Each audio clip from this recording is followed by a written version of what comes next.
I never thought this journey would look like this, but I am grateful for the ones who stayed. When the world turned loud and cold, when words were thrown and stories told, some walked away, some joined the fight, but you stayed here, you were my light. I didn't always have the strength, some days I barely breathed at length, but you reminded me I'm more than all the battles at my door. And I don't take that love for granted, the way you planted hope in me. When everything felt broken, you helped me finally see. You helped me finally see. You helped me finally see. Because you said I kept going, I kept going. Because you cared, I kept going. And through the darkest nights I knew I could make it thanks to you. This channel isn't just a stream, it's more than we could ever choose. True crime, crafts, and hearts that mend, a family that won't pretend, won't pretend. I am grateful I am here, because you turned my pain to cheer. And even those who walked away, I hope they find a better day. I won't be bitter, I won't close, my heart still grows, my kindness flows. That's what life is meant to be, a face for you, peace for you, a place for me.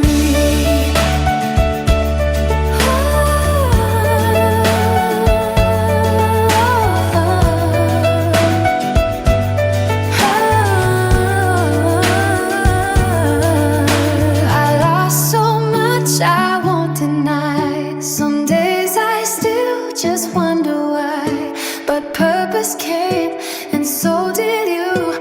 And now I know what I can do to build a space where voices rise, where no one hides, where truth survives, where friendship means you show you care, not just when life is easy there. Because you stayed, I keep believing. Because you care, I keep achieving. Through every tear, through everything, I still remember every night. This is more than just a stream, it's family, it's our dream. Grateful heart, always say, thank you for staying, because you stayed.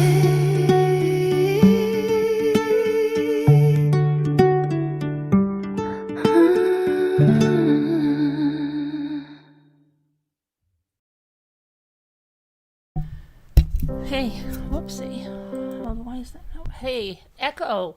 So you follow the Dylan Rounds case. Well, I'm not sure if you've checked out the playlist yet, but we've been going through this. We have a few dedicated videos that have been completely Dylan Rounds, and gone through some of this body cam and interviews and phone calls and just some of these calls. It's just crazy what's on them. So I have more of the files and stuff we're going over tonight. But yeah, check out that playlist on the channel. There might be some stuff that you haven't heard. I know a lot of us hadn't heard that stuff. Just what his mother put out in interviews. Oh, yeah. Well, his mother was very proactive in the case, but there was also, they hired a private investigator. We went over that last night. That was Terry was the last name. I'm trying to think what it was. Tim, was it? I'm blanking on his first name right now. It might be James. But anyway, they had to put a cease and desist on him because he was like harassing the family, and he kept up with this storyline that Dylan was gay and that his he was with this other guy who said, like, I don't know why he's saying this, that Dylan didn't go that way. It's just so crazy. His mother sent you a sunflower keychain. Oh, wow. Okay, yeah, she was very proactive. She got the Equisearch there. She got like dogs there. They were very proactive in this. Jim Terry, yes, exactly. And yeah, we went through this last night. We listened to 2 calls with him. He sounded like he was doing a commercial. It was crazy. He was like telling the father, Justin, like he was like he was on crack or something. Okay, he was so freaking animated in what he was saying, and it was nuts. It was just crazy. So if you listen to last night, you'll hear it. I played the 2 calls when he was talking to the father, and they were nuts. And then I put up the letters that they had to get a lawyer to draft the letter to him because he was harassing the family. So he was a real clown. So yeah, and then just those calls with the people that own that bar, the what is it? The Cowboy Bar. The Cowboy Bar. Yeah, listen to we've got phone calls there. I've got a lot of we've got a lot of like correspondence from jail even. We had some jail calls last night from, the guy Chase that they thought did this originally. Everybody kept saying, it's Chase, it's Chase, it's Chase, right? So the guy, what was his name? Griffith, that was trying to get a deal. He said he knew what happened because his cellmate was James Brenner, and he knew all about it. Well, then he's talking to this guy about a bunch of other stuff. There's like, it's like a made-for-TV movie or something. Yeah, I have a whole playlist. If you look back, just in the recent days, I've been going through this file. It's huge. There's so much stuff in it. I'm going to do more tonight, but we've been trying to decipher it because we're still trying to get to the part where they even said, what was the thing they said last night that was crazy about Jim Brenner? And that this whole thing was because Dylan backed up into the gate. But meanwhile, he talked about that horse, saying that horse was his best friend. But this other guy saying that he used to beat the horse, okay, with the reins and stuff. And that man was so big. How was he riding the horse, right? That poor horse that would have to carry him. So he stopped riding that horse. But, yeah, Echo, it's crazy. There's a lot there. And then Tanner Horner case today. His mother took the stand. They wanted to be blurred. His mother and his aunt on his father's side took the stand. And then they had some mental health expert on the stand who never examined Tanner Horner at all. Good night, I love you. Never examined Tanner at all. And what was I going to say? Never examined him. But he's just talking in general terms about the DSM-5. Diagnosis of personality disorders and everything, if you're watching that. The picture they found of Jim cleaning, well, the video, and guess what? That was on Dylan's phone. To me, that's divine intervention. That's like in Jodi Arias. I don't know if you follow a lot of true crime. In Jodi Arias' case, she took pictures inadvertently of the murder of Travis Alexander. She took the pictures and they were on the card and she deleted them And I don't understand this, because any photographer worth their salt knows that when you just delete the pictures off an SD card, you can pull them out with a program. And she just put the camera in the washer with the card, thinking that was going to erase it. How? That's so crazy. But thank goodness it didn't, because that's, what helped convict her. There was divine intervention. I found out that it was on Dylan's phone, that video of him cleaning that gun. That really is something. That is like Dylan, I'll tell you something. They always say that when people die, one of the easiest ways that they can send a sign to their loved ones is through electronics. Okay? That's what they say. Now, think about that. Think about that video.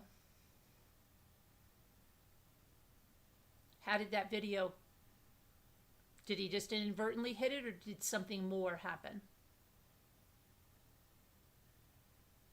Yeah, I think it was divine intervention, and I think Dylan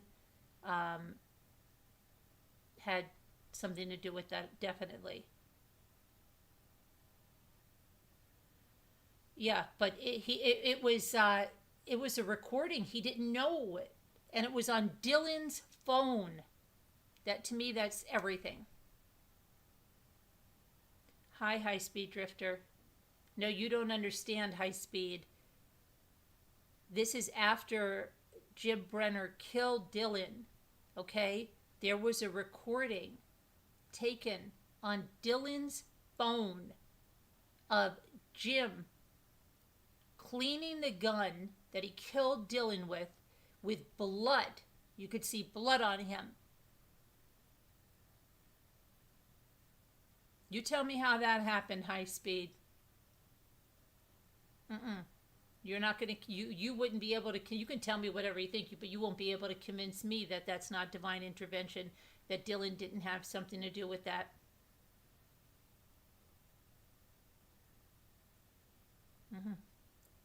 That's amazing. That's amazing. And it's amazing that they found his phone in that pond.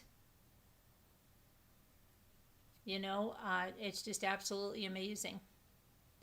And so today, we're going to go into Dylan with all this stuff. So let me just go over these things. With the woman overboard, Lynette, there was a picture of Lynette. Okay, she was wearing a green shirt cover-up when she was at that bar where they were drinking at 4 o'clock. Now, husband says she was wearing a black 2-piece bathing suit. So make that make sense. Hi, Lewis. Yeah, amazing, right, Lewis? Yeah, that is amazing. So let me go to tell you about that Lynette's last picture. So and guess what? The husband is still in Michigan.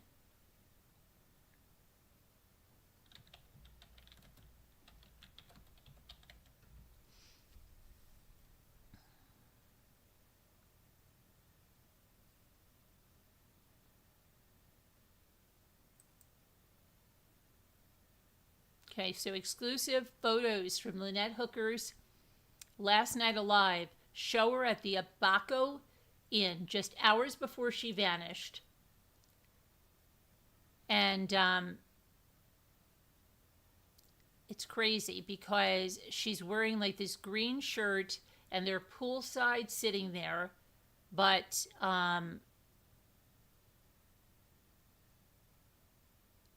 that's not what he described her as wearing, right? He did not. He said she was wearing a black 2-piece.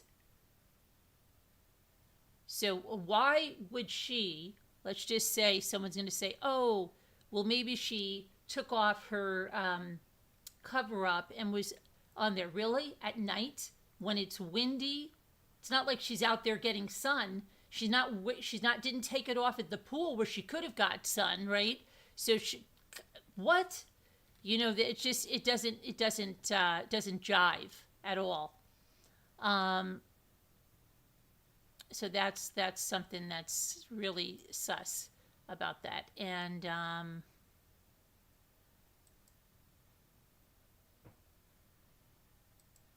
see, and then he's back in Michigan when he said his sole focus was going to be finding his wife, but he left the Bahamas pretty darn quick after he was released.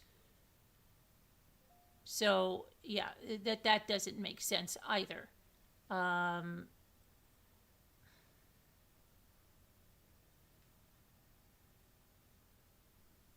there's stuff that does not add up at all.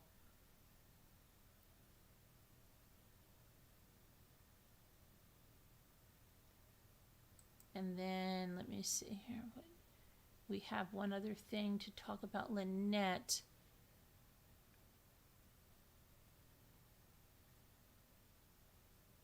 I thought about the everyone that's local and everybody that's in that area said if she was in that water, she would have been found. She would have been found. And nothing of hers was found. Nothing. Not a shred of clothing. Nothing. So,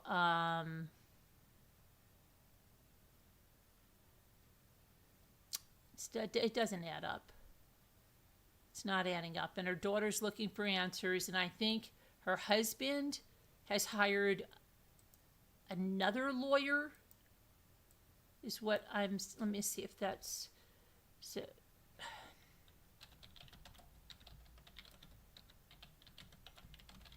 And I wonder if there's another girlfriend somewhere, right?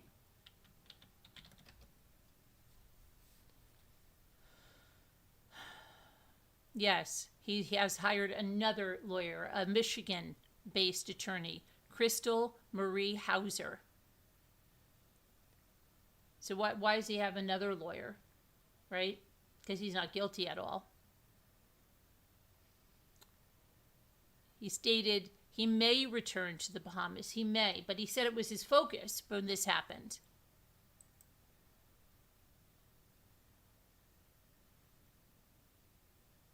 He said his new lawyer said that his heart is in the Bahamas and expressed his intent to return to assist in the search for his wife. Yeah.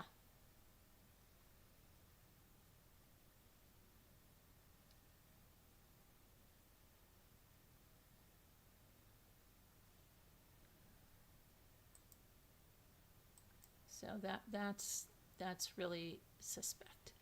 And let me go to my notes here on the trial, just some things that happened today. So they had a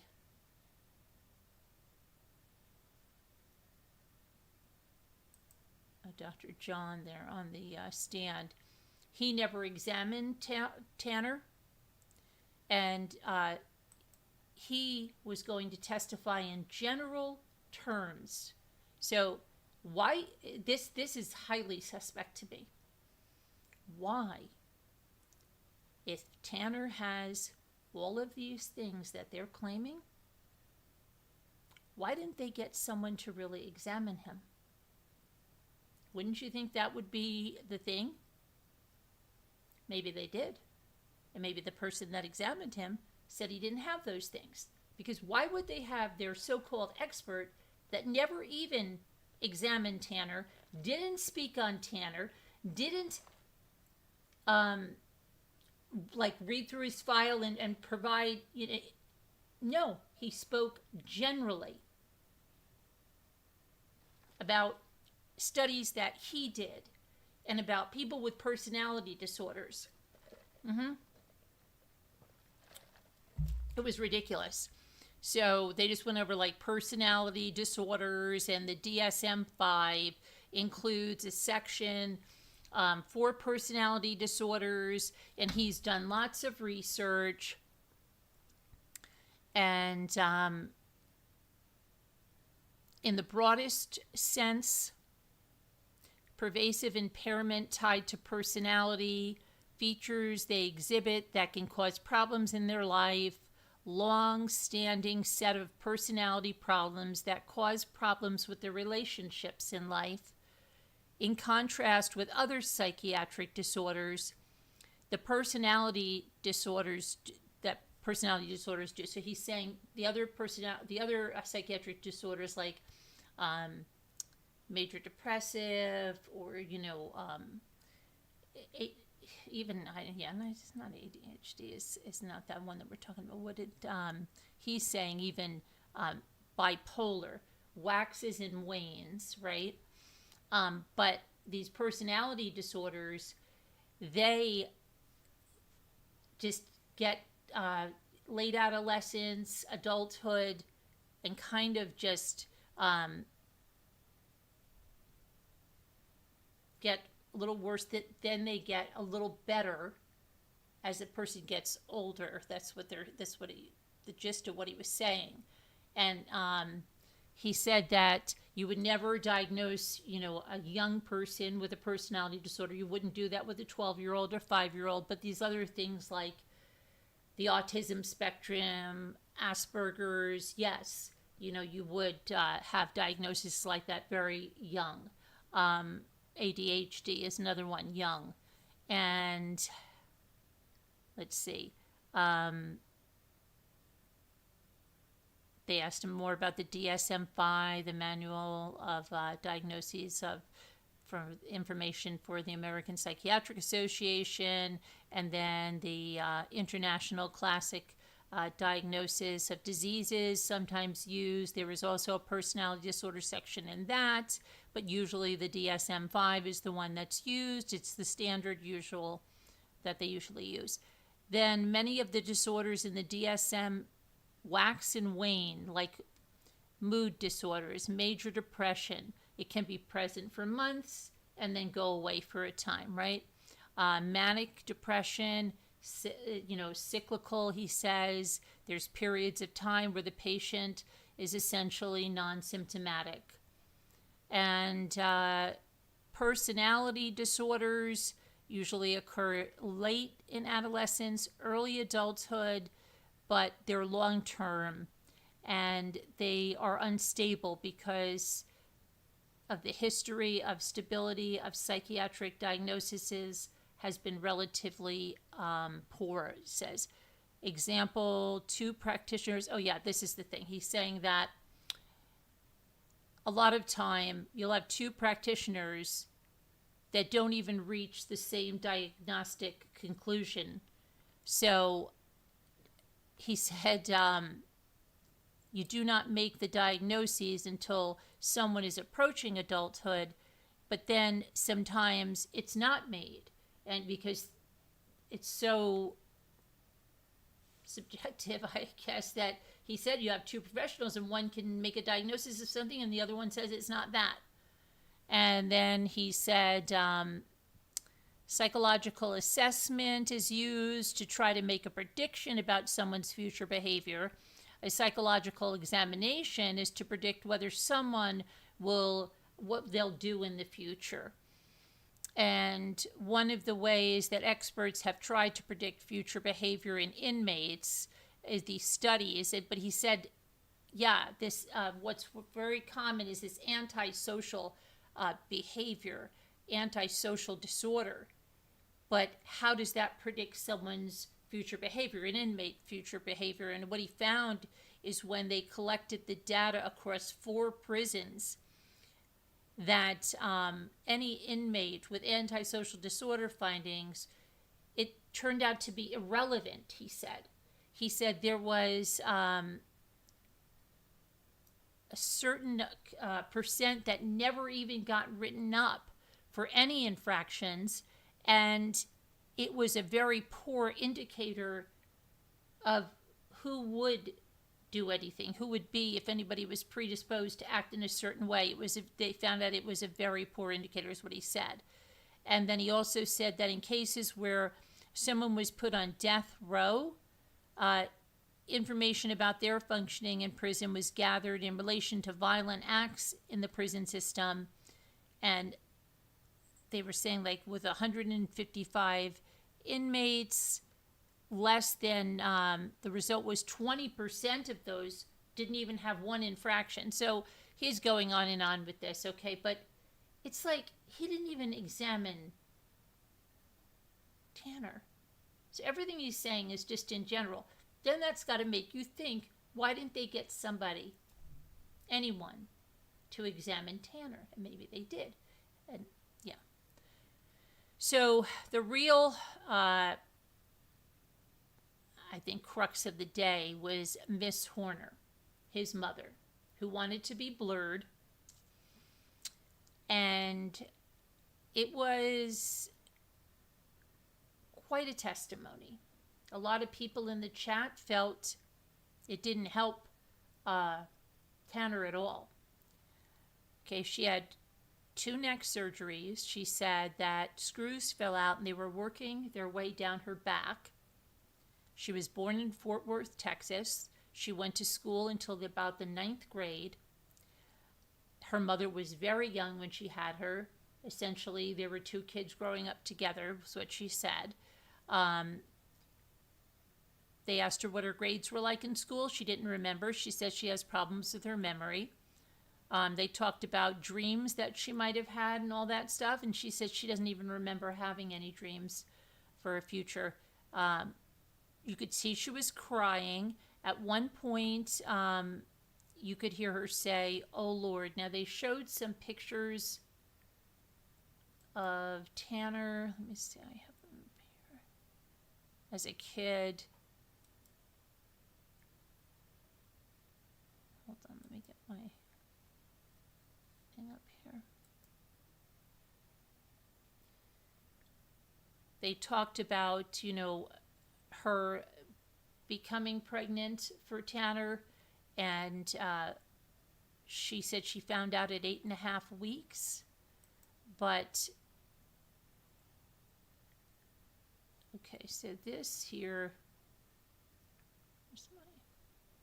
this was the doctor that was testifying on the mental health here, this man right here. Let me make this big here. Come on. That's the guy, okay? But he never examined Tanner. Nope. Okay, and then this is her. She wanted to be blurred. These were some of the pictures of Tanner that were shown. And what she said was, let me go through her, a little bit of her testimony here that I have here, and the rest I listened to on the way to the doctor, so I'll fill you in on that. So she said that her upbringing, her mother, she didn't really want, there's Jackie Haverson. And then what kind of mother was Jackie? She said very nurturing, but not protective, but she was nurturing. And then the defense said, did she leave you alone as a child? She said, yes. How old were you? She says, what do you mean by alone? And they said, was your mom working? Yes. How old were you? 6. Did you have siblings, cousins, relatives to stay with you? She said, until my mom got married again, I was alone. Then I had 2 stepbrothers and stepsisters. And then they said, you said your mother was nurturing, but do you think she met your emotional needs as a child? She said she tried. She had me very young. It was a child having a child. Then about her father, did your mother and father remain married? She says no. When did they divorce? When she was a year old. Did your mom remarry? Yes. When? And she says when she was 5 or 6. Did you like your stepfather? No. He was abusive towards her, SA type abusive. The mother didn't. She said she told her mother that, see, you know what? It's like, it's weird because first she says she doesn't remember something. Then she says her mother remarried when she was 6. Then she says she was 5 or 6. Then she says the first time that he abused her, she was 4 years old. He tried to R her and have intimate relations with her. Did you tell anyone? Yes. Who? Her mother. Even though you told your mother, did she break up with him? No. She didn't believe me because he put something on a rag to make her pass out, and then told the mother that stuff on the rag was because he had spilled something on, needed that, whatever that chemical or whatever it was, clean up. And she believed him over her. And then after the marriage, did he continue to abuse you? Yes. And did you tell your mother? And she said yes. And then when she was 14, she was sent to rehab for smoking weed.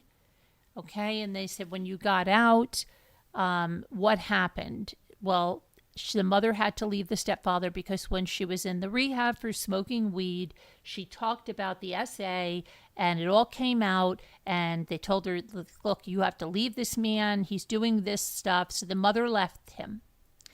And then they started saying, when did you first start smoking weed? She says, I guess at 14. Any other kind of drugs? She says, not at the time. While at rehab, did you get counseling for the essay? Yes. Did it help? She said no. She doesn't remember. Probably not.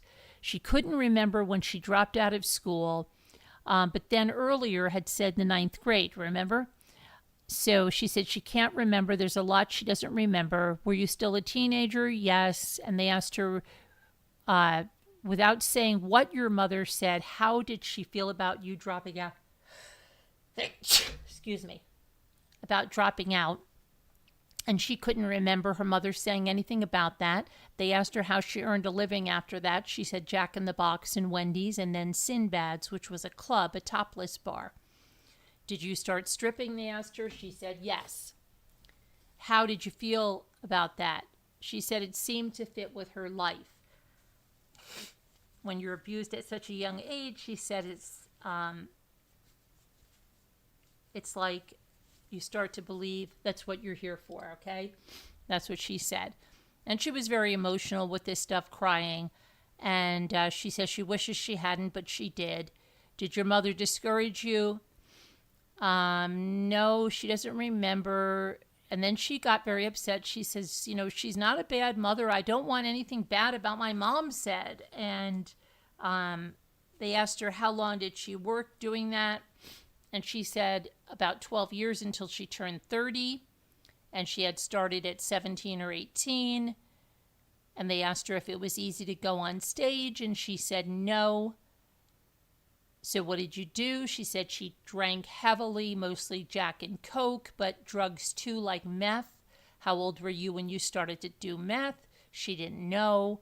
But at some point you took heavier drugs? Yes, she said. And then they said, what? And she's like, when was this? And they're like, later on. And she goes, well, I was doing everything. And they said, heroin? And she said, yes. Isn't that your drug of choice? Yes. And they asked her how long she was doing. She says 25 years of something. And then they asked her how she did the heroin. And she said she snorted it. And they said, did you ever start shooting it? And she said, yes. And they said, how did that make you feel? She said, a lot better. Why? She said, because I have a movie that plays in my head without fail, and it gets rid of that movie, gets rid of it. She's crying now again, I put down. They asked her what kind of movie it was, and they're like, was it a comedy? Is it a horror? And she's like, it's of her past abuse, and it plays every day. And they said, is that why you still use? And she goes, I don't. I'm on methadone now. And they asked her about her own personal mental health, and she said she's been diagnosed with bipolar, PTSD, and schizoaffective disorder. They asked her about ADHD, and she said no. She said she was not aware she had them until the doctor said she did. And they asked her, why did you see them? And she said, I was at my wit's end and I wanted to die. And they said, why? And she said, because I can't do nothing right. And then they said, when you went and you were diagnosed, were you prescribed meds? And she said, of course. And they asked, did they help? And she said, she does not believe in meds like that. At first, they seemed to help. And they said, which helped you more, the drugs you were using or the drugs the doctors prescribed? And she said she never gave the dummy drugs a chance. She really didn't. And then they said, well, Ms. Horner, you said you're at your wit's end. Did you ever attempt to take your own life? Yes, she said. They asked how. She said with heroin. They said it was intentional. She said yes. What happened after that? She said, well, I woke up in the hospital. And they asked her how old she was. She did not remember. She said, I don't remember. I'm terrible with dates and ages. They said, was it before or after Tanner was born? She said, after. And they said, Tanner, he's your son? Yes. Who is his father? Terry Horner. Was he your husband? Yes. Where did you two meet? They met at Sinbad's, the topless bar where she was working. And they asked her how old she was. 17. How old was he? 29. Tell the jury about the night you met. She says the first night that she met him, he AR'd her. It was terrible. And that night, did he ever hit you, they asked? Yes, she said. And they said, well, what happened? And she said, well, he asked me to go back to his room to do a line. And then he was trying to, have his way with her, and he ended up knocking her out, and he did what he wanted to her. And they said, did you still see him? She said, yeah, I married him. And they said, even still? Yes. And they said, you fell in love? And she said, it was not love. And then they said, oh, really? And she said, I married him. It goes back to what I thought I was put here for. And then she said the abuse stopped after the first night. He never hit her again until she decided to leave him. Did you do drugs together? Yes. What? Meth. How much? She said not much. They didn't have much money to get it then. Did you separate? She said once. Did you get divorced? She said no. She's still legally married, but he is deceased. What happened? She said he got killed by a lady on a motorcycle.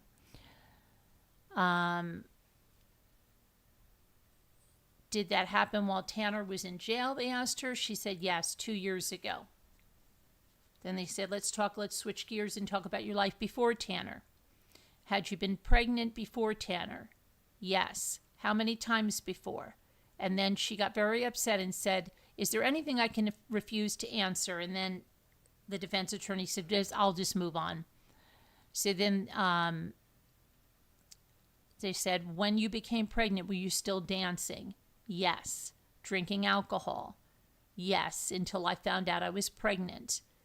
And they said, you drink pretty heavily. She said, yes. She has cirrhosis of the liver. But she stopped when she found out she was pregnant. And they asked her why. And she said, because I wanted the baby to be healthy. Did you smoke? Yes. Marijuana? A little bit, she said, because it helped with the morning sickness. And they said, did you continue to use other drugs? She said no. At the time you found out, you were 8.5 weeks pregnant? Yes. What were you doing then? She said she was doing anything she could get her hands on. It was not a good lifestyle. But did try to stop when she found out she was pregnant. Did you continue to work at the club? She said for a couple of more weeks. And then, is Tanner your firstborn? Yes. Do you have other children? Yes. 10 years apart. Were you able to carry Tanner to term? She said, I carried him past term. He was 3 weeks late, and he still needed Pitocin to induce labor. He wasn't coming out. He set up shop, she said, and they had to induce it. And it was a difficult pregnancy. And were there complications at birth? She said that he had gotten so big because something about her torso being big that he tore her sac and she was leaking water, but that's your water breaking. That's leaking membranes. That's not really unheard of. She said, but then she talked about an infection, and I think what she's probably talking about is that if your water has broken and you don't give birth and you're going around too long, yes, then that's very dangerous. The baby can get an infection, and that's probably what she's talking about. And she said they had to pull him out, not with forceps, but she didn't know that it was a vacuum. They vacuumed him out, right? What were your first thoughts when you looked in his face? She said that he looked like his dad. Were you happy? She said, I was happy to have my kids. They said, why? She said, because things were not just about me anymore. And were you living with Terry when Tanner was born? She said, yes, she was living with Terry in White Settlement. Did he stay around? She said, yes, he couldn't get a job or leave. Tanner was about 2 when they broke up. After Tanner, were you able to stay sober? She said she's never been able to stay sober. That is just the truth. How old was Tanner when you started using again? And then she said, this is embarrassing, probably around 2. She said she had not started heroin yet, but she was doing cocaine, meth, alcohol, marijuana. Did it increase over time? Yes. Were you able to keep a job? No. They said because of drugs? Yes. And they said, did you ever lose a job to drugs? She said no. She said she thinks it's her bipolar disorder. When you started using drugs, did Tanner ever see you using drugs? She said yes. It was sad. I nodded out on the toilet and Tanner came in and he was a little guy and he thought she was dead and he went to tell her mom, Mom is dead. How did that make you feel? She said terrible. Did it affect your ability to be a mother to Tanner? She said yes. She's been out of control. Have you been arrested? Yes. Why? Drugs and prostitution, but no violent crime. She said she's never victimized anyone. They asked her how many arrests for prostitution. She said quite a few. Have you been to prison? Yes. Then she said they had alternatives. She went to rehab. She went to drug court. She went to Green Light Ministries, and actually she piloted that program with women. It was about women with mental health issues, and it gave her a foothold, and it's a good program, but she fell in love again and quit. Were you able to have Tanner there? She says he visited. They said it was a residential treatment. She said yes. Any other rehab? She said Nexus, First Choice. She went to all of them. They said, okay, let's talk about First Choice residential. Were you able to bring Tanner there? Yes. Did you have other children? She said the second time she went there, I believe there was another child. They showed a photo of one taken at Nexus with her grandmother, Mary, Tanner, her mother, Jackie. And they said, Ms. Horner, were you ever able to stay clean? She said it was sporadic. She said, I always wanted to, but I couldn't do it. They said, what has kept you from that? She said she is hard-headed and she doesn't take suggestions like she should. And then she said she should take the pills they want her to take, but she has a hard time doing that.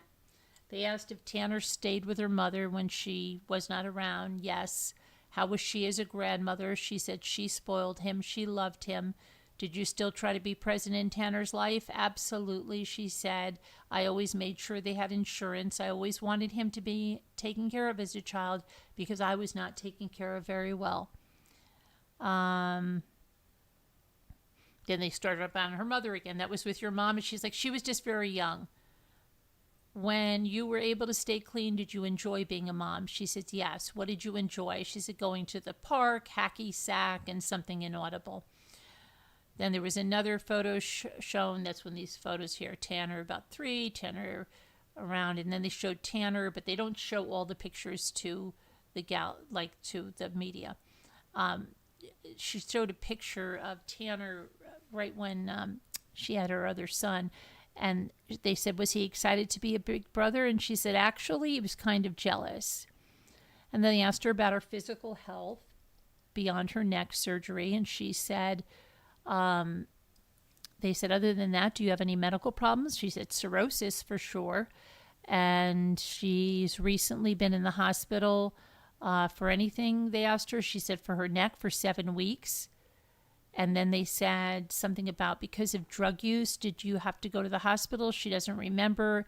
Did you ever leave the hospital against medical advice? Yes, she says. Why? They said. She said because they're pain management. You know, they won't give opioids for pain. They have a thing against that.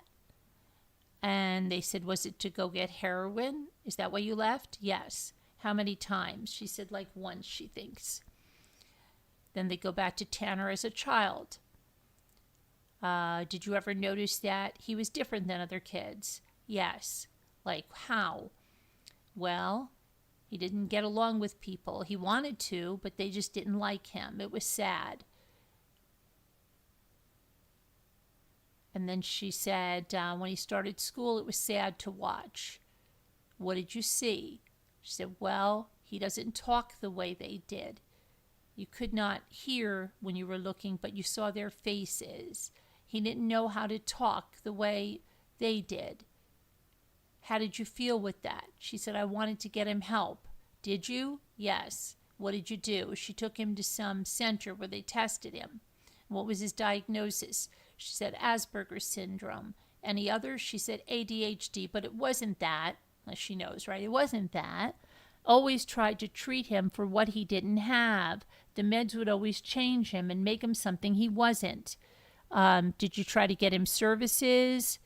Yes, she said she was going to meetings and she had him in a classroom where it was more of a learning experience and he had Social Security benefits. Yes. And then the rest of this part I listened to while in the car, so I'll just tell you. So she said they started to talk about meltdowns. And she said, yes, he had meltdowns, but he would hurt himself. He would punch himself very hard in the head. He would punch walls, but she doesn't remember him ever, doing anything to her or his grandmother or anything.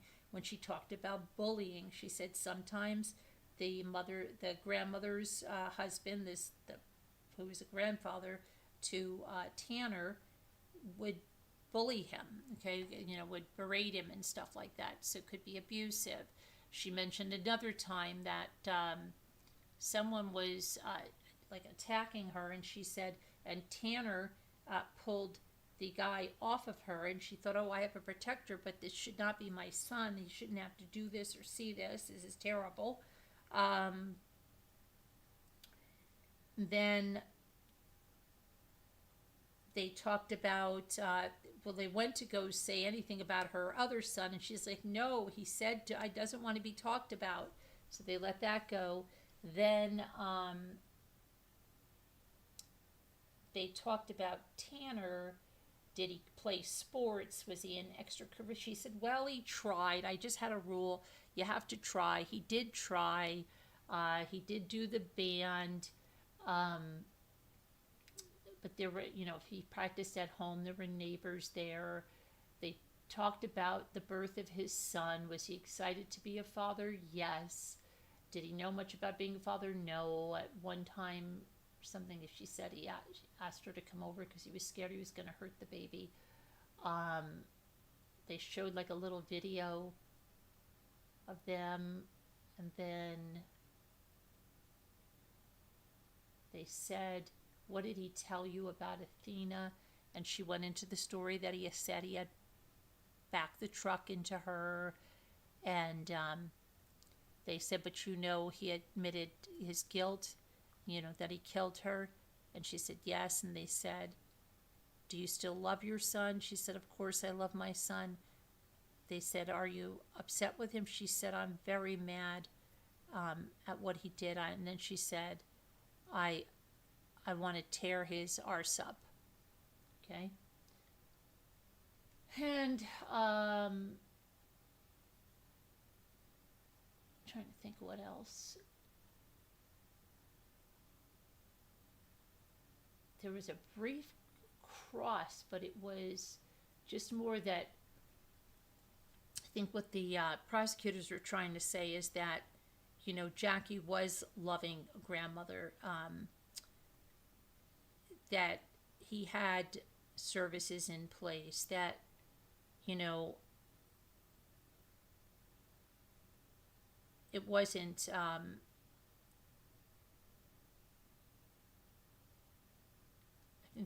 they're trying to say, look, it's not so bad. They didn't go in too much about the lead paint. They might be doing that with some expert, I don't know. But they asked her a few questions, and then she started to freak out and told the judge, like, she doesn't need another break. She needs to go. She doesn't want to end up in jail. So I think she had to go to, like, some kind of drug testing or something. She said she had to go to the hospital. So they let her go. And then she said something like, I think she apologized to Athena's family, and she got off the stand. And then they brought in his great aunt, who talked a little bit about the father's family. So, but everybody was saying, hey, come on now. So they had a bad family. A lot of people do. He still has to take responsibility for what he did, but they don't think that this helped him at all, because, even his mother was really upset with him. So I don't know where they're going. Now, apparently that court ended so early because they didn't know if the mother was going to show up. So they had this like 2 or 3 hour video of her a deposition, and they thought they were going to have to put that on instead. And it ended up she showed up, and they didn't have to do that. So they had not asked any other witnesses, and that's why it ended early. Tomorrow they're due to put on more witnesses, and a lot of civilian witnesses, from what I've heard. Okay, so let me see here about anything. Let's see.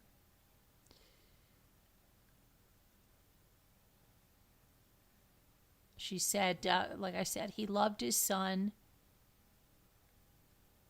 She said they had financial issues, him and his girlfriend, which strained their relationship. And then they asked her if she was angry with Tanner, knowing what he pled guilty to. And she says, I am so mad at him. I just want to tear his arse up. She was just a baby. When they asked her if she still loved him, she said, of course I love my son. I don't love who did that, though. I don't know who that was. So the prosecution, let's see. They said, Mrs. Horner, what was your understanding of what happened? And she said, at first I believed what my son told me. What did he tell you? That he abducted the little girl, he panicked and strangled her. She acknowledged that she had watched the live stream of the trial, and the prosecutor asked what her understanding is now.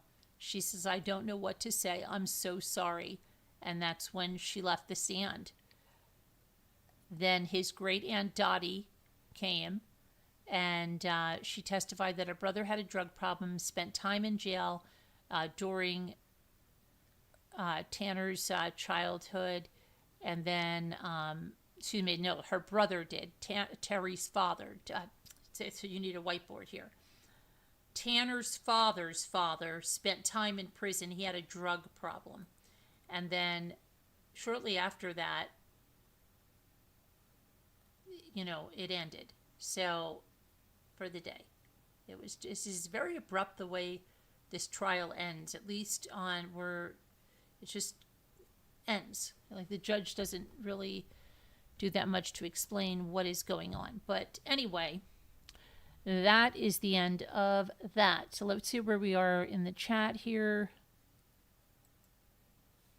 And then, okay, hi, Dan and Marink. How are you? It's sad that he had a bad time when he was a kid, says Lewis, but it doesn't give him the right to kill. Right, Lewis. Hi, Rosalita. Hi, Jane Grill. Hi, Terry. Didn't see you last night, Terry. Welcome in. They delete posts they don't agree with. What happened, Terry? Someone deleted your post, Terry? Today is stressful and people have me upset. Really? What's wrong? What's wrong, Dana Marink? Hi, Summer Rain. How are you? Hi, Julie W. Wow, there's a lot of people that came in when I was talking. Let me see. Let me try to go back here.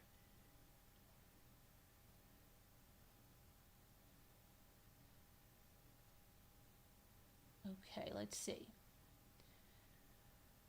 You watched the interview with the woman who stabbed her boss over 300 times because she accused her of shoplifting about 10 years ago. High Speed, what are you talking about?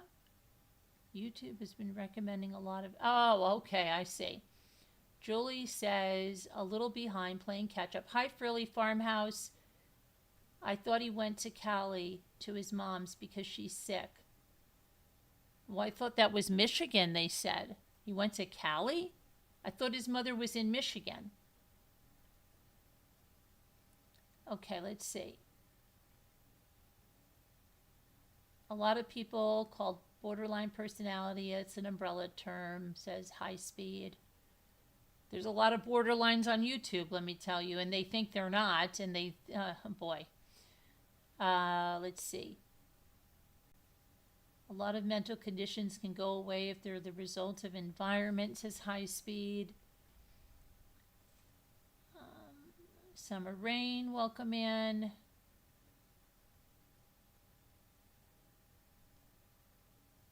Let's see.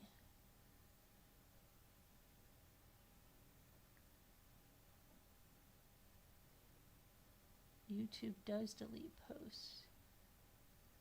Okay. You've sworn in here, but YouTube is weird. Hello to Scooters in there as well.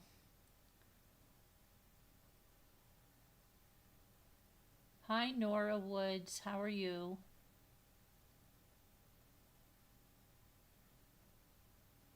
Addie's Realty. How are you? Pudding. How are you? Don't worry, I'm over it already. You all made me feel better. I'm glad, Dan. I'm glad we can make you feel better. Okay. So that's what we have there today. And I'm just going to ask real quick, okay, I have to go for some more tests tomorrow.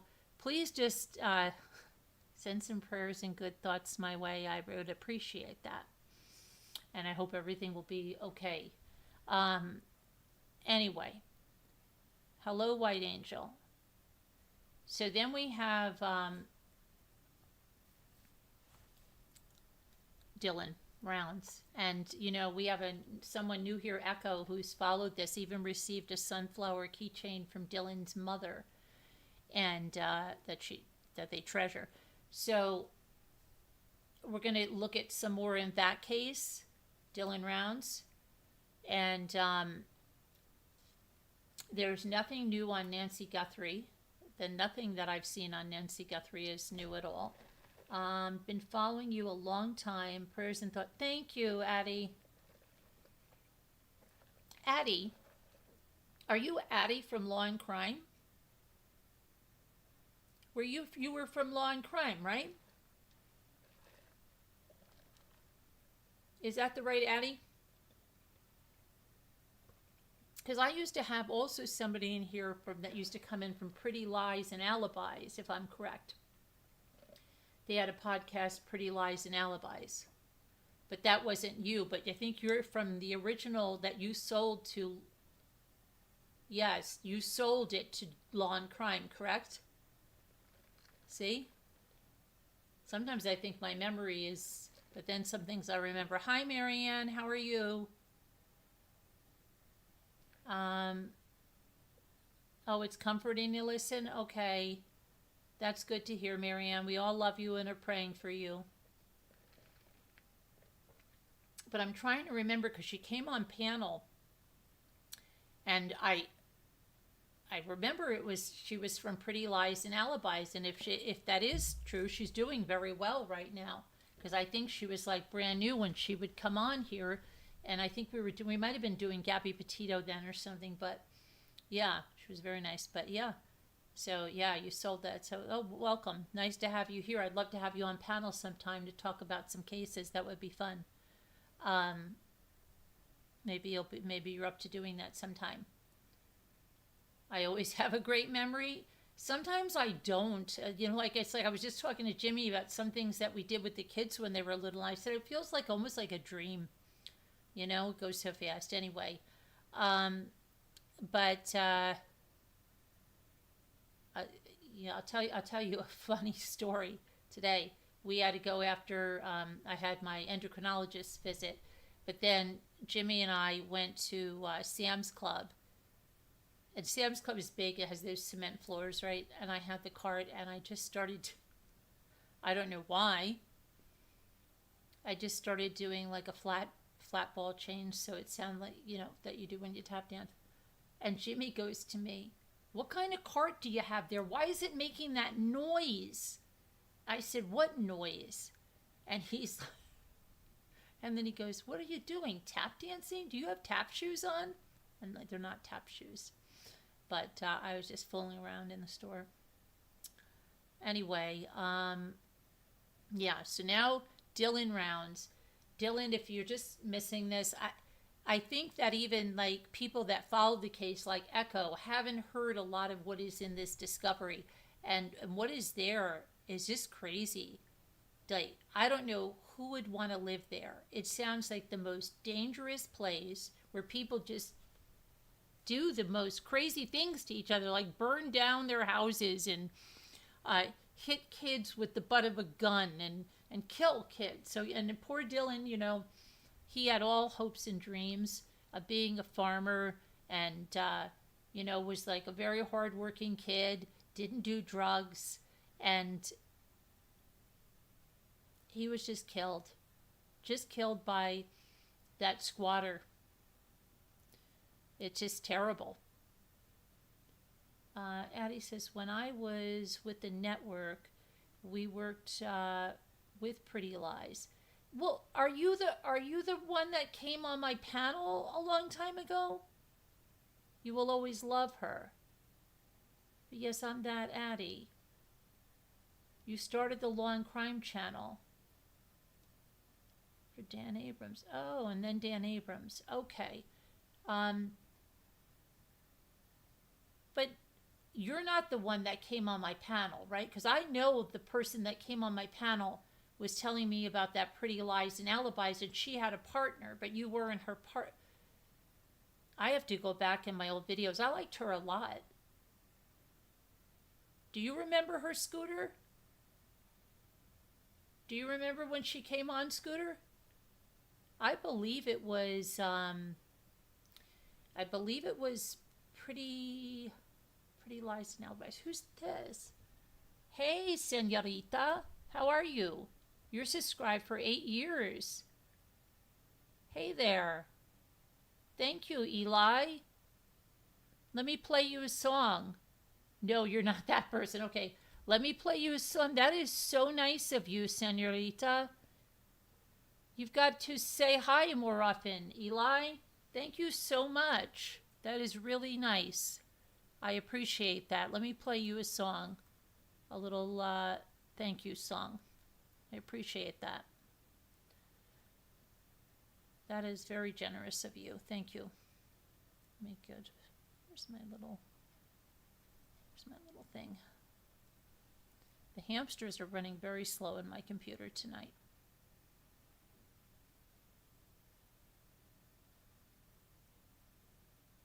They are very slow tonight. Okay, here you go. Thank you so much.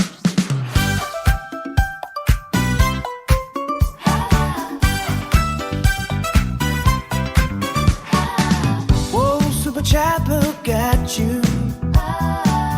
Sending love, we see it too. Thank you, Rambler, shining bright. Mommy Ramblers love tonight. Lights are glowing.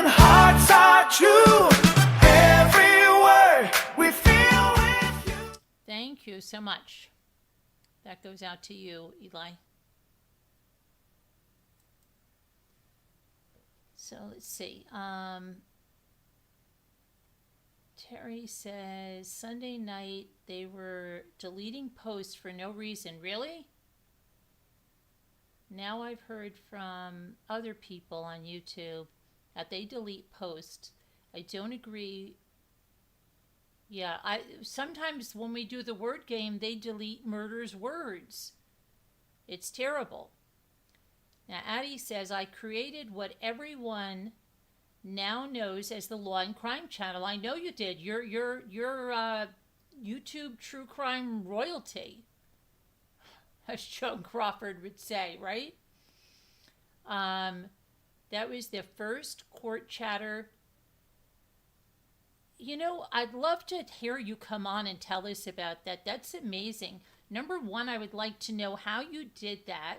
You know, like, I would love to hear, like, when you started that, how you did it, what it looked like back then, what this Kathy, I'm not familiar with her, what is it, Rusin? I'd love to hear your story. Would you ever tell it to us one night? That would be amazing. Would you guys like to hear her story? I would love to hear your story. Would you believe it would get as big as it does? You know what, I would love to talk to you, because do you remember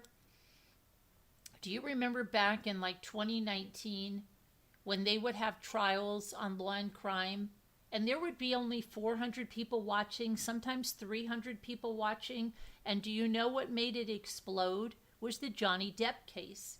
When I think, and that was also with COVID, but a lot of people didn't watch the trials, and then Johnny Depp. And then the numbers were out of control. And then since that, a lot of those people that never followed that started to follow trials. Johnny Depp made that explode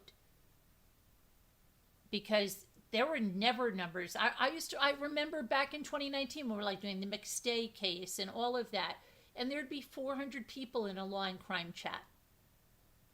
And then I remember even Scooter saying to me, she's like, oh my gosh, this is crazy. There's like 32,000 people in here watching Johnny Depp. You didn't hear numbers like that. You didn't even really have big numbers like over 2,000-3,000 ever. Like it was mostly like the highest 1,600 watching a true crime video. And now you see numbers that are just out of control. So I think, yeah, between COVID but Johnny Depp really made it explode. The Johnny Depp trial, yeah, but that brought so many people that had never followed true crime. Johnny Depp, yeah. You had the YouTube channel at 3.5 million, yay.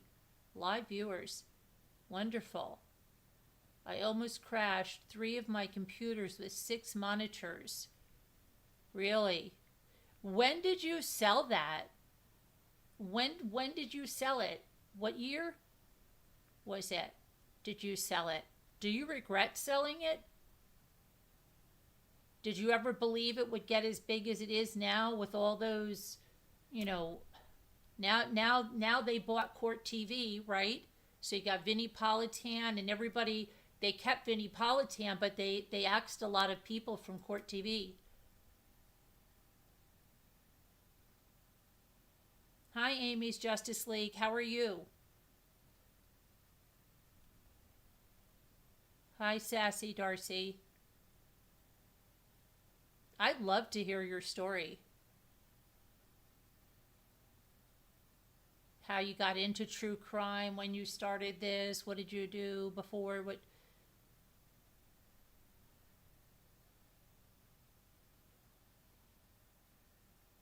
I think Vinnie Politan, he gets straight to the point. Yeah, well, he's not being axed, but I heard that I think his closing argument show is going to be no more. They are changing stuff because Law and Crime bought Court TV. Kathy and I gave the original channel to Dan. It was still in my name for 2 years until we got it all transferred over to Law and Crime. And he's still involved with that, right?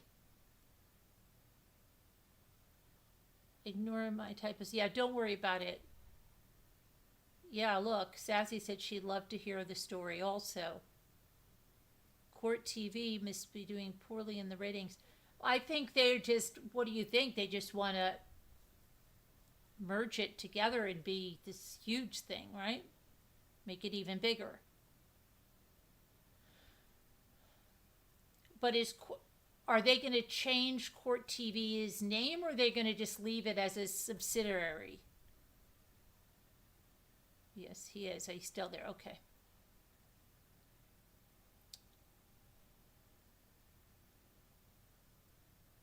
Yeah, it was wild with Johnny Depp. Yep. That changed everything, I think. It really did. There were a lot of people. But you know what the problem is? Sometimes it's really hard to watch a trial because there's so many people over there that don't understand it, and then you get a lot of trolls.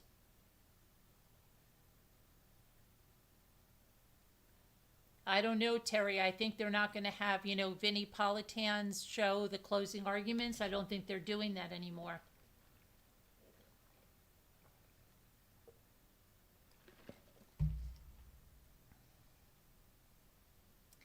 Yeah, I don't think they are.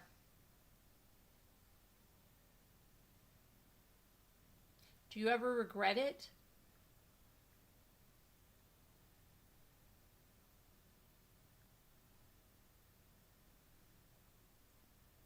That's an amazing thing that you got it to. How long did it take you to get to 3.5 million subscribers?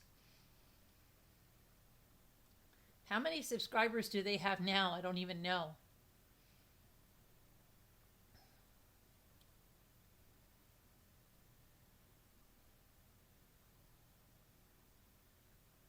There was one reporter on Court TV. I went over to Fox. They let some of them go. I'll tell you they did, because I saw it. Vinny, I think they're going to keep both sides separate and garner funds off both sides. I see.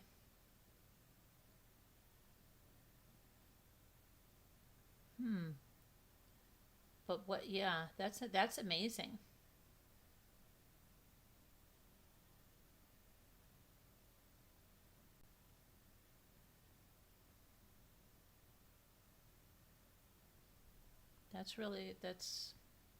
That's phenomenal. No, it really is. You're the trailblazer of that. And what happened to this Kathy? You were with Kathy? You guys both did it, or she came on after you? You started this alone?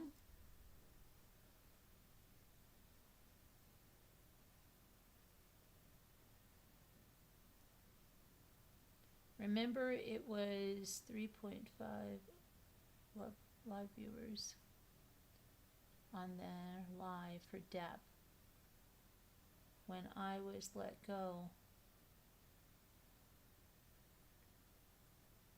Channel was. Wait a second. They let you go. You mean you were still working with them? I am so confused. It was your channel. You sold it to them, but then you were still working with them, and they let you go? Well, that's a nice thank you. That's not nice, as we would say here. Not nice. That's not nice. That's not nice.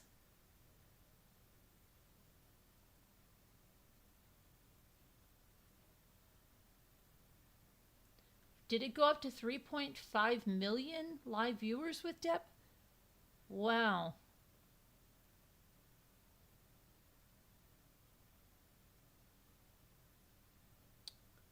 That's crazy, but that's not nice.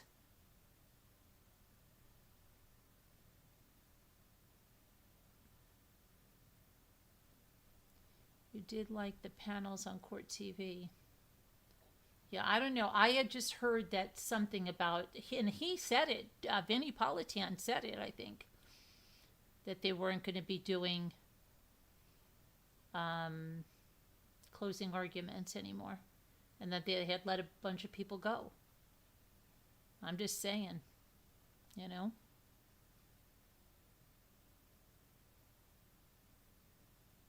Kathy and I were friends. She was known as Court Chatter Online. I ran her YouTube and her website. I was working for Kathy. She got brought over in 2017 by Dan Abrams and brought me in with her. Okay. I will always be thankful for her bringing me into the network with her. But I'm lost because it was your channel, right? So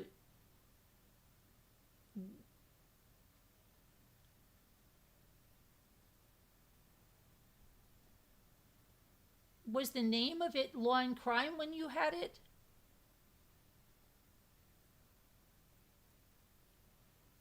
I remember so long ago, Addie, maybe you remember too. Do you remember the Jodi Arias trial on here? And I'm trying to remember the guy that put it out on the replay and stuff that I used to watch. But it wasn't on like a Law and Crime channel at all. It was, I forget who it was. It was like, I want to say it's Will or something. I'm going to have to find it. But I would just watch it all the time. It wasn't on any kind of law channel. And then I guess Law and Crime, we started to really watch it for trials like in 2018, 2019, and then it just picked up. The original channel was in my name as Court Chatter. Okay. In my name, I see. Court Chatter. See, I don't remember it as Court Chatter. I remember watching the Jodi Arias, and it was some guy. He might have been but I don't think he was. He uploaded the trial. I'll have to find it because it's in my history of where I watched that. Court Chatter. I'm trying to think. Do you remember that, Scooter? Court Chatter?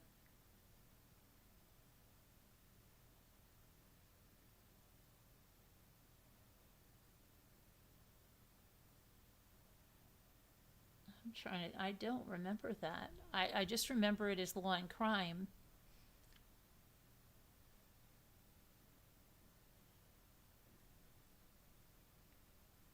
But I think it sucks that they let you go if you wanted to be there, and after all, that sucks.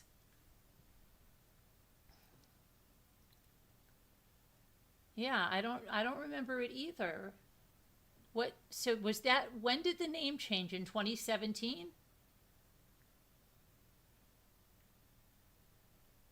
You started following the Jodi Arias trial. We had a channel, and he was well known for having what happened? I gotta see this. A broken leg?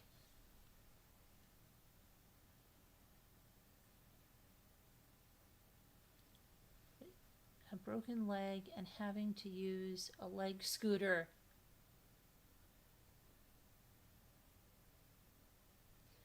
I've got to remember. I'll remember the name of who it was. It wasn't anybody that did any live commentary. He just uploaded the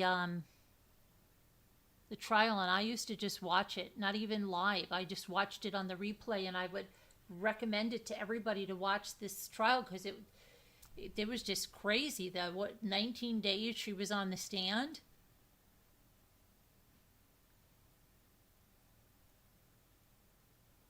Yeah, that trial is just nuts. But I did like watching it, and I liked watching Juan Martinez. And I thought when he did the gas can thing, I thought, oh boy, this guy's good.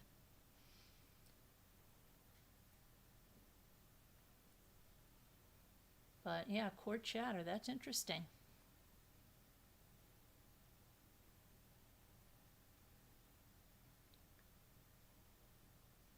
And say it used to go all over, right?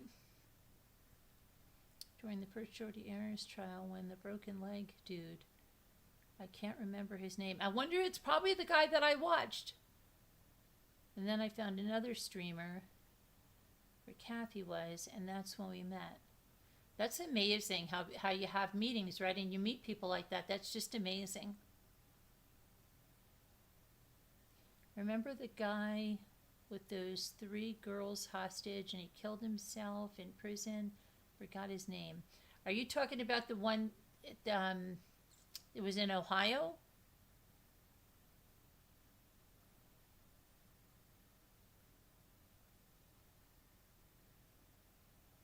I think, trying to remember let me just see something real quick.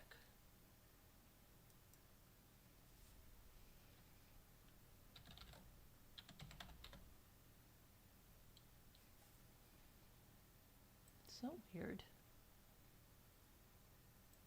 But I used to watch it on those pre-play. I just would go to sleep with it. And I remember it was like day 1, day 2, day 3, day 4, day 18. It's crazy. Let me see something. I'm going to see if I can find that guy's.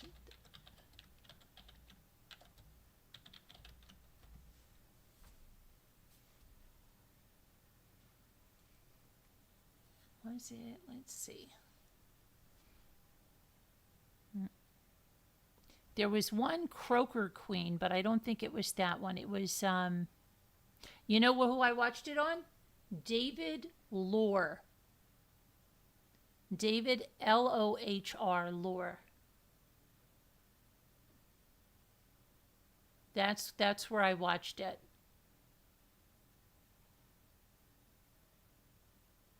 I don't know if he is the guy you watched it on, but that's where I watched it. David Lohr.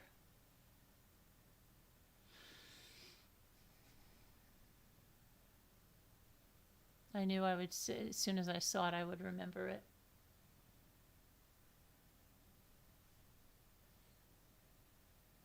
You are putting a challenge? What's your challenge, Amy? You're putting a challenge? 2 scooter and the 1 girl escaped. Do you regret selling the channel? Or was that Kathy's decision? Yeah, I wonder if you do. Do you regret it, or it's...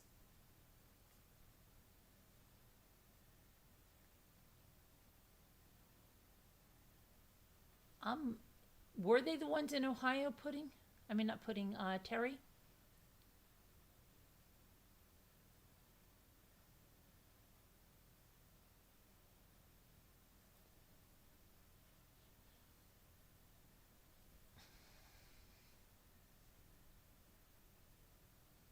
I seriously would like you to come up and talk to us about like this. I'd love to find out how you got into all this and the ins and outs of it. That stuff fascinates me. Maybe one day you will do that for us.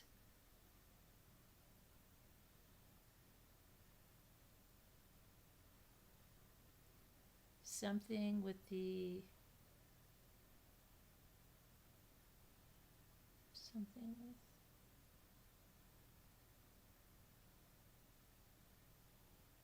Named... What is it?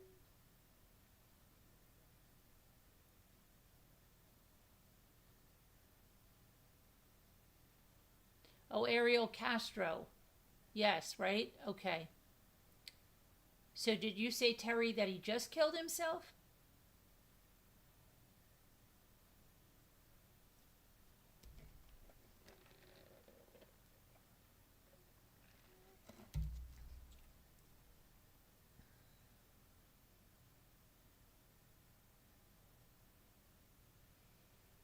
I didn't sell the channel. Kathy owned the original Core Chatter channel. Oh, you ran it for her. Got you. She's not regretted it. She's still at the top of law and crime. I'm so proud of her. Oh, okay. I get it. So you helped build the channel and you worked for her. Was she a reporter? Like, did she work in any station before that? Like, or is she a lawyer? What was her expertise? Did she start it alone just with you? That's pretty big undertaking, right? Will always be grateful for bringing me along. Yes, I got you.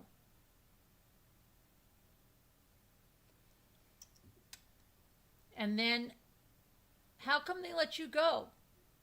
That's not nice.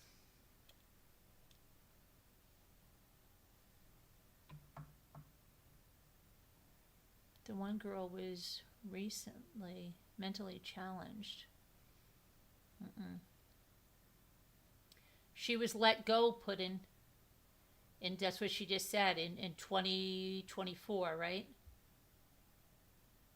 No, she was just a trial watcher who wanted to create a channel for people who like to watch trials. Yeah, and they've come so far now, right? Because now they have almost all the pool cameras. When I get a pool camera link, I deal with law and crime. Law and crime. And they've been nice to me. They've been very nice to me. They even told me that if I didn't have the pool camera link, that to use their videos. And I was like, yeah, but I like to have the pool camera link. And they've been nice, you know. But they basically get all the pool cameras, right?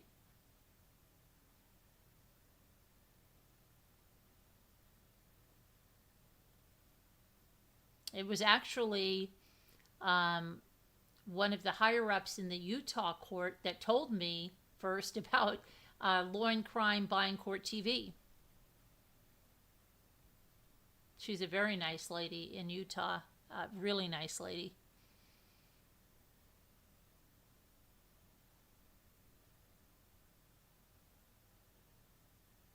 No, she wasn't a trial watcher.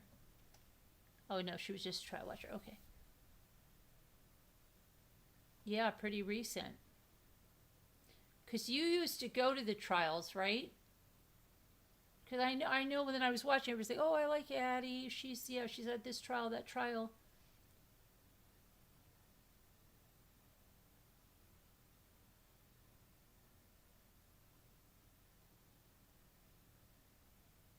It just grew very big, right? Once she connected there with Abrams, right? Yes, I was let go in 2024. They wanted to move outside of how I was running the 4 YouTube channels that I'd created for them. Now I hear they have less monetization. Glad they finally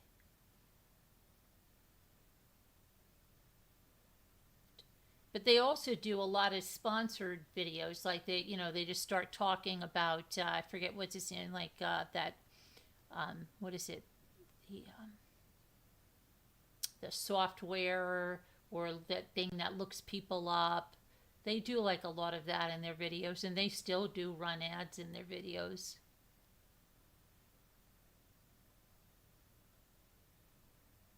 Oh, Kathy went to all the trials. I thought, why do I think that?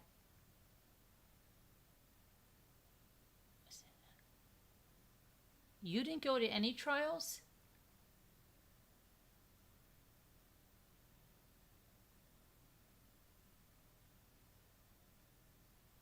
You meant less monetization. Yeah, I don't, well,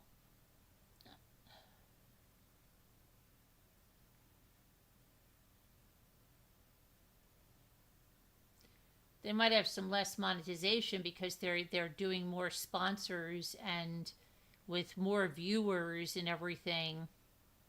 But I don't really know how much it's less because they have ads that are running on everything.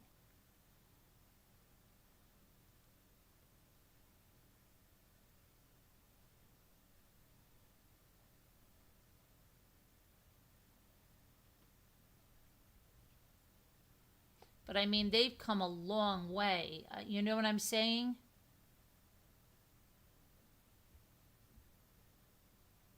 Like when you guys were doing this, was she wasn't running pool cameras, right? Because they have to have a huge tech staff to do that. That's a lot. I mean, and now to take over Court TV, and Court TV has all that stuff, you know, those shows on TV. That's a huge network now. That's amazing.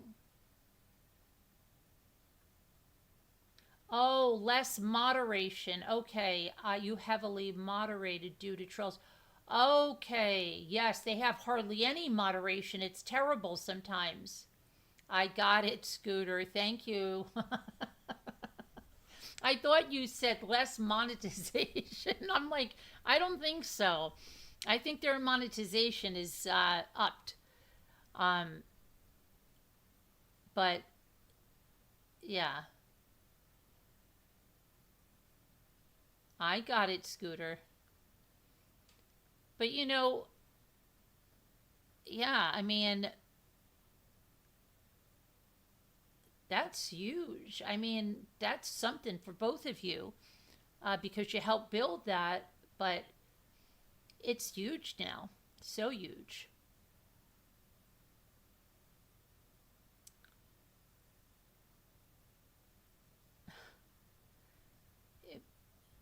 It's amazing, right? It's really amazing how big they got. Like he has the, like, law and crime was always like kind of, I don't know, as far as that broadcast in the shows, it seemed like it was kind of in the background.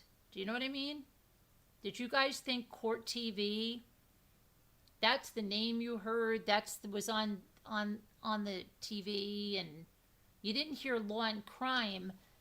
Like a lot of people that probably didn't watch YouTube didn't even know what law and crime was, but they knew what Court TV was, right?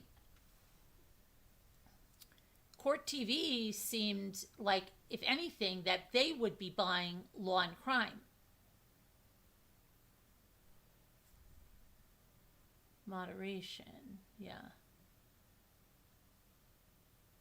Like I wanted it in the beginning, get memberships. I wanted to do that. It was a huge struggle. I got it now. Are you still?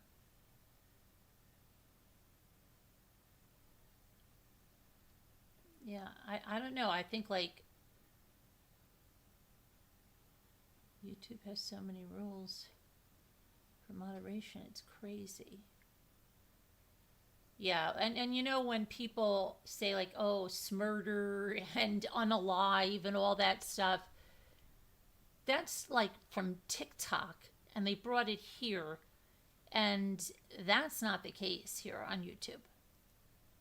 And I think smurder just is ridiculous. Dan was with Court TV when it was on TV. He decided not to buy it and start his own network, and now he bought it and owns both. He did it right. Yeah, yeah. But when you think of the two of them, Court TV was there, so now he's got them both. Good for him.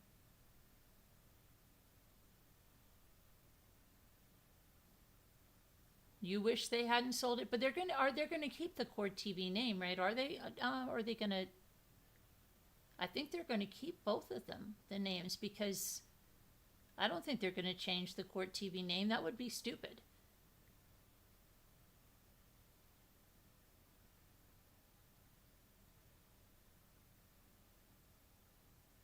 But that is pretty amazing.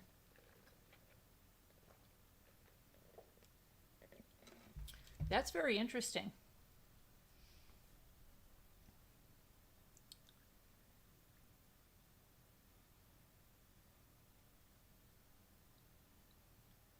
Are you still friends with Kathy?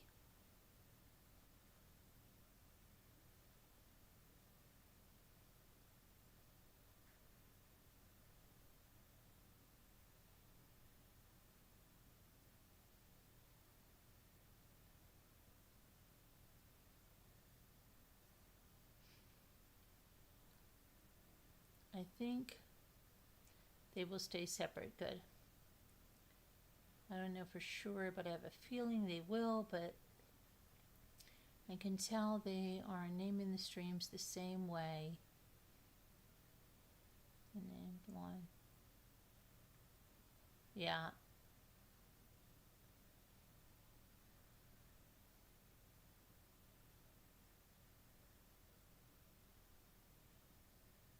You haven't used the Google search engine? Which one do you use, Terry?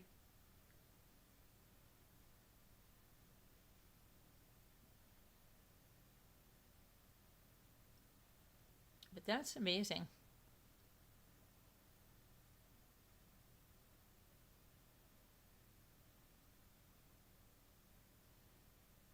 Oh, Terry, you forgot to hit the likes. Sorry, the same way we named them when I was with them.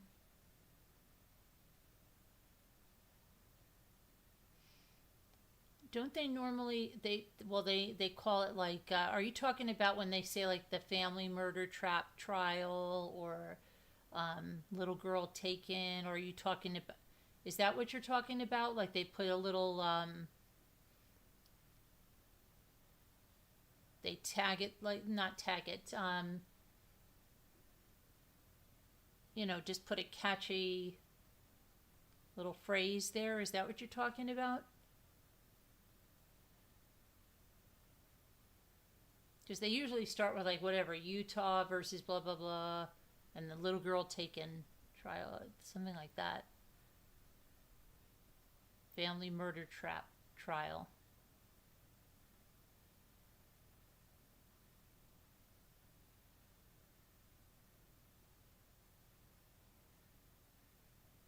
Yes, and how they name them, yeah. Well, I guess if something works, right, just keep going with it. But so you had 4 trials, so you like the trials, and then what others? There were 4 channels for them?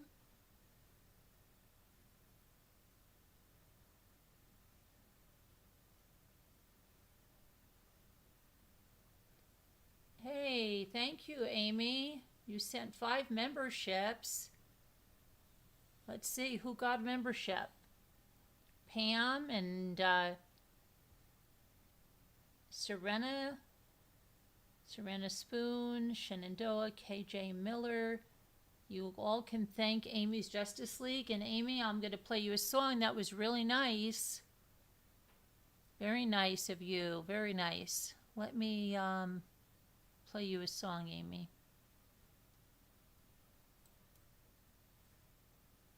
For the memberships. Very sweet.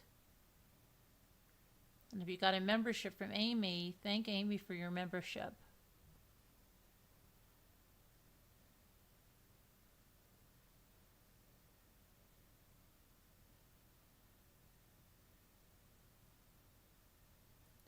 Here's my membership song. Oh, here it is.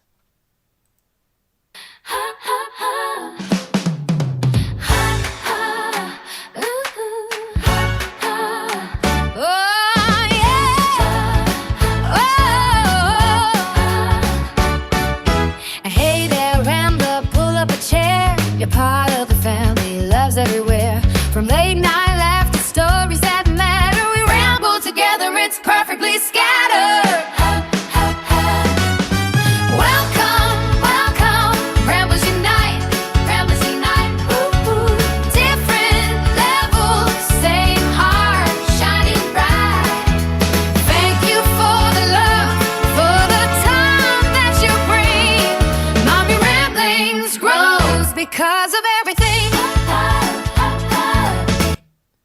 so much, Amy, for the memberships.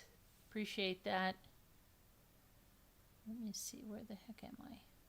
Over here.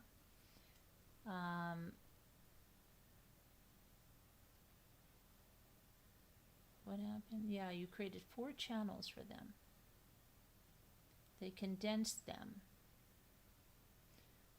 Yeah, I thought they had just had 2. Do they just have 2 now? Law and crime channels, or there's another one?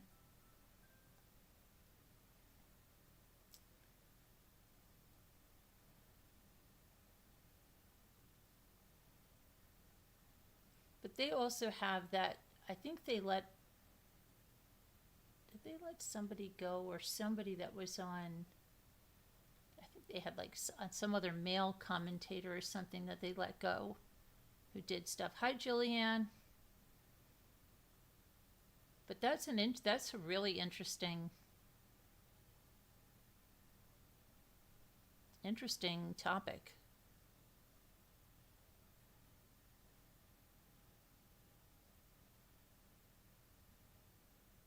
Do you think you'd still like to do something like that? Like,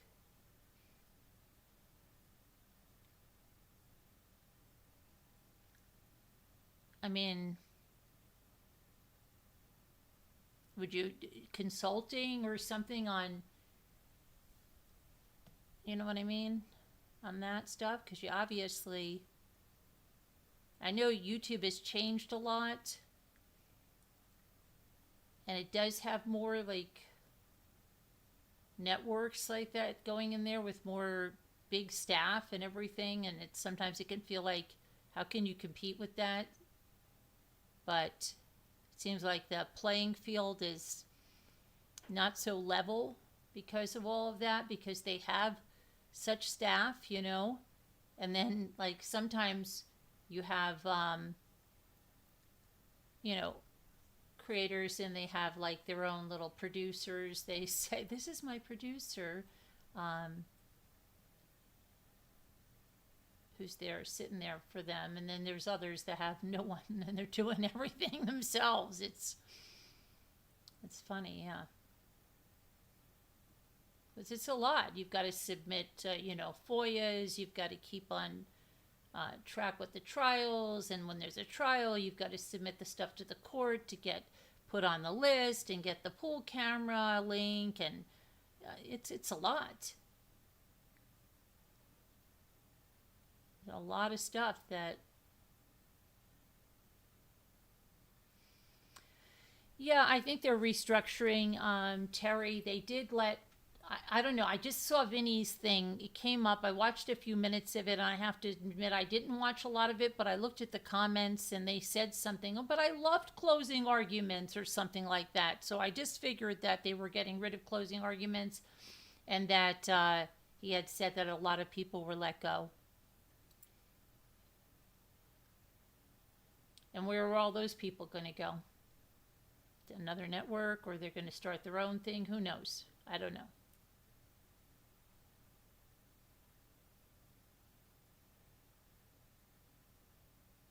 Right? I don't know, but who's ready for some more, why am I wanting to say Randy? Dylan Horner. Let's see what I've got for Dylan Horner tonight, because I do have some correspondence too, I know, from the, from like jail and stuff. It's crazy. I have to do a whole overhaul on my computer because it is acting really nutso.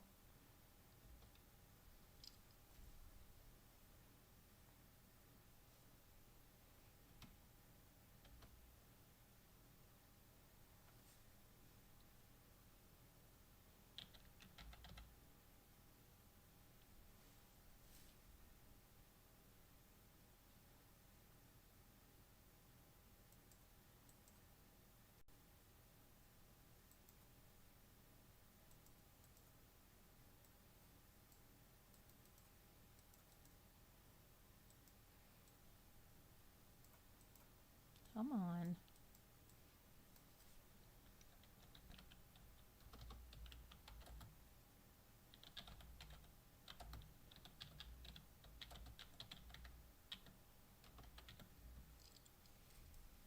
Okay.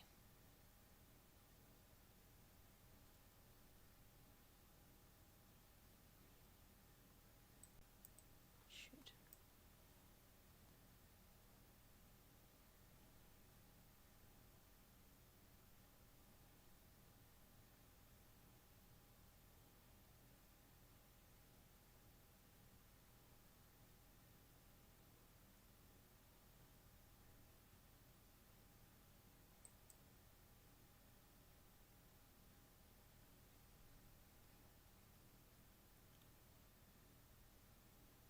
Okay, so let me go to correspondence here.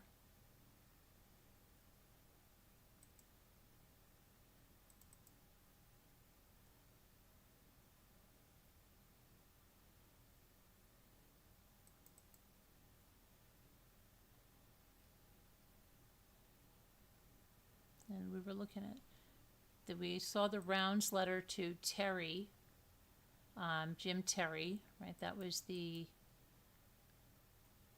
cease and desist. And then we have Brenner. Let's see what we've got here. Brenner, 329, Brenner's jail correspondence. Okay, so this one right here says, from the 15th day of May, 2023 to the 23rd day of October, I have received updates on James Brenner's correspondence. The information was sent to me from the Weber County Sheriff's Office, Detective Fisher.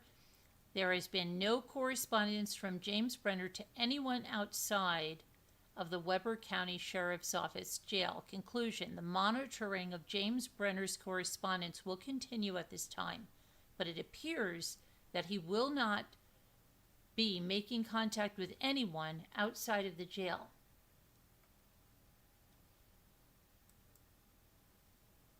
Okay, so he has received mail. Let's see, Brenner, cellmate email from Brenner's account.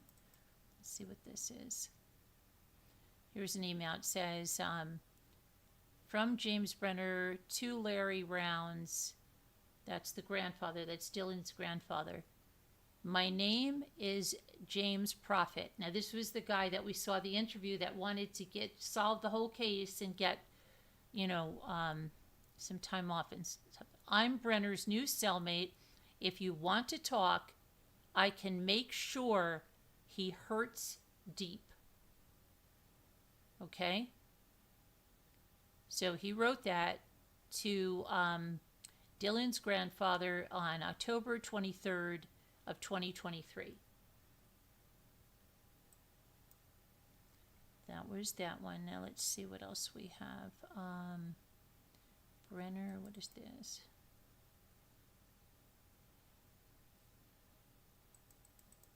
Okay, here's another one. This is from Larry Rounds to James Brenner, and it says, Dylan, Jim, this is Larry.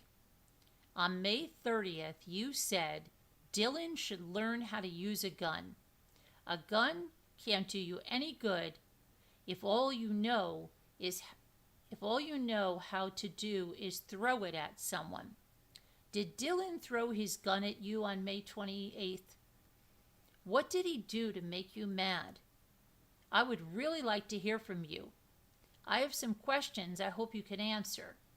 My phone number, and he put his phone number as redacted, or you can just respond to this text.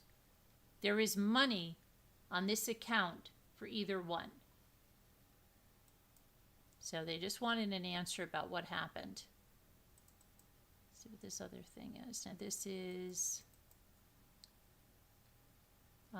from Larry to James on April 7th of 2023.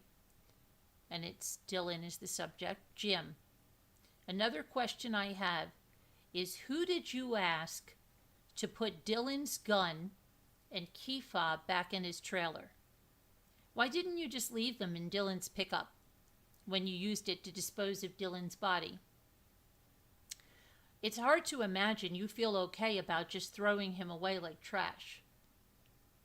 I love Dylan and need answers.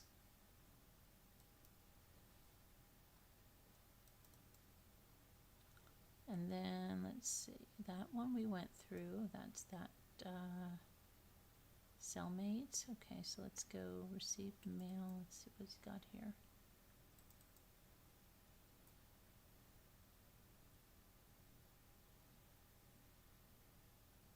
Okay, this is another one from Larry to James, and it's 4/17 of 2023. Dylan's whole goal in life was to grow his own crop on his own land. You killed him hours after he got it planted. He didn't want to harm anyone. He worked hard and was honest. You know, he didn't deserve what you did to him. I need to bring him home. You can't bring Dylan back, but you can tell me where to look for him so I could sleep at night. Do the right thing now, even though you made such a horrible mistake on May 28th. Where is Dylan?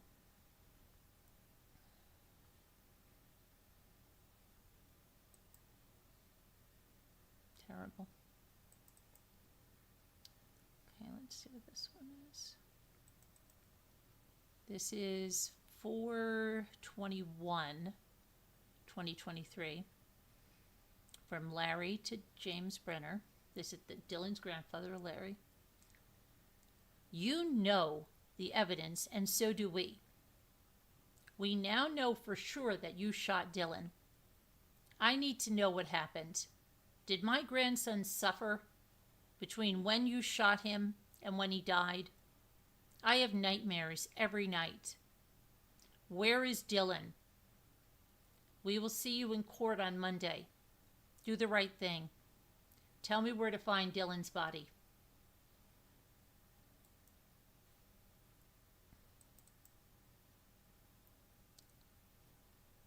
Okay, that was that. We went through that. What is this, Brenner? Okay. Now this was on 4/2. That's the one about the gun. Okay, so we went through that.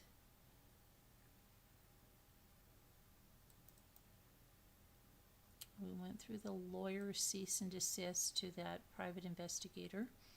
All right, so what else? We went through the cellmate. Box elder. It's over there.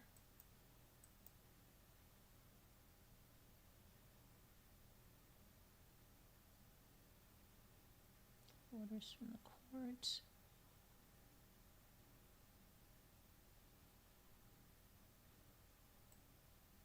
Oh, those are orders to have Brenner. Okay. Let's see what else we have. Call off letter. What is that?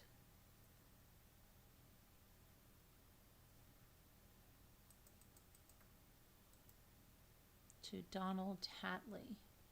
Hately, whatever. Dear Joshua James Iverson and Donald William Hatley, this letter will serve as a notice that the subpoena you received for the preliminary hearing May 15, 2024 is no longer valid. You do not need to appear. Okay.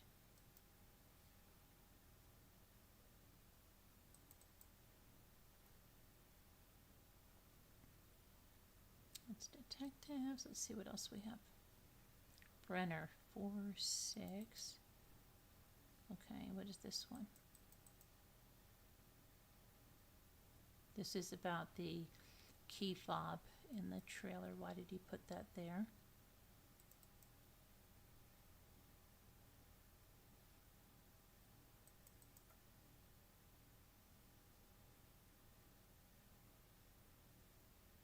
Northern Utah Crime Lab.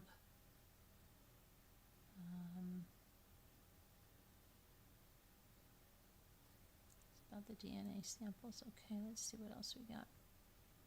A press release about Brenner. Okay, let's see what this says. All right, May 15th of 2024. James Brenner pleads guilty to the murder and death of Dylan Rounds.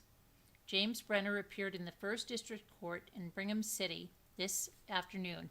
on 3 pending court cases, including an aggravated murder charge for the death of Dylan Rounds. Brenner entered guilty pleas to resolve the 3 cases. The prosecutor, Blair Wardle, worked closely with Dylan's parents to review the different options and sentencing outcomes to structure and finalize the plea deal signed by Brenner and the state in the court today. The plea deal required Brenner to disclose the location of Dylan's remains. So you have to realize when his grandfather was writing to him in April of 2023 that he didn't tell them until over a year later where Dylan's remains were. And his grandfather was writing like, yeah, unbelievable. Okay, the plea deal required Brenner to disclose the location of Dylan's remains prior to today's court date.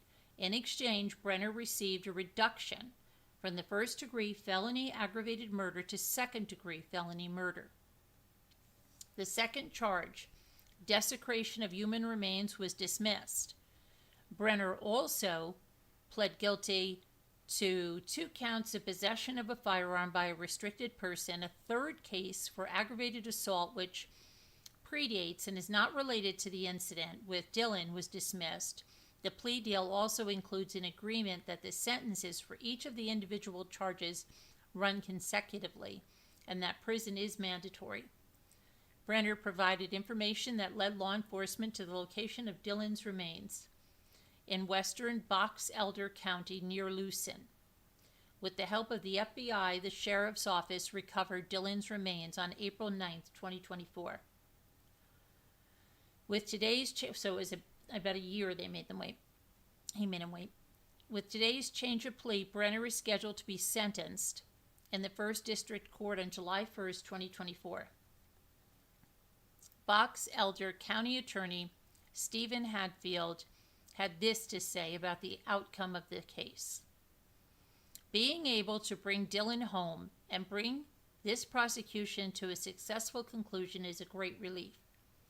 It has been amazing to see what the tireless and unrelenting efforts of so many people can accomplish. We wouldn't be here today without each of their individual contributions. Rounds went missing after speaking to his grandmother on May 28, 2022, shortly after Box Elder County Sheriff's Office received a report of a missing person, and from that time until Dylan's remains were recovered on April 9, 2024, Box Elder County Sheriff's Office dedicated thousands of hours to the investigation and search and engaged the assistance of over 30 agencies in and outside of Utah.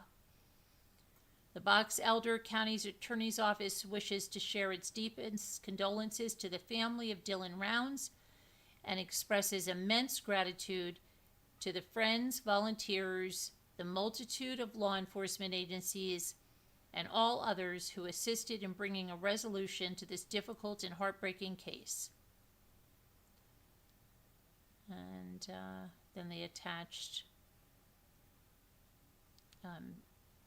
KSL.com with Dylan's picture, and man pleads guilty to killing Dylan Rounds. Mom says he was mad about where he parked. And let's see, it says the man charged with Dylan Rounds' murder pled guilty on Wednesday, shortly after helping investigator locate his remains. James Brenner, who was then 61, pled guilty in Utah's 1st District Court. Let's see what the mother said, because that's... we definitely been waiting for it, right? It's a giant elephant out of the room. It's definitely a relief in that sense, said Round's mother, Candace Cooley. The possible sentencing in the case of 1 to 15 years is not justice. It isn't, but it's what the law is, she said. She told KSL the family was told Brenner had been mad, that Dylan put his truck in the shed that day. That's it, just mad. It was absolutely shameful that that's what it was over. And then that's probably all we'll ever get out of him. There's no legal arrangement that can make him tell us exactly what happened that morning. Nevertheless, we can take a deep breath now. We don't have to wonder what the next phone call is going to be.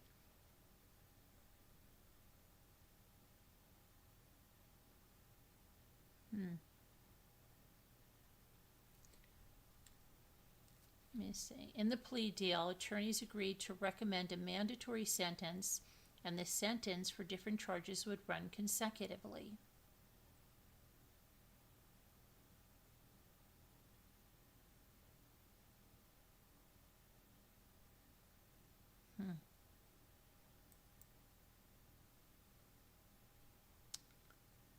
Then, hang on a sec.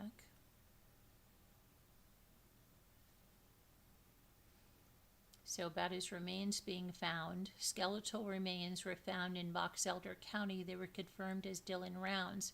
I remember when we first reported on this in real time. And let's see here. Let me get rid of this. Skeletal remains found in remote western Box Elder County are confirmed to be Dylan Rounds, who was killed almost 2 years ago. The Box Elder County Sheriff's Office said the remains presumed to belong to Dylan were recovered near Lucin. The area was processed for evidence, and the remains are now with the state medical examiner for confirmation of identity.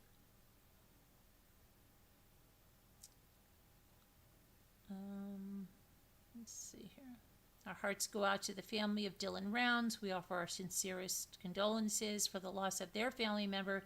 We understand the pain of their loss is immeasurable, and we want to express our deepest sympathies to them. It's our hope that they can find peace moving forward.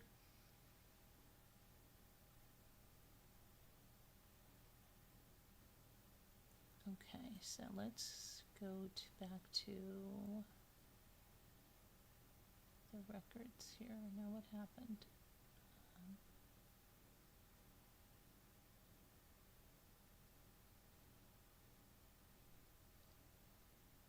There we go. Okay, so that was that. Then we have man pleads guilty. I think that's what I just had there, yeah. Okay, and that was about the mother. Box County Elder James Brenner pleads guilty.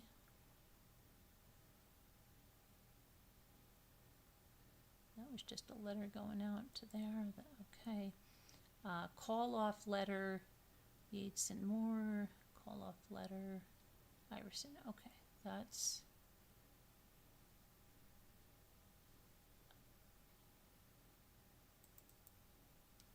Okay, that's the end of the correspondence. Let's go back to the next file. Court documents.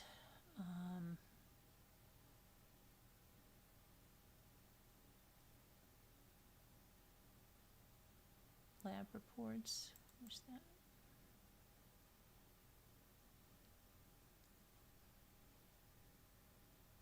Oh, the rag they found, that they found near the grain truck, I think it was. They found, let's see.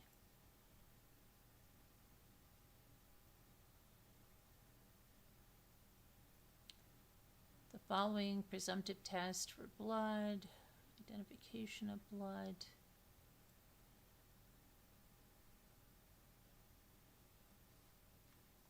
Was a rag they found, and it had Dylan's blood, and I believe it had James Brenner's chainsaw from Donald Hatley. Forensics. Okay, preliminary case file. Box Elder burn barrels. What was he doing there with the burn barrels? Let's see, I examined the contents of 2 burn barrels found in Box Elder County at the Utah office of the medical examiner. We removed the contents of each barrel separately, and I examined them for possible human bone. I could not identify any human bone. I did identify burnt cancellous bone fragments that were kept separate. However, it would take further microscopic and possibly destructive analysis by a qualified laboratory to confirm if the items are indeed bone and not some other burnt material. Cancellous bone is found in most mammal species, and differentiation between human and non-human may be possible by a qualified laboratory. If I can provide any additional information pertaining to this case, do not hesitate to contact me. And that was Darina Kopp, PhD. Let's see here. Preliminary case file information. Let's see what this is. That's about the bone fragments.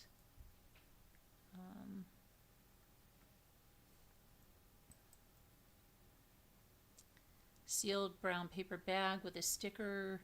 The evidence was located in the burn barrel.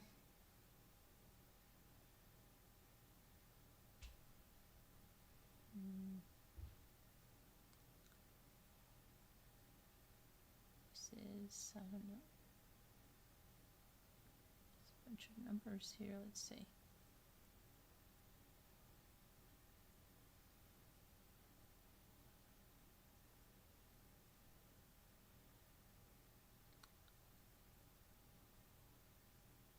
Unique case identifiers. Okay, I think that was probably used in court. DNA samples, Dylan, Candace, Justin. Photos of Hatley's property, an interview, Ask Eddington, Dylan's DNA. It's just their notes, 3 to 5 weeks. I guess that's what they could get. Any samples? I think that's what they were testing, the burn barrel stuff, but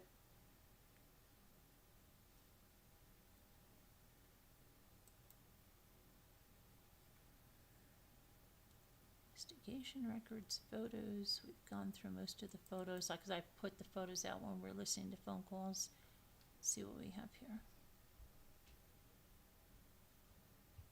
Updated timeline. So here, let's look at this. I'm going to pull this over on the next screen.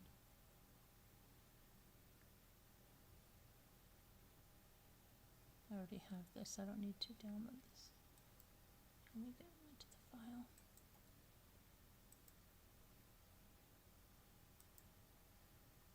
Here's the PowerPoint.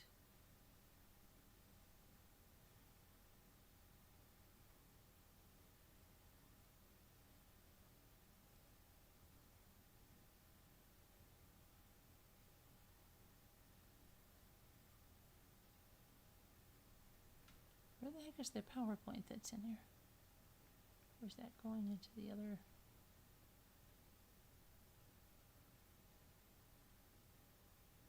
Here's that, there's that cell phone video that thankfully it was recorded on Dylan's phone. You can't tell me that's not divine intervention. He had killed Dylan, and that was recorded on Dylan's phone.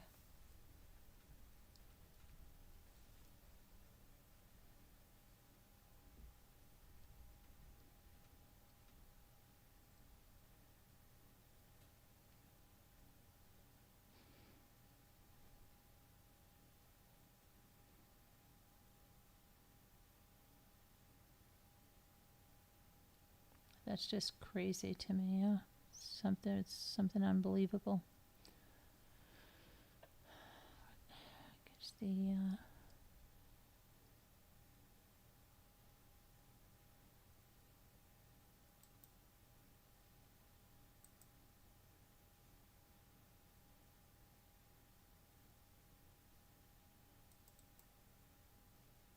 that is, hold on. Oh, this is the one I'm looking for. This is, uh-oh, what's going on with this video here? Where's my page?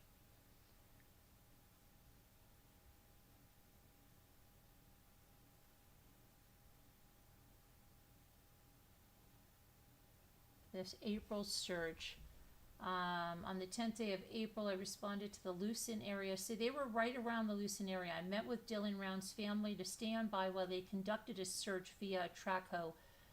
The search was conducted at the grain shed in the area of the trench to the immediate north of the shed. While I was there, I inquired about the water line that was on the Rounds property.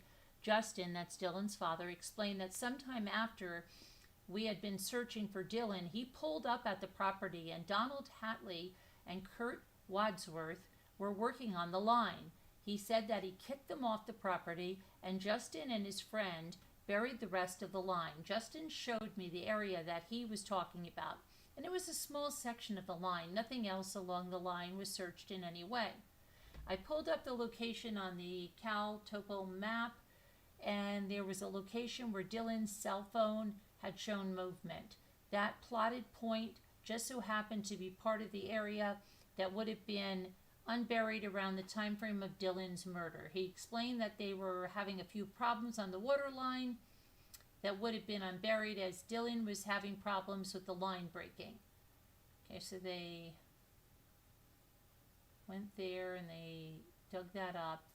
Through the digging and searching, I explained to Justin from the start that I was there just to oversee the searching and that I will just stay back to observe. And if we find Dylan, I will be available to call in more resources while containing the scene. I offered that if he does have any questions, I will help him out how I can. Conclusion: the searching that was conducted in the time frame of April 10th to April 13th with assistance from Detective Bowen and Detective Iverson, we were able to be on scene if anything was found or they had any questions. Ultimately, the searching done in listed timeline was unsuccessful in locating Dylan. Multiple pictures were taken. That was the April search. And then this is the timeline, overall timeline, May 28th, 2022. And these are Dylan's trips, right? From the farm to the barn, 6:30 a.m. to 6:49 a.m. From the barn to the farm, 7:36 to 8. From the farm to the barn, 8:04 to 8:30. And then trip 4 from the barn to the pond. And then from the pond to Don's. So this trip right here, he was gone. And this is the barn to the pond is when James Brenner put his phone in that pond. And then when he went to Don's for that ribs or something they were having, remember, to go watch Yellowstone. So between this time and here, that's when he was killed.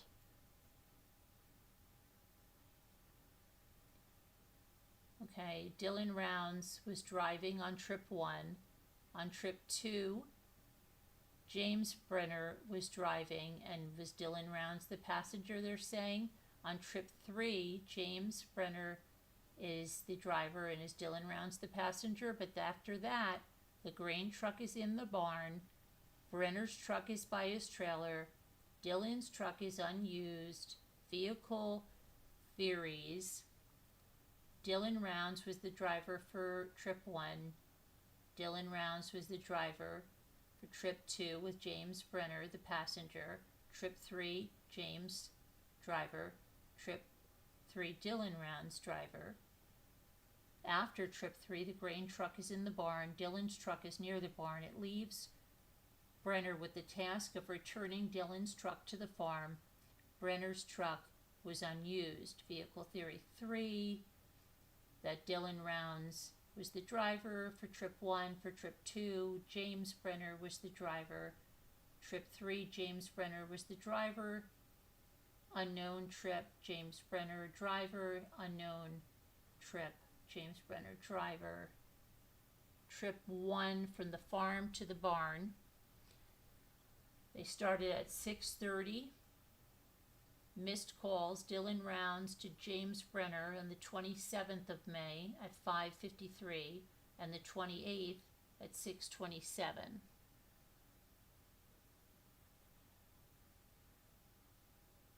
Trip 1 from the farm to the barn on May 28th, average speed 29 miles per hour, duration 18 miles, distance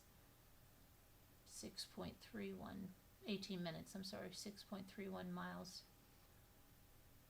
So this is the timeline. Dylan calls his grandma. Grandma returns his call. This is at 6:51. And then look at this. Megabytes of data used on Brenner's phone at 7 a.m. Parked the grain truck on the property at 6:48, unlocked the phone, opened Safari web browser, this is Dylan's phone, to look at the weather forecast, locked the phone and display off, unlocked phone, called his grandma, opened TikTok, received call from grandma, locked phone, unlocked phone, opened the phone app to make a call, phone lock, display off, display on, display off, display on, display off. Okay. Back camera turned on by a side swipe from the home screen. That's at 7:13. Camera changed to video. Camera changed to cinematic. Camera changed to slow-mo. Camera changed to time-lapse. First time-lapse in the barn. Second time-lapse entering the trailer. Third time-lapse inside the trailer. Time-lapse completed. Phone moved. Display off from idle timer and camera off. Then his phone was in the barn location. You don't see anything. Dylan Rounds calls James Brenner 5:53 p.m. May 27th. So you see what I mean? His phone, yeah, that's crazy that I took that video. Barn to the farm. Between trip 2 and 3. 22 minutes 56 seconds was spent in locations 1.78 miles from the farm. Subtracting 14 minutes, Brenner could have spent about 9 minutes at the Rounds farm instead of the previously estimated 1 minute 31 seconds. How could they not have tracked him out to where he put Dylan's body? Between trip 3 and 4, continued pattern. Trip 5 from Lucin Pond to Don Hatley's trailer. That's when he threw his phone in there. And there's the Lucin Pond over there. Here's the barn where the grain truck was parked. Here's James Brenner's trailer over here.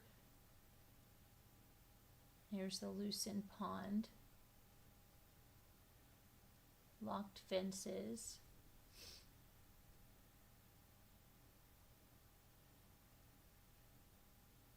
Vehicles, camper, the truck,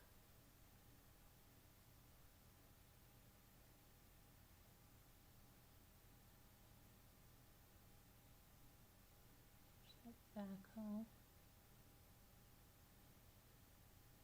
there's a John Deere backhoe that supposedly is owned by that guy at the bar, right?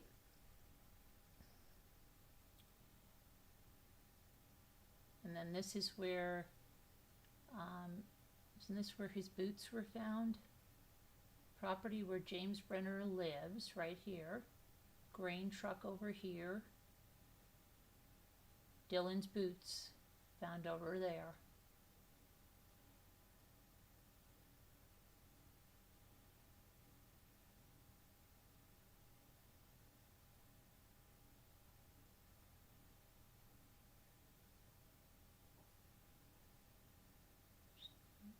This is his where he had the mushrooms in there dehydrating. This is his other vehicle, Rounds Farm. Dylan's truck and trailers there. Direction to barn. The break in the water line here.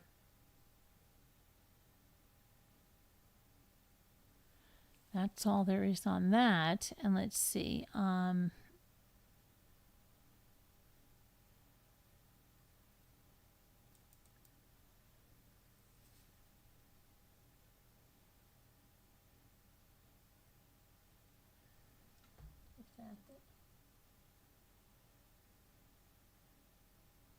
went through all of that there.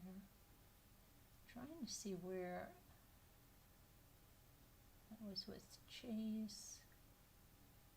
Lauer put handcuffs on Brenner. I approached Don and inquired if the gate across. Yeah, we went through that.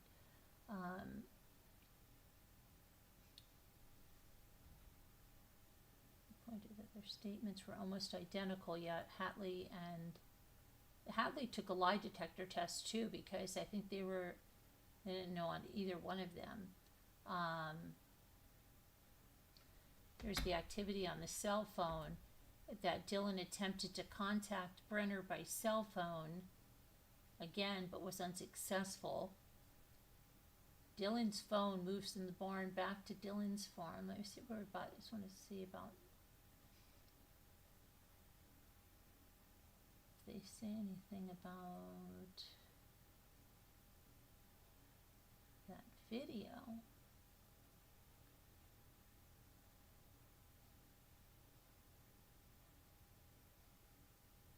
According to Brenner, he arrived home at 2100 hours, and when he arrived through his back gate, he immediately noticed that Dylan's grain truck was parked in what Brenner described as his shop. Brenner stated that the truck had backed into his projects he was working on. Brenner did state that he did not see or talk to Dylan, but noticed tire tracks from a dual-wheel truck leaving Brenner's front gate. Brenner was then asked if Dylan Rounds attempted to call or text him any time on the 28th of May, and he replied that his phone did not receive calls or texts in a timely manner. Brenner stated that he did not know until much later that Dylan had attempted to call him on the morning of the 28th. On the 29th, Brenner stated that he was asked to go with Don Hatley to check Dylan's property to see if they could find him. Brenner stated that they went to Dylan's, and Brenner went inside enough to notice that Dylan wasn't present in this residence, and Brenner also noted that Dylan's truck was in front of his property and that his doors were locked. He thought that was strange because Dylan never locked his truck. And he further noticed that the shotgun shells Dylan always had on his back seat were also missing. Brenner again said that he did not have contact with Dylan on 5/28, and he doesn't know where Dylan went. Okay, so here's about the polygraph, right?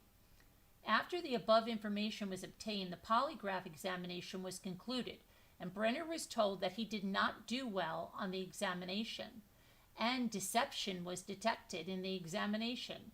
Brenner was then interviewed by Sergeant Pierce and Special Agent Ross, and he ultimately was booked into the Box Elder County Jail for a restricted person in possession of a firearm.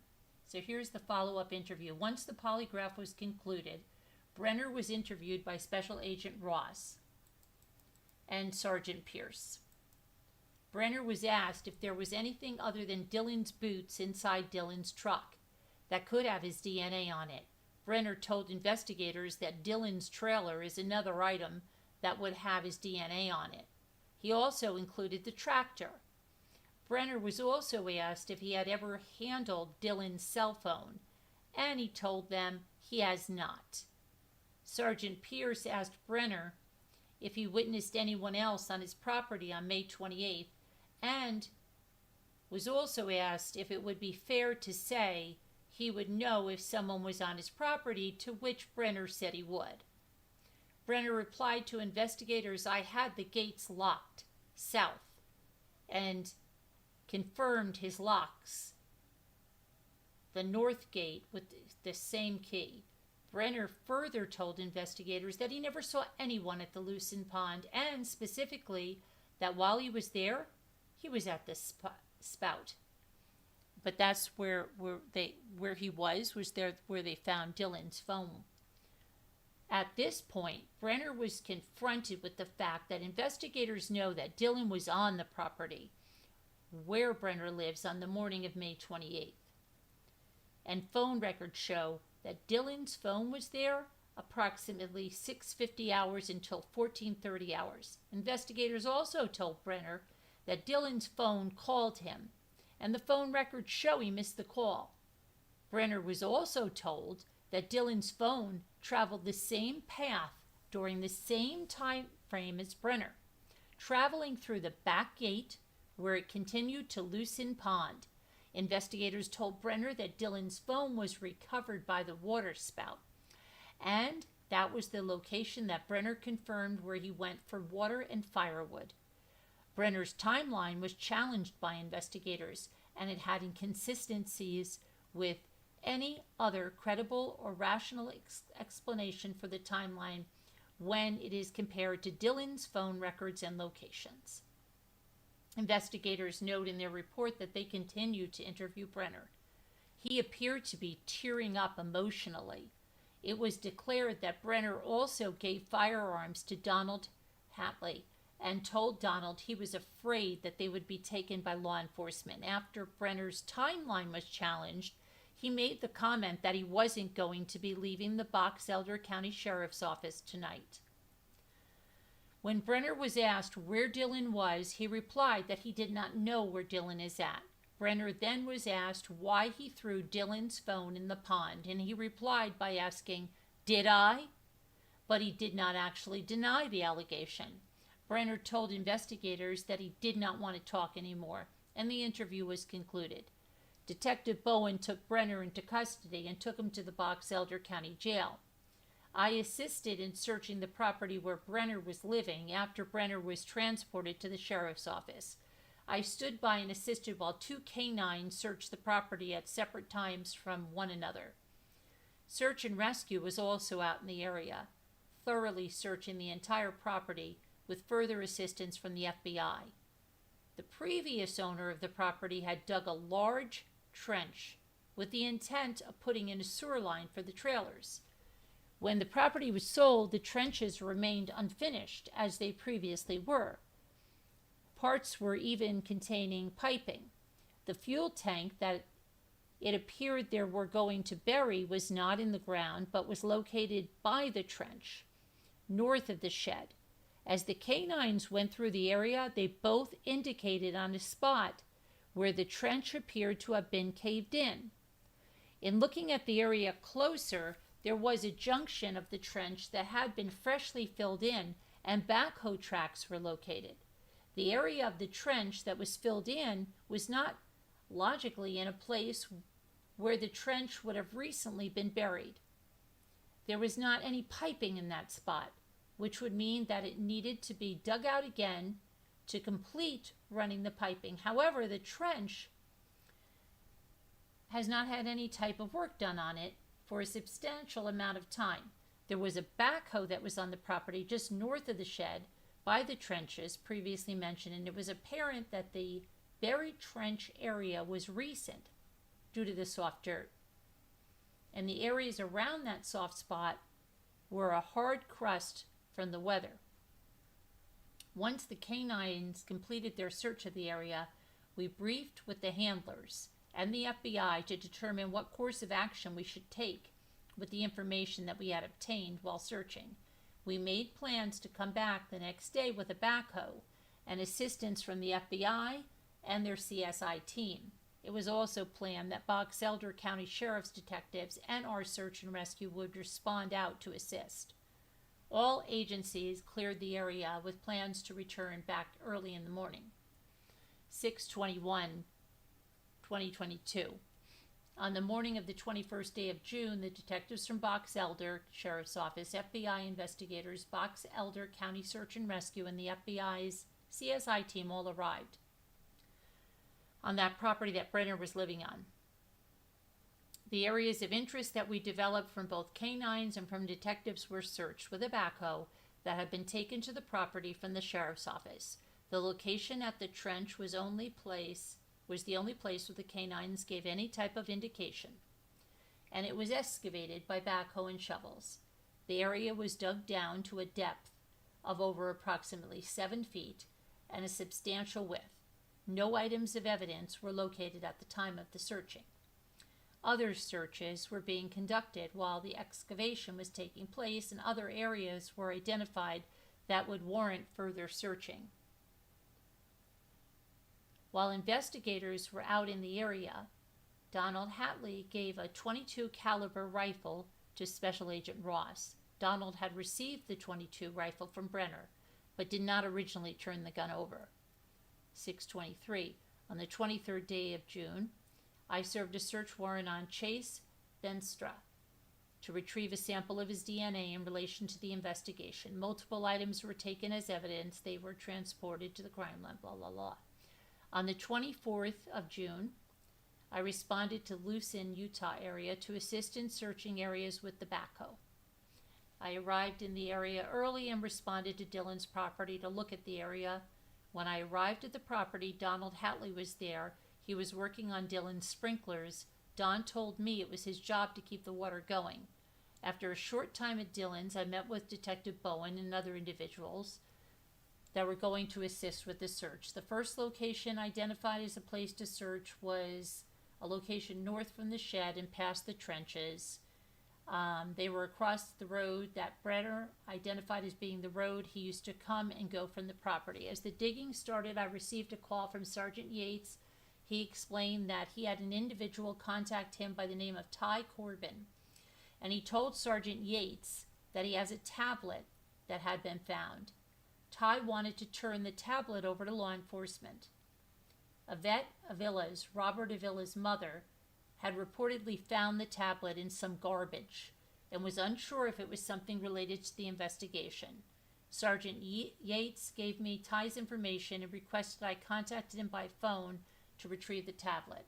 I called Ty and requested he meet me in Montello, Nevada, so I could speak with him about the tablet. After waiting for Ty to drive to Montello with Robert's mother, Yvette, I was able to speak with Ty, and Ty told me that he believes that Robert is involved in this incident and that he thinks that Chase Venstra committed the murder and that he scared Robert in helping him dispose of Dylan's body. Yvette was also there and expressed that if Robert was involved, she wanted to know, and she wants him to help law enforcement find Dylan.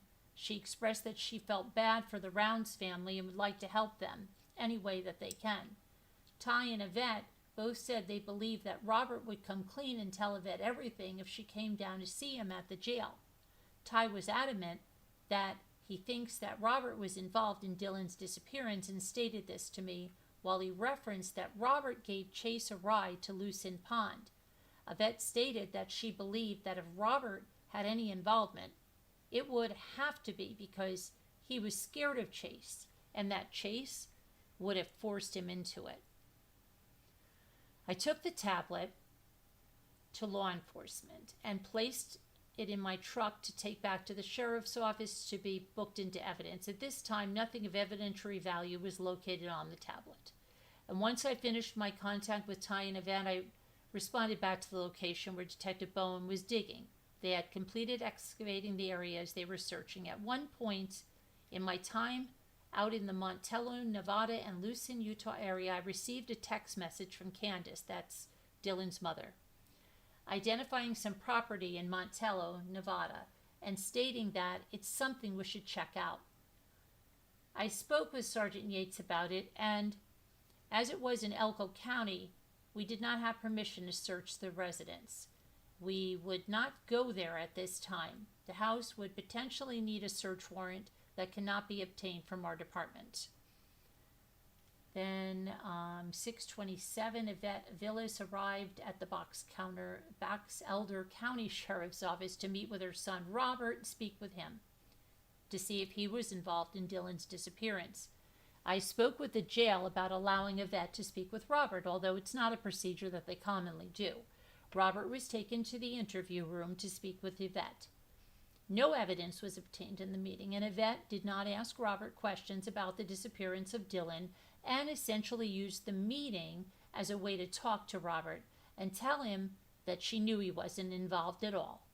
I cut the meeting short due to the fact that the meeting ultimately was not being used for what was originally supposed to be discussed.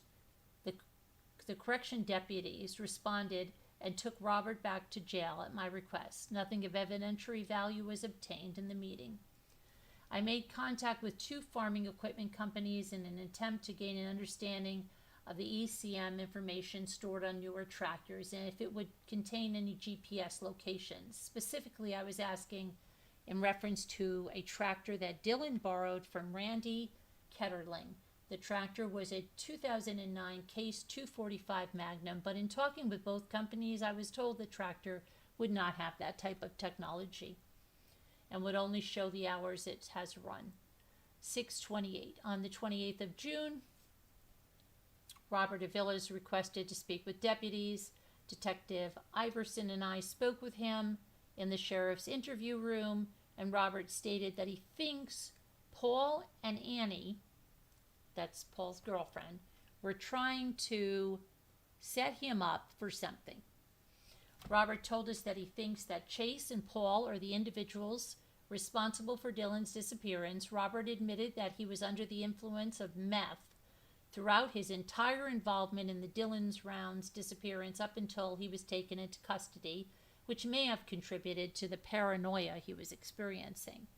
The interview with Robert continued for some time, but nothing of evidentiary value was found.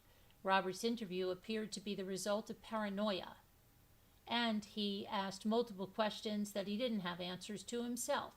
He continually referred to Chase and Paul as being responsible and stated that they were trying to set him up.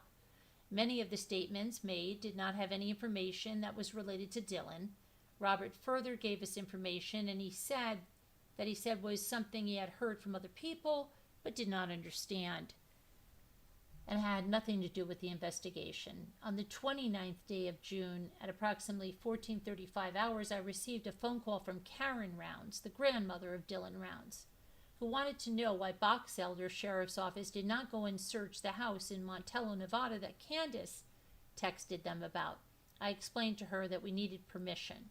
She stated she wanted it to be checked because Troy Wadsworth has a key to that property, and someone reported to the family that there has been someone who had been through that house since the owner had been out to the property. On the 30th day of June, myself, Detective Bowen, and Iverson made contact with the canine cadaver dog handlers in an effort to search various locations in Lucin, Utah.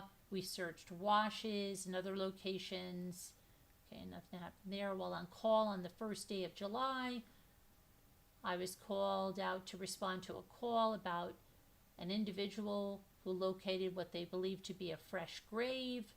The individual was Josh Bunderson, and it was located, the location that he wanted us to respond to was in Terrence, Utah. Okay, the ground felt soft. It was part of a water runoff location. Let's see, they did do that, but nothing was found. Okay. 7/5, Brenner was transported to the federal courthouse from Box Elder.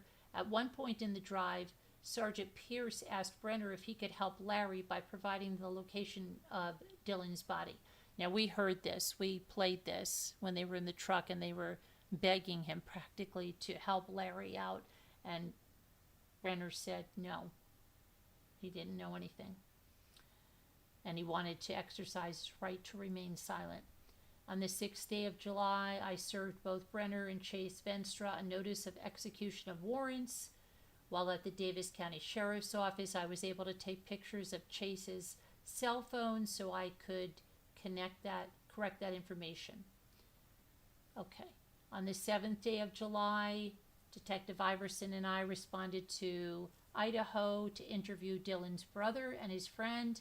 We also met with the Idaho State Police officer and Bonneville County Sheriff's Office to receive evidence they obtained in relation to the investigation. The interview was added to the case file. Let's see. On the 12th day of July, they had search warrants for the trailers and vehicles owned by Brenner. Detective Bowen served the warrant and then transported Brenner's 2 trailers in a Chevrolet truck from the property that Brenner had been living on. Okay, let's see. Detective Bowen started working with Elko to obtain a search warrant for the property that Brenner owns in Nevada.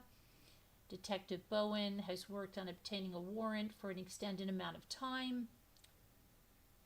8/1. I made contact with Karen Rounds, that's the grandmother of Dylan. Karen told me that she's been in contact with Elko County, and they told her they have not been able to obtain a search warrant. Okay, I called Karen and explained to her that, to my knowledge, we have provided the Elko County Sheriff's Office with all the information that they needed for the search warrant. On the 2nd day of August, I received a report from Box Elder detailing that they conducted a search of Pilot Mountain Range and the mines in that area. Okay, 8/3. I started drafting a search warrant affidavit for the property that Brenner had with him when he was taken into custody. I made contact with Douglas Hutton, who has the YouTube channel. Yeah, we talked about this one. Okay. Search warrant for Brenner's property was completed. When I arrived back at Box Elder, I contacted deputies and they were able to deliver the property that Brenner had with him. Pictures were taken of all the property. Okay, and a meeting during that meeting. Let's see here. Special Agent Ross presented the idea of getting a specific, we talked about these drones because we were reading this in another report. So that is, EquiSearch was coming out, Mark Millett, we've talked all about that already. That was in another episode. We might have it all from anything about Brenner. Yeah, this is when they found his phone in the pond. We went through all this already. Dylan's blood on it, the grain truck. Let's see. The lab results showed that the heavy paper disposable towel that was found in the shed where the grain truck was parked did in fact have Dylan's blood on it. The evidence was found in a search that was conducted on the inside of the shed. They also got the results of the boots.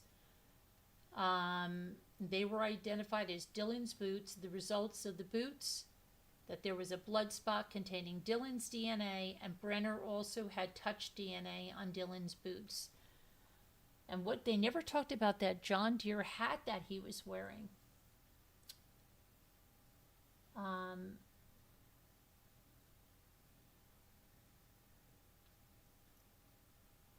Donald Hatley interview. Donald told us that we did read about Donald Hatley.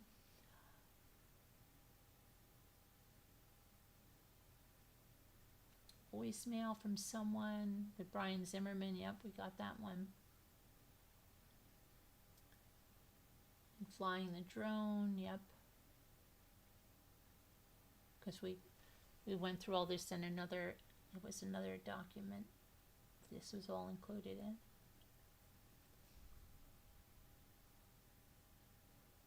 Okay, here's about the phone, about that recording. 11/7/2022, on the 7th day of November 2022, with the assistance of Special Agent Ross and the FBI, they were looking at Dylan's phone. While searching the phone, there was media that was located that clearly shows that the phone was in a trailer, identified as Brenner's trailer, in the time frame consistent with Dylan first arriving at the property on the morning of the 28th of May 2022. The media recording was originally moving at a high speed and was converted to a slower recording by the FBI.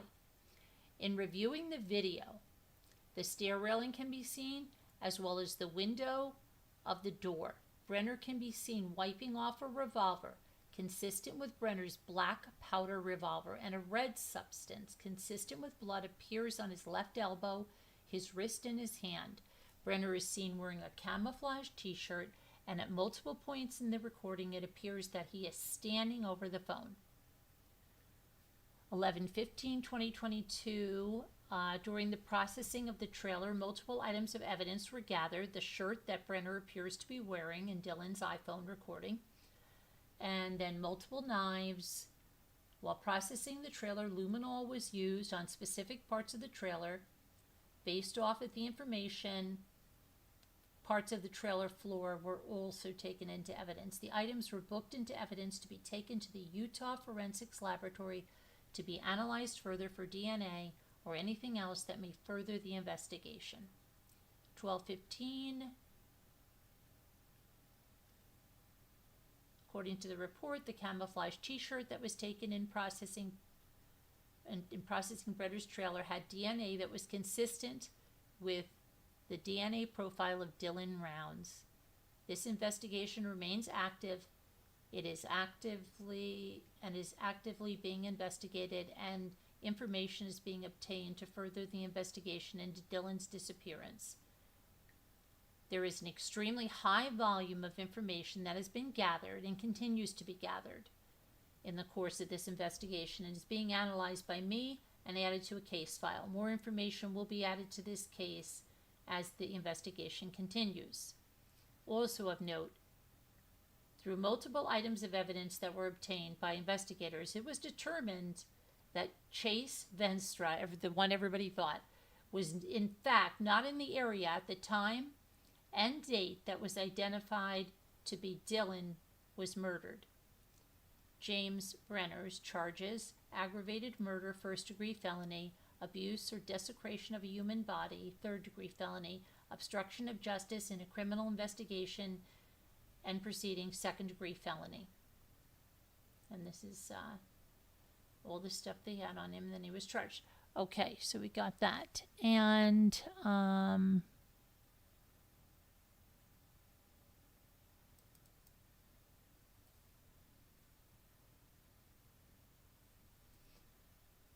this is, it's our understanding you're currently in the process of testing DNA samples. Okay. This is for Chase Venstra and Dylan Rounds.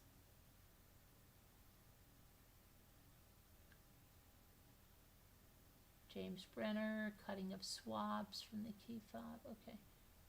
This is all the DNA that they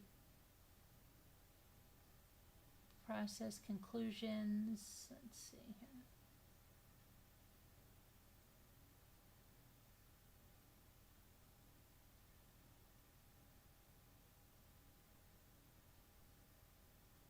This is some, oh look, the John Deere hat. The following item was swabbed for possible DNA. No serological tests were performed. That John Deere hat, they got it. I wonder what.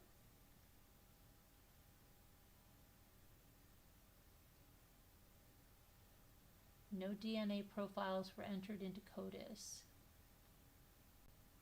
James Brenner.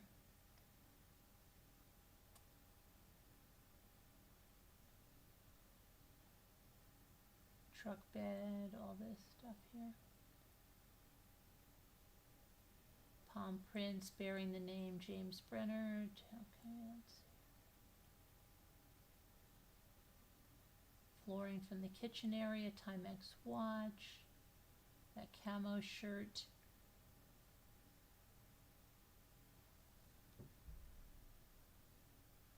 Okay, so let's see what this says. It says, to clarify the last email, I don't know what this stain was on the shirt sleeve.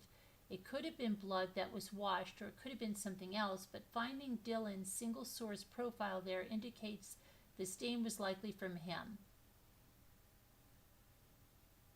I remember that. Yes, the camo shirt was tested for blood. Only one stain, C on the sleeve, had a positive KM test.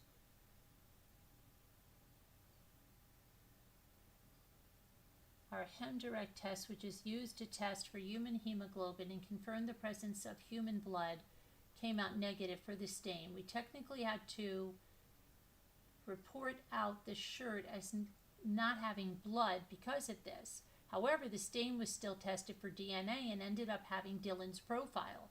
It's possible the shirt was maybe washed, so the hemoglobin was no longer detected, but some of the DNA was present in the fibers. And it's also possible that the DNA result came from skin cells. Unfortunately, with DNA testing, we don't have a way of determining the exact biological source of the DNA from our data. We still have the blue rags here at the lab and plan to test them. They were not tested in this round, so we could get you a DNA report faster. The rags will still be placed at the top of our queue, but will likely not be processed until after Christmas or in early January.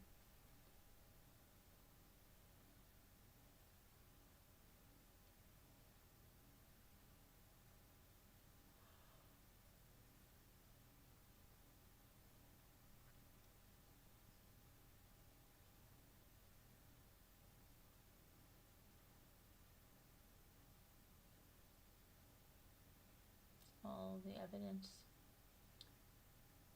Camo shirt, cut up jeans, paper towel with stains, scrubbing pad, pair of boots, socks with stains, various knives and 3 sheaths, paper towels with stains, small notebook, swab by the sink, swab bathroom counter, swab bathroom sink, washcloths, flooring, kitchen something with P-trap, bathroom sink, so I guess those are swabs, broken iPhone with flower case, 2 .40 caliber spent casings, unknown caliber spent casings.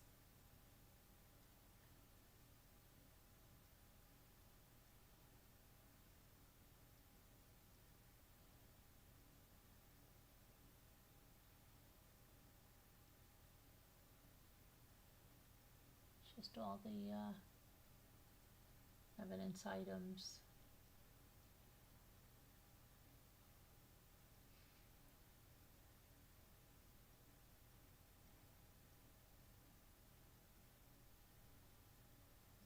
There's this.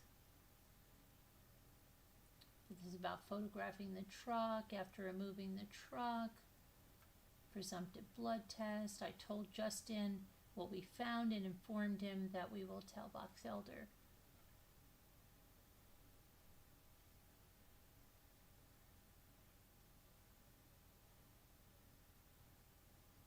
Okay, that's that. And let's see. Updated timelines, we did that. The police report.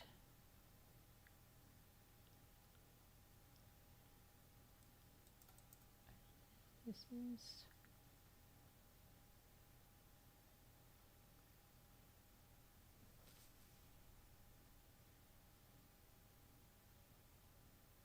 I think we went through this one.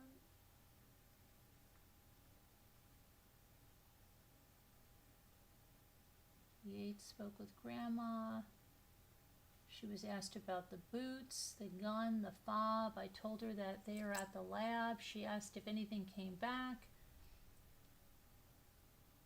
Let me see here.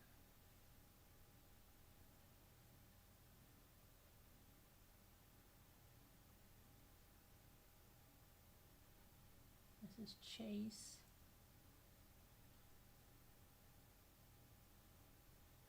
Robert Avilis, Jason, with a Telina Ringalot, who is Curtis Wells' sister. We saw the text messages from her. Rounds property spoke with Justin. They were digging out the well.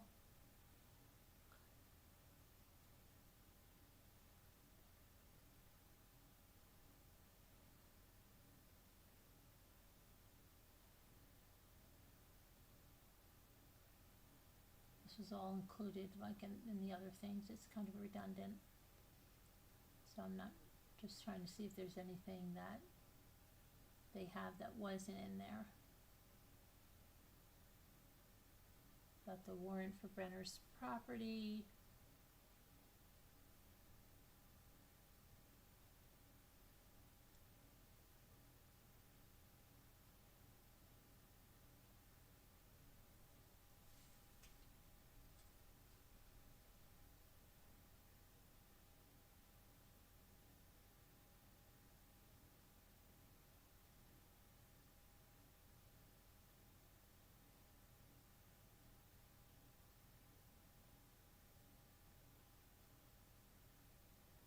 I spoke with her. Sometime I spoke with the mother for an hour in Lucin. She had many concerns and complaints and requests. I asked her to put them in writing in an email chain that was started. Okay.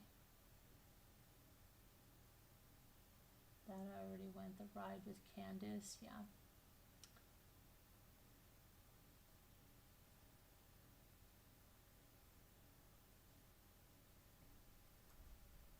This is when Donald, when they were suspicious of him, and then I went to Brenner's.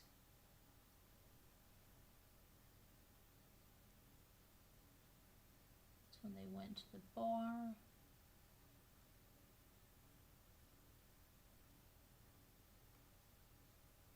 They stated they did not have any further questions. I advised Justin he could follow me outside. I could get him a map. Candace told me that she was finishing an interview with KSL, that she will request that people call in with any information. I gave Candace my email address, okay. Prior to leaving Dylan's parents, I explained that there is going to be many aspects of this investigation I'm not able to give them. Yeah, we got that.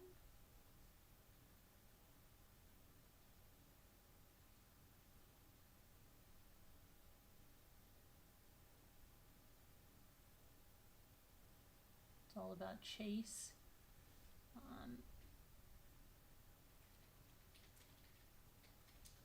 This is when they arrested Brenner. That's all we've gone through all this.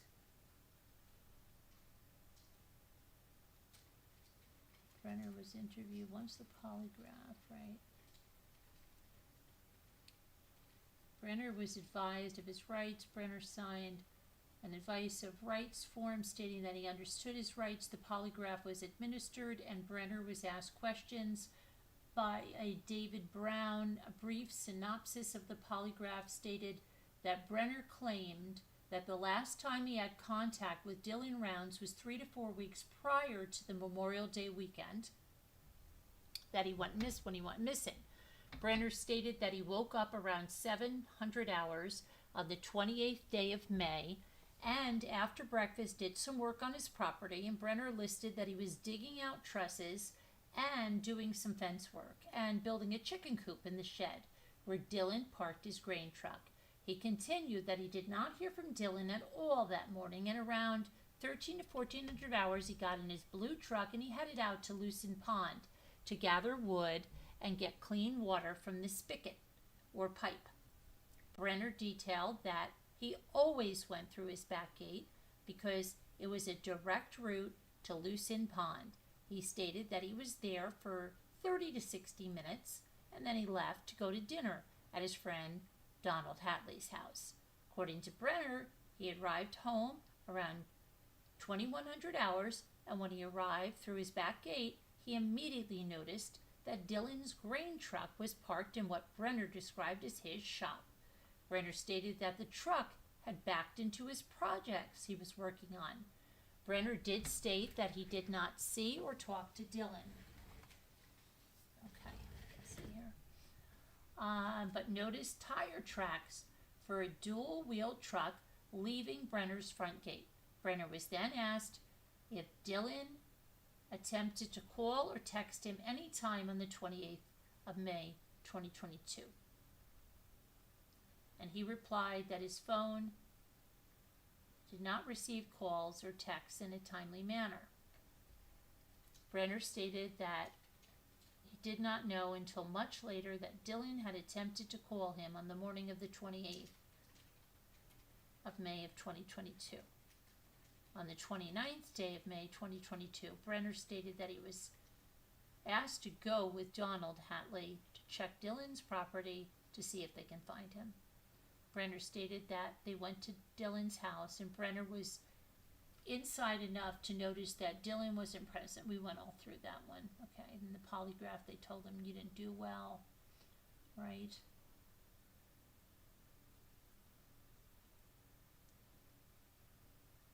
Okay, we went all through this. Yeah, this we all gone through here.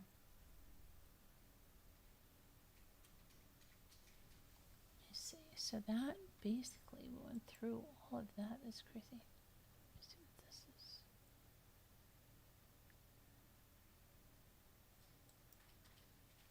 All right. So, hi Shay. How are you? How did they convince him to divulge Dylan's location? No, it was after 2 years. It was after 2 years, Shay, with the plea deal.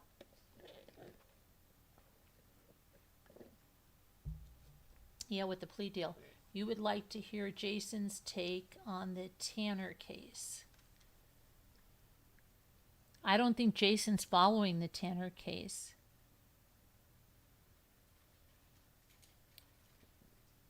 He only follows the Guthrie case, I believe, Terry. I wonder if the same DA will be handling the case. Which one are you talking about putting? Oh, with Letitia? That's going to be a long time before that gets to trial. You sent me an email, Addie? What the heck? Wait, hold on. Let me look. You sent me an email? I'm sorry. Addie sent an email. Okay, let me go see. Sorry, I was off the screen. You know that about me, Scooter. You know I'm off the screen. Okay, I get into what I'm reading. Hi, it's me.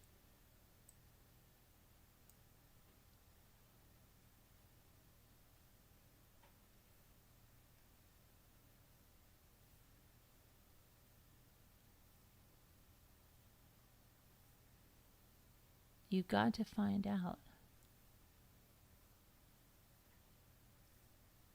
Am I allowed to read? You want me to read this out loud? Or I don't, wait, I'm trying to figure out. Hold on a minute. Am I supposed to read that out loud? Like everybody else knows in the chat, you want me to know?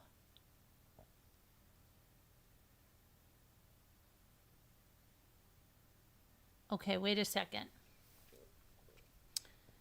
Wait a second. Just hold on 1 second.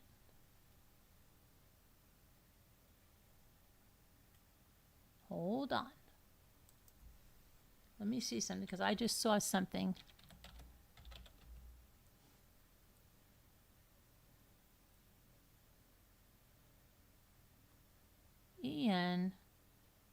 Ian, thank you for donating 2 days ago to the GoFundMe. I really appreciate that, and I have a GoFundMe song for you. Thank you so much. Let me play your song. I'm so sorry I didn't see that. I've been consumed with all these medical tests and everything, and I'm behind on that. I'm going to go send you a formal thank you on the GoFundMe, but I'm going to play this for you over here. Thank you so much. And I hope you hear this. I'll send you and I'll let you know that too.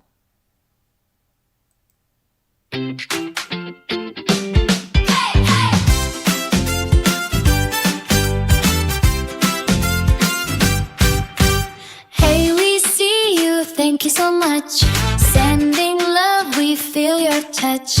Every gift helps us go far. You're the reason we shine so bright like stars. Mommy ramblings, here we go. Stronger every day we grow. Side by side, we're standing tall. With you behind us, we can do it all.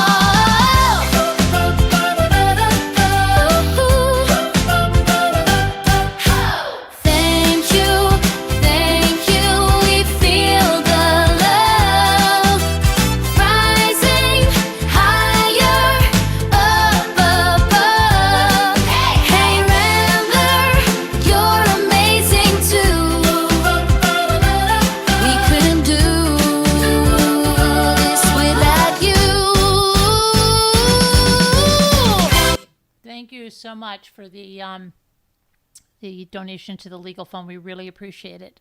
Okay, now let me see if I'm supposed to ask Addie if I'm supposed to read that.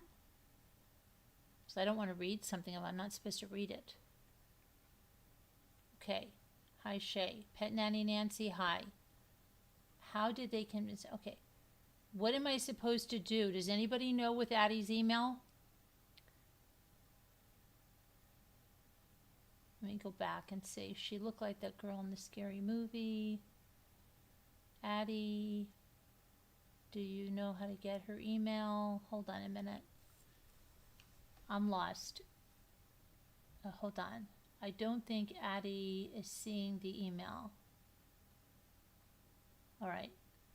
If you go back and look at the coverage a Law and Crime had for that child, you will see the struggle I had with those lives. I did the best I could with video. Wait. Which trial are we talking about? One of the hardest cases that I covered was Letitia Stout. I'm friends with a friend of the family. They are now having to deal with a new trial. Yes, I know, she's having a new trial. We covered that trial too from gavel to gavel. Didn't you get the feed? We had the feed through, we had to log into WebEx. I'm sure you guys had that, right? Was it because you didn't like the view? It was a weird view, right?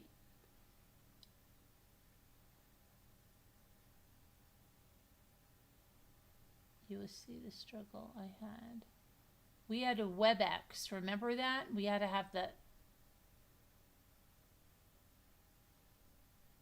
Okay. Shay, I think he made a deal. He did. He had a plea deal. Murder, the legal fund for the court case. Do you know how much I still owe on that case?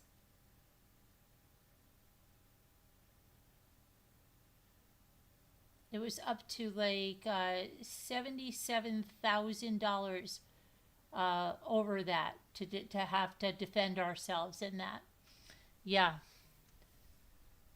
that's incredible, murder. Yeah, all because somebody wanted to have a vendetta or try to use the federal court to harass somebody. Very nice. Not nice.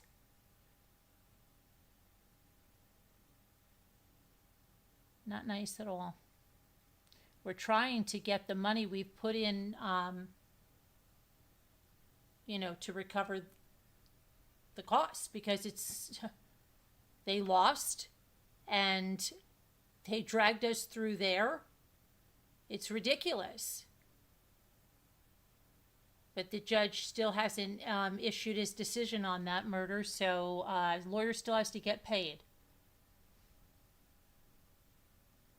15 years. But see, I don't understand why it's 15, Terry, because it's 1 to 15 and it says they're running consecutively, and I thought he had three terms of that. Why wouldn't that be 45? We're still waiting for the judge to decide murder.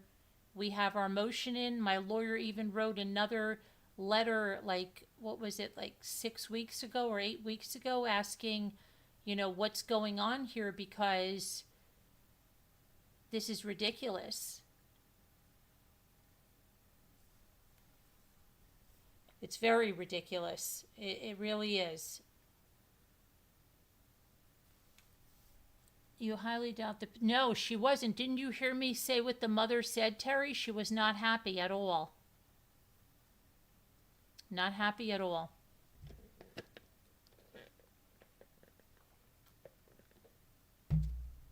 She said that wasn't justice. Let's hope and pray we still get that compensation, murder. We're waiting for the judge's decision.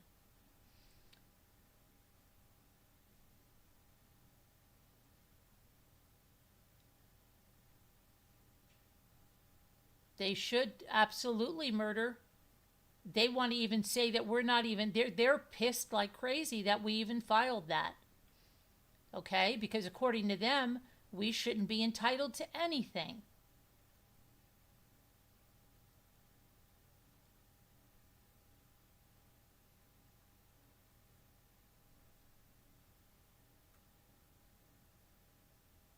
Yeah, it's crazy murder. It's absolutely nuts. It really is.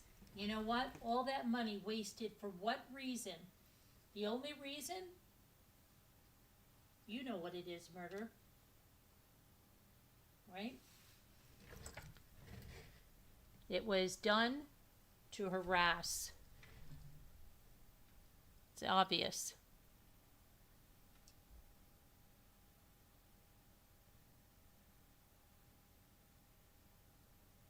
But anyway, so let's see what else we have here. This is all, I think we've gone over all this. Let's go and see if we have anything from that we didn't go over here. Narrative, this is Detective Moore. Dylan's trailer, okay.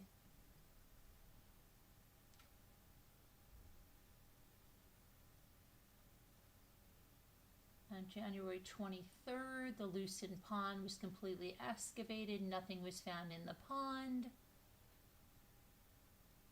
They only found his phone, but that was prior. You're telling me, Murder of Crows, it was nothing but a waste of money.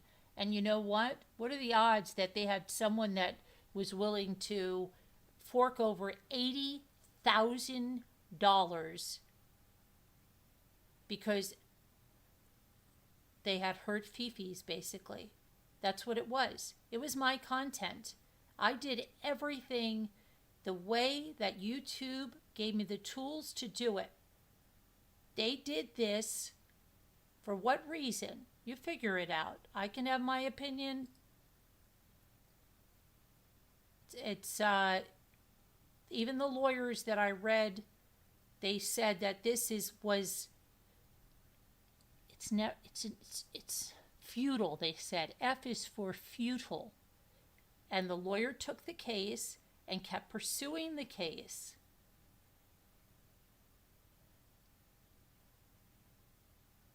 Right? Terry, so I wonder what charge he pled down. They took off the desecration of the body, which I don't understand why they took that off. And I just went over it. Yeah, it is crazy murder. You're absolutely right. I agree with you completely. Let's hope the judge does the right thing. Hope and pray the judge does the right thing. You know? That's what I hope. I hope and pray the judge does the right thing.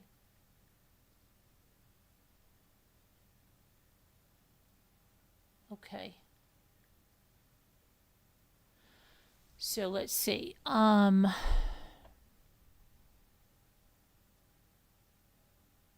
the heck is it? So I don't know what but I don't want to read Addie's email, but Scooter won't answer me now, of course. Not nice, Scooter. Not nice. Okay, let's see what else we have. Table of contents, case incident. We went over that. Additional reports, Lucin weather for May 28th. Let's go on to the videos and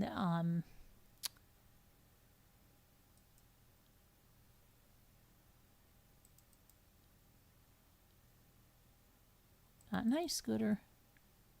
Not nice. Okay, these were the axe and body videos. I think these are really most of these. I think we went through most of these. June 16th, that's when he got arrested, right? Wasn't that when he got arrested? Pretty sure.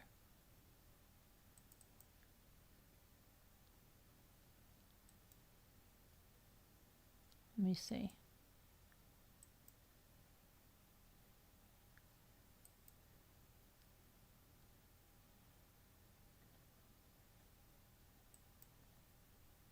Maybe.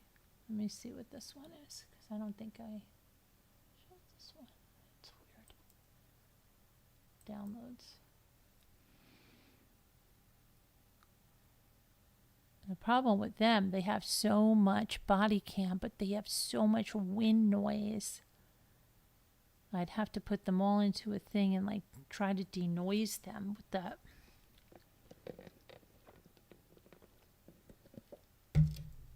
It's out of this world that somebody didn't tell them, like, go into a vehicle or sit down, go somewhere. Even if they went into that shed or something, that wind is just outrageous.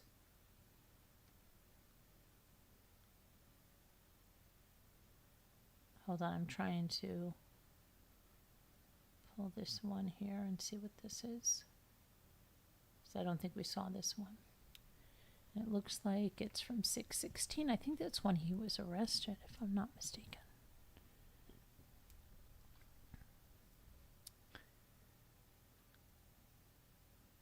It could be with the search. Let me see.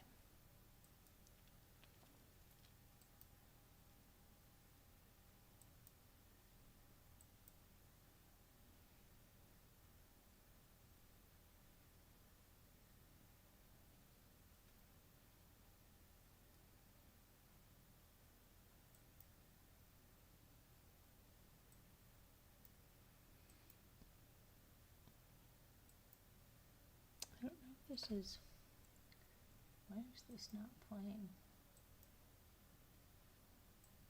This one should play it. Let me see.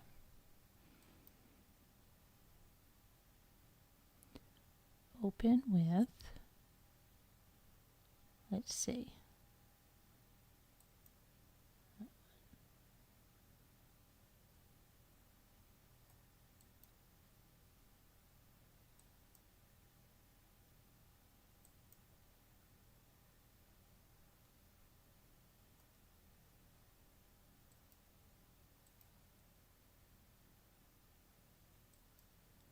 That's strange. Okay.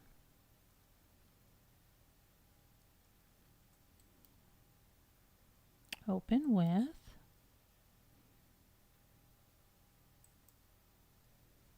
Try that one. See if this one works. Let's see. That's the other thing. Like all of their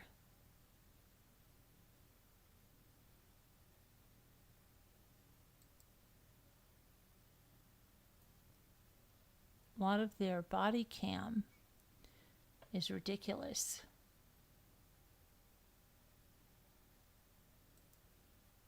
And it just doesn't play even that, like the VSL that's like standard in the trials, and it doesn't. It's terrible.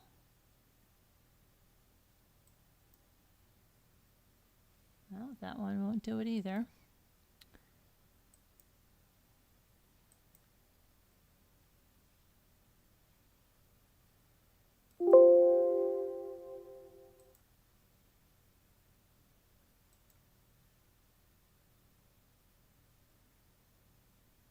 There's the accent body video, but it doesn't want to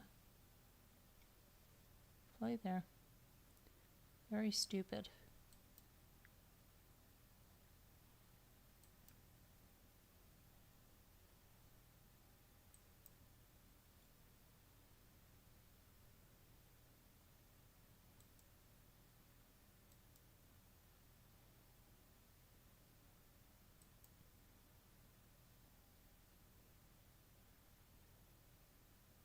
Yeah, it says their media is corrupted. It tried to play it on, it says their media is corrupted. And then I was reading that you have to go back and change that. Okay, so let's try something else.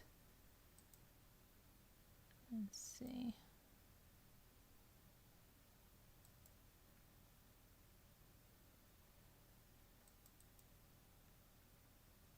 Nope. All right, what is this call? This, and I'll be right back. I've got to get quick consent form.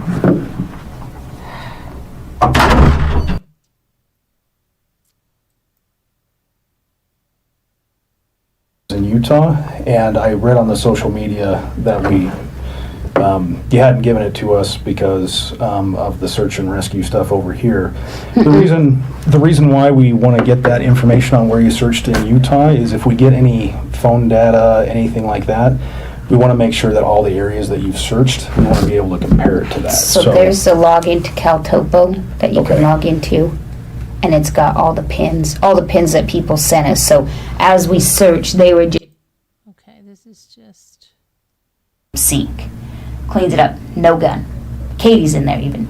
So Wednesday rolls around, JD and Colton go in, they're looking for some stuff, it's his best friend and his little brother, they're just, and there's his gun on that bathroom counter, right next to the gun case. And the really odd thing is the clip is out of it. And my son has no gun safety. I am surprised my son has not shot himself in the foot.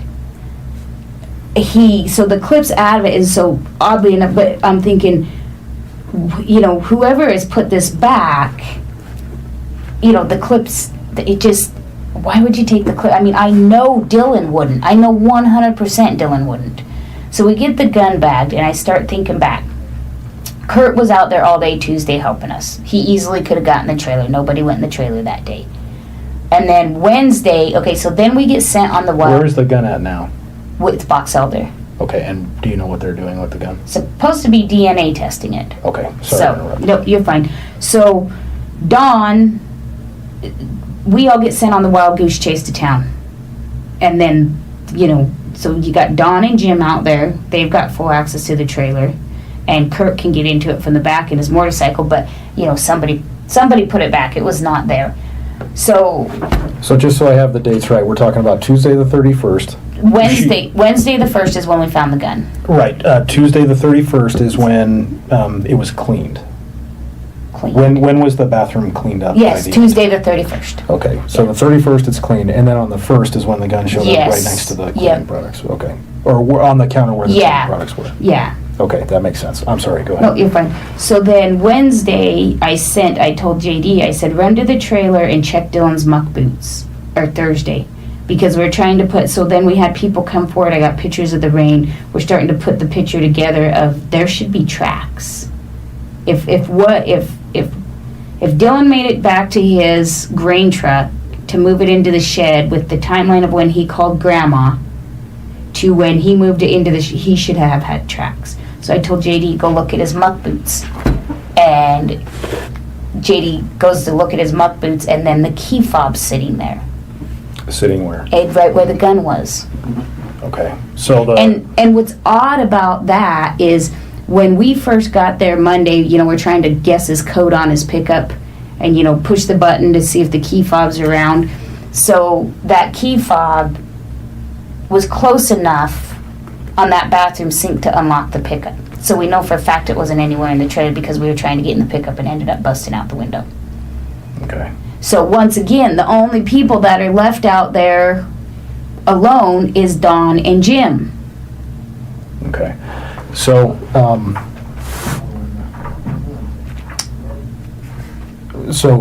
during that period of time, from the 31st to the 1st, and when was the key fob found? So it would have been Thursday. So that would have been the 2nd. Yeah. Okay. So on the 2nd when the key fob was found, from the 31st through the 2nd, the only people other than you guys that had access to that property are Dawn, Jim, And possibly Kurt. And possibly Kurt. Okay. And Don didn't just have access, he was there all the time.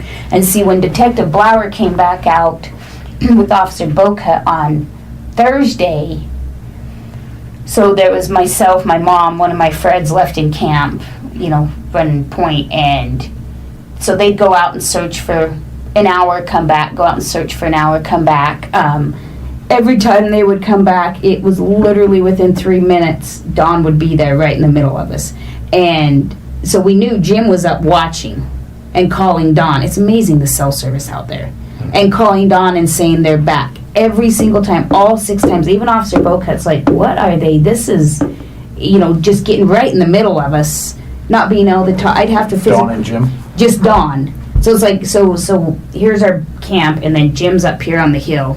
Okay. And then Dawn's out here at Dylan's farm. So in would pull the sheriff's pickup, and then he would come Don home, but down the road. And every single time, without an exception, Okay. he was back. Okay.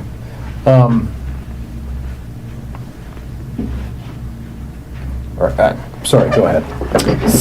So then Don sends him on this wild goose chase, and it really pissed off Officer Boca. Like, he chewed his butt over it. Don sent him on what wild goose chase? So Don told Officer Boca and Detective Blower, you guys need to go up and search this place. It's, if you're going to get rid of a body, there's all this stuff, blah, blah, blah. Killian Creek. Okay. So they go up Killian Creek, and it takes them like 4 hours to get there and back because it's so rough, and get up there, and it's like they both said, it's one of the most beautiful places there is around. So they call, there's What's the creek name again? Killian, Killian, I believe. Okay.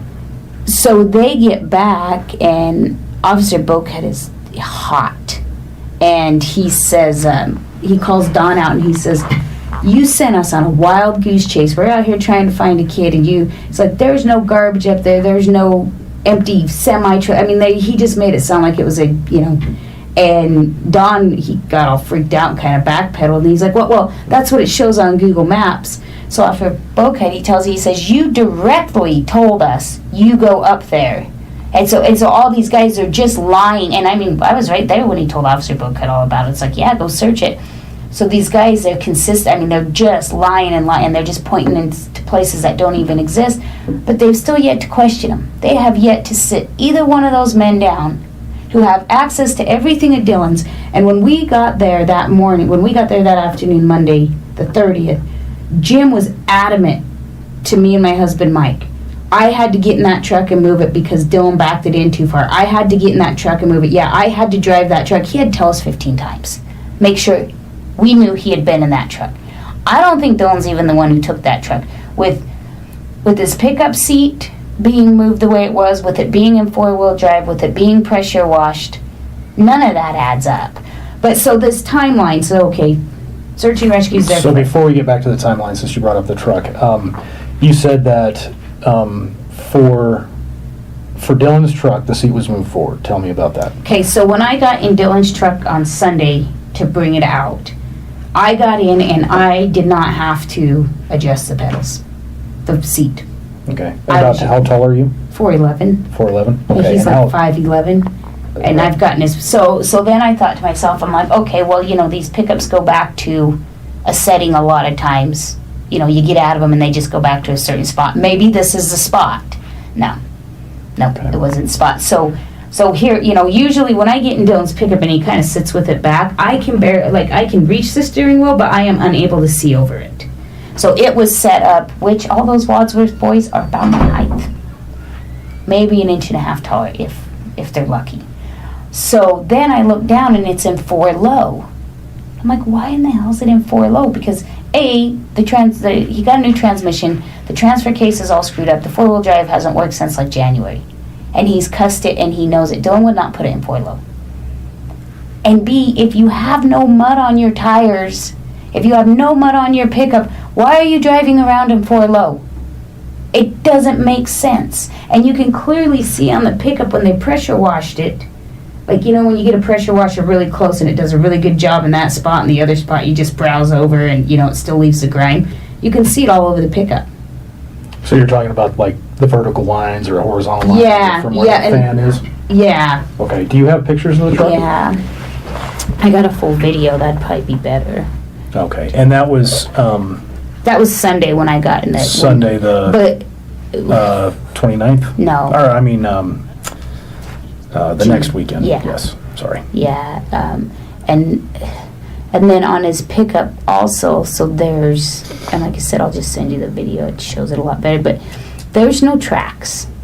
There is... When you say no tracks... no tracks like his pickup drove in or drove out. Behind it's clean. I'm trying. Okay. And I got pictures of that. So, and then on the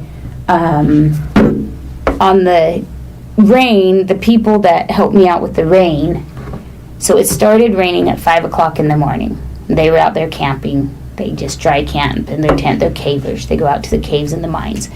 And by what time that she took. So here's, let's see. Okay, so here's her picture from 8:43 in the morning of the standing water in the desert. Okay. So then it continued to rain throughout the day.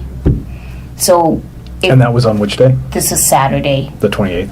Yeah. So if Dylan was out there driving around in his pickup or grain truck moving stuff around, there would be ruts. So there is ruts where his grain truck went out. We found the ruts to where his grain truck went out of his farm, and they're about that deep. But it's a low spot. There was still water in it when we got there. But there's no tracks from up higher. We were still leaving When you say tracks. what up higher, I'm sorry, I'm not. Like familiar just with what higher you're talking- ground, because Okay. that desert, it all runs. Gotcha. It runs off into the lower dips. So there's the ruts, but even the truck, when it got to the shed, pulled for, you pull in, swing around, back in, there's no tracks. So it could not have been done in that rainstorm. It had to be done Sunday late or early Monday to not leave, because I understand that desert, it sets up fast. I mean, it can quit raining on Sunday morning, and by Saturday or Sunday afternoon, the high spots is already recracked. Yeah, you still got lots of water in the low spots, but the high spots you can walk on and not leave tracks. And where were the people that took those? 3 miles from Dylan's camp, and they're willing to talk. Okay. Yeah. Could you just draw me a map so that way, as we're going through all this stuff, when you're saying where the cavers Okay, are at and all so that stuff. Dylan's- Oh, here's a pen for you Oh, too. there So you I go. can Okay. take my notes. So here's our base camp. Okay. Okay, so up here is going to be his grain truck shed. Okay. Over here is the dirt pile where the boots are found. Okay. Then this way and about here is going to be Dylan's farm. Okay. And this is going to be about 5 miles in between. Could you put Dylan's up there? Otherwise, I'm going to forget whose. Yeah, so so then the campers are right about here.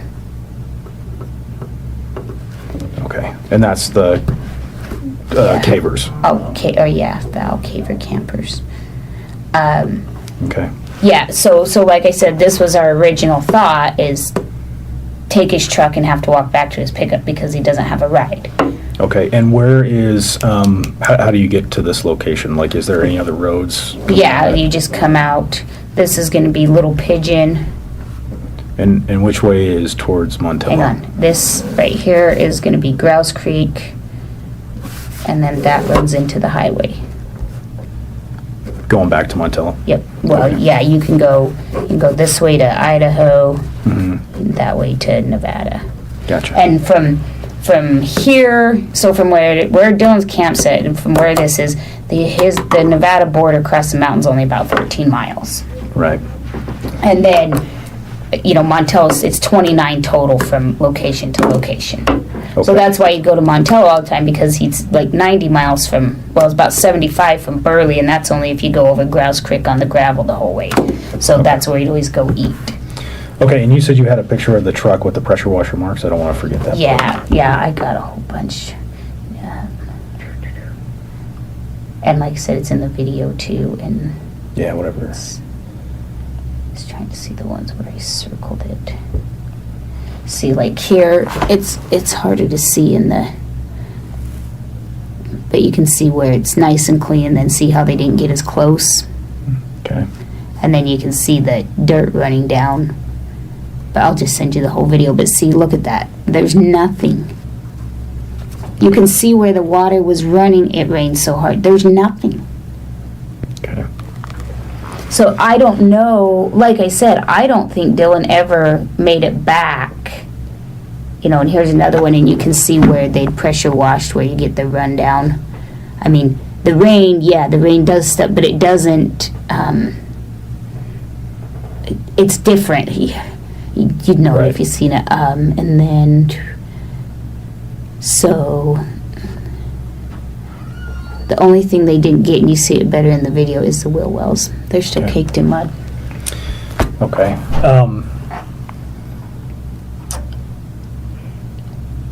So, go ahead. I just want to add that you hear this woman, right? This is Dylan's mother.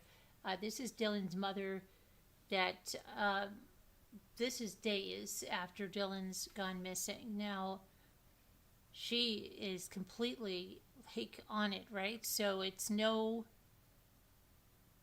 surprise that now she has a foundation, Dylan's Legacy, and they have search dogs and stuff, and she helps other searches because, well, you can see she's very good at it.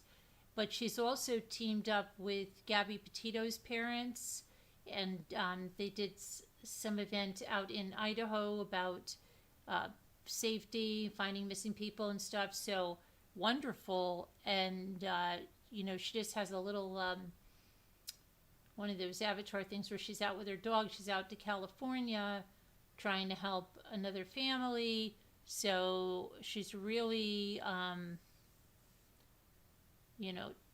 just used what she does really well is, I don't know what profession she was in prior to this or what she did, but she's a very good investigator. In fact, she's like, sounds, the FBI agent sounds like they're taking some, could you just do?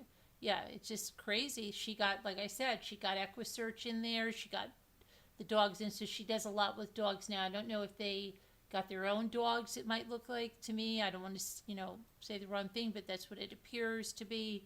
And they do search and rescue. Okay, so yeah, we'll just get through because there's so then let's see. So then Friday search. Okay, then Saturday we search all day. Saturday this is found, which we have not released either, and Box Elder's dismissing it also. So this is about 5.5 miles from this base camp, out in this area, and there's a Coke and a watermelon can, and it's got this like type of lean-to. Hang on, it looks like lots of people have been. It's got this. Okay. Coke and watermelon are so insanely specific to my son, it's not even funny. Two of his favorite things. Anybody who knows him knows that. We'd been through this area. We feel like this was placed there to throw. I know it sounds crazy. I know it does, but after we've gotten through everything, and it's fresh. Like, you don't just go out to the middle of the desert with a full watermelon but once again, so I tell Box Elder, let's get out here and let's prep. No interest. And where was that at compared to all this? It's right up in here. Okay. Yeah. But just no interest. No. I mean, that Saturday we had over 350 people out searching, and we didn't even have any law enforcement help. Not even to help organize. Nothing. Okay. So we took the Coke can. It's at a private lab right now, being processed. Okay. We should have that back today. We gave him Dylan's Afrin nose spray and a couple things out of his room, and then I believe they have Justin's swab, but we gave him that because we didn't want to turn it over to Box Elder, because when Box Elder told me the boot, so we'll move on. So then search on Saturday night, I throw a fit again because we're finding this stuff. So they finally come out, so Sergeant Yates and Detective Blower come back. That's when they met with, I'm not sure if it was Schoaf or not, in Elko, or in Montello, and interviewed Kurt. This is when we are told by all three of them multiple times, the 27th, they all said, now these guys all told us the 27th too, then you guys released in your statement the 26th. So that needs to get straight, because then I talked to Box Elder after I seen that statement, and they said, no, it was the 27th. So that's going to need to be, because now it's looking like we're releasing information that's not true when everybody said the 27th, even to us, Friday. Kurt's daughter was in, she was there from Pocatello, and her Jason Rakelot, we know who she married, but she said the same thing. Yes, Dylan was there Friday night with all of us. So that needs to be fixed. Why Elko released that, no, it was the 26th, I don't know. And I know that's not you, but you can help me get that. Well, I'll double check, but I'm pretty sure we're going off of receipts and actual dates and times that we cleared up after the fact.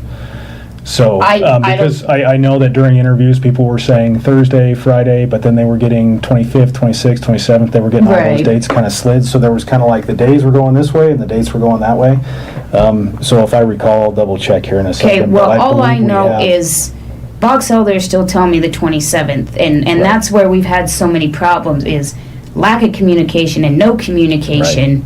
And that makes it hard because I need to be able to say for all the missing stuff, my son was last seen this day, and if I've got 2 counties telling me different story. So, but that's here nor there. So, so they come out and they talk to us after they did the interview. Detective Blower, so Justin looks at him and says, well, what did you find out about the blood on the boots? Detective Blower says, well, they haven't been to the lab yet. And I looked at him because I was told they were in the lab being processed because there was blood on them. And I flat out called him out on it. And he said, well, we think it's blood. We don't know because it hasn't been to the lab. And then he tells me, well, we had to keep them because we had the cadaver dogs coming out and they needed a scent. I breed bloodhounds for a living. A cadaver dog does not need a scent. And so then it's another lie.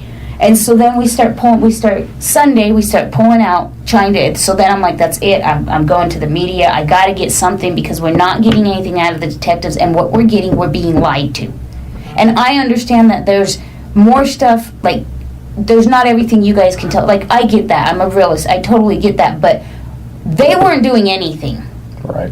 And what they were doing, they were lying to us about. So that was the severe frustration. And then we're being told Nevada doesn't want to cooperate by them. And then Nevada's telling us, well, Utah hasn't. They told you that we didn't want to work with them? Yes, that's what I'm trying to say. We are getting. So we have started.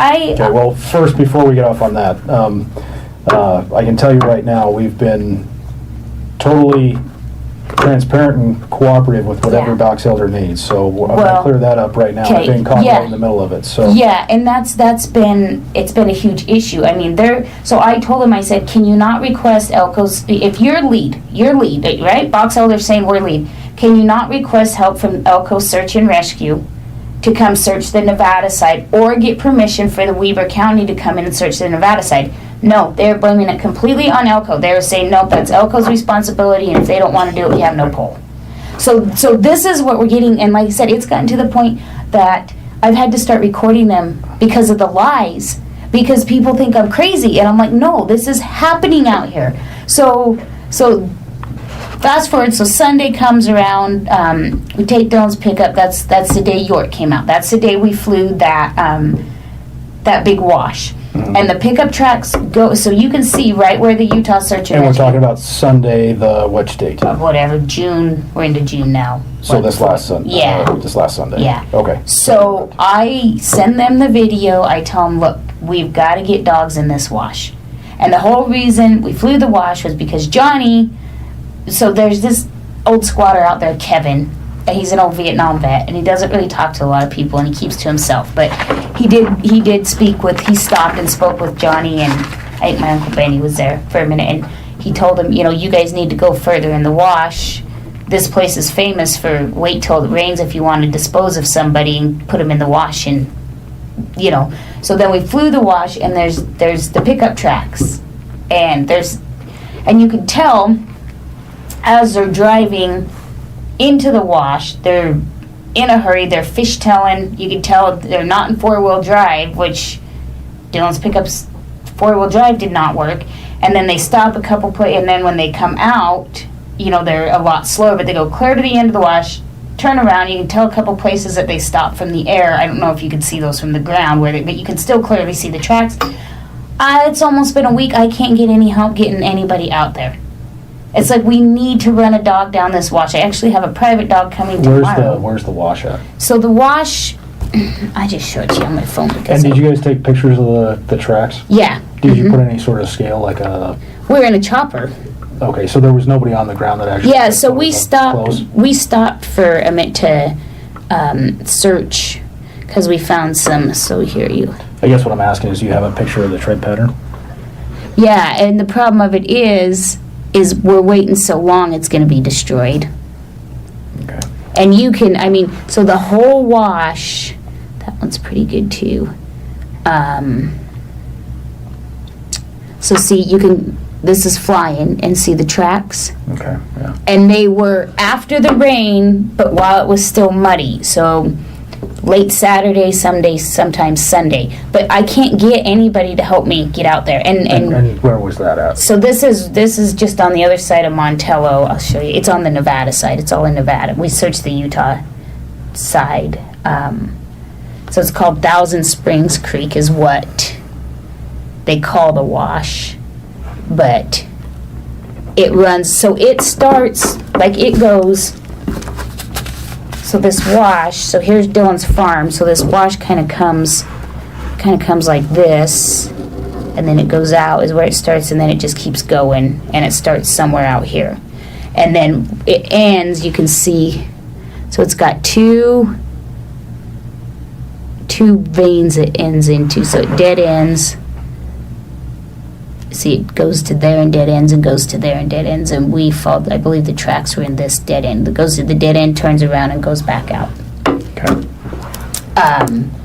But, so the slides, the sloughs, I mean, it's like a truck full of dirt. I mean, you can go up to that and just disturb it a little bit, and it just, whoa, the whole side goes down after a rain like that.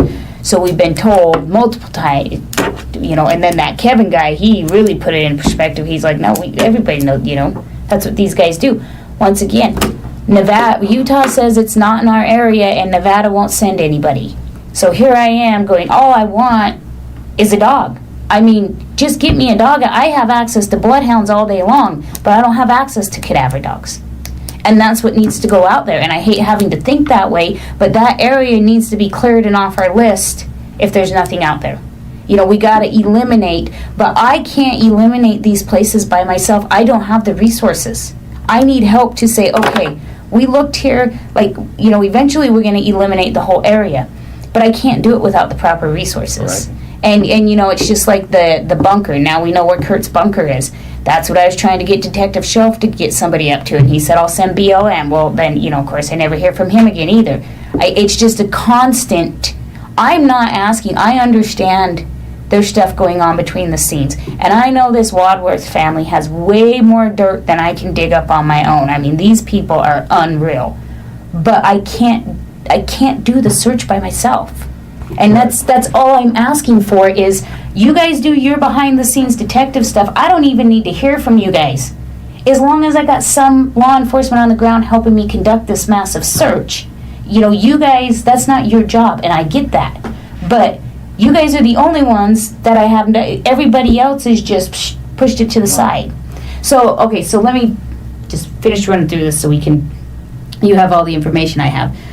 So as Monday and Tuesday go on, that's how, let's see, today's Friday, right? Yeah, so, you know, going with the media, people are, you know, they're trying to give us tips, this, that, and the other.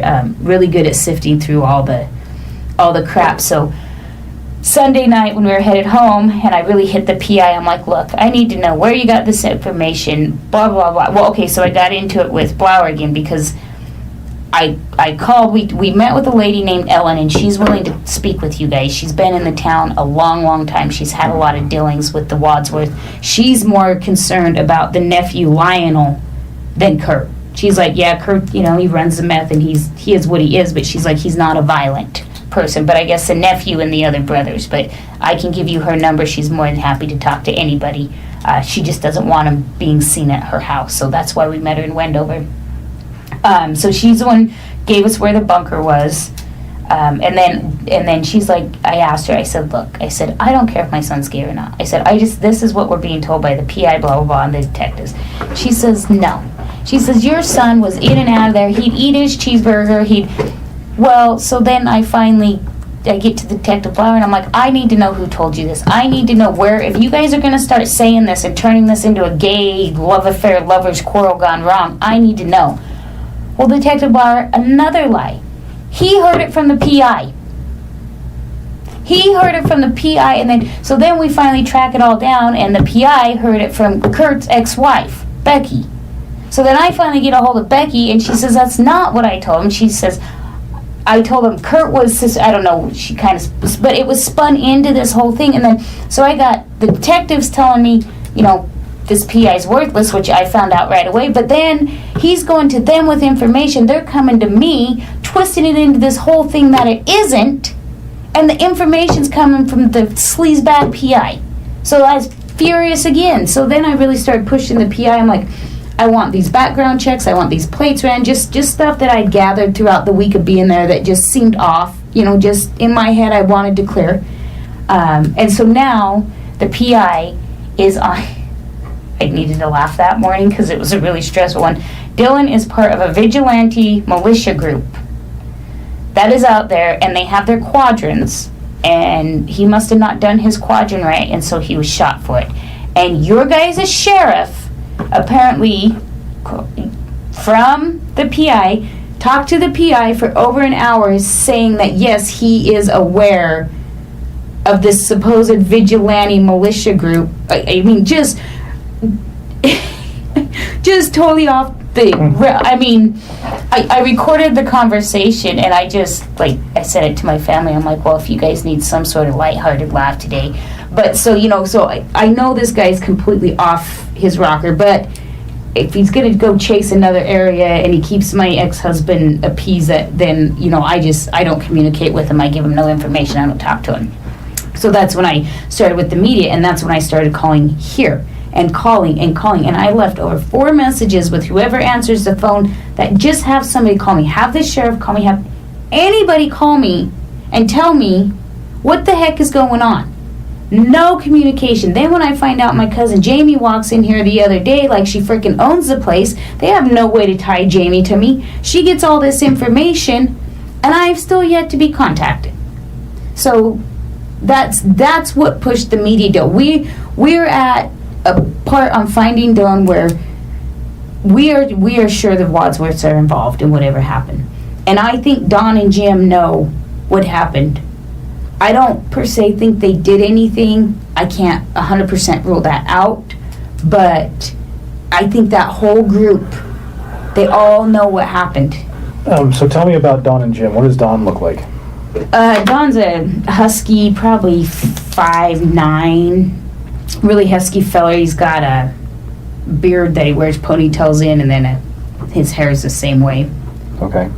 And what about Jim? Jim he's probably about the same height, 5'9", 5'8". He's husky too, but not as husky as Don. He's got kind of a lazy an eye that's all. It's not lazy, it's just kind of messed up. Sometimes it's open and sometimes it's not, but just basically old, greasy squatters. Okay. And they have not been interviewed by Box Elder. Okay. And so going back to Dylan's grain truck, is that his truck or is it somebody else's truck? No, it's his. Okay, it's his. And where is that normally stored?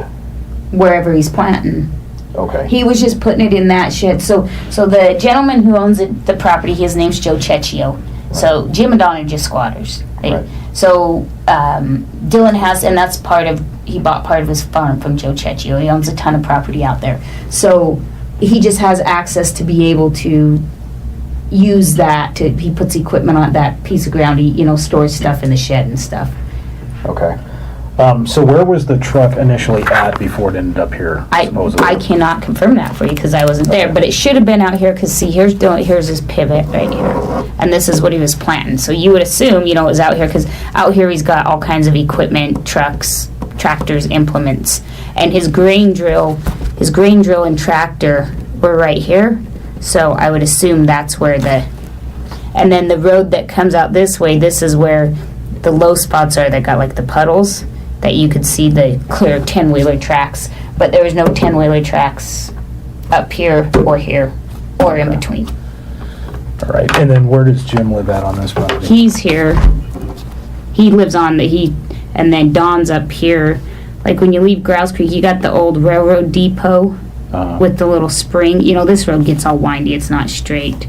It's got the spring, and then Don's like tucked up here against the foothills is where he's at. Okay. All right, and then so tell me about that last phone call with Grandma, because that happened Saturday morning. That was Saturday morning at 6:51, which would, if he was in Montello, it would have been 5:51. But he called her panicking because it was raining, and this is another reason why I don't think he ever made it out of mine, because he was panicking, it was raining, and he had to get his grain truck in. He'd call her back. It started raining at 5 a.m. If Dylan was in his camper and stayed the night there, it would have woke him up. He would have moved that before 6:51. So did he say where he was located at during the phone call? And that's the other thing. That's what I'm trying to get Box Elder to do. I know that phone call Saturday morning is a ping location.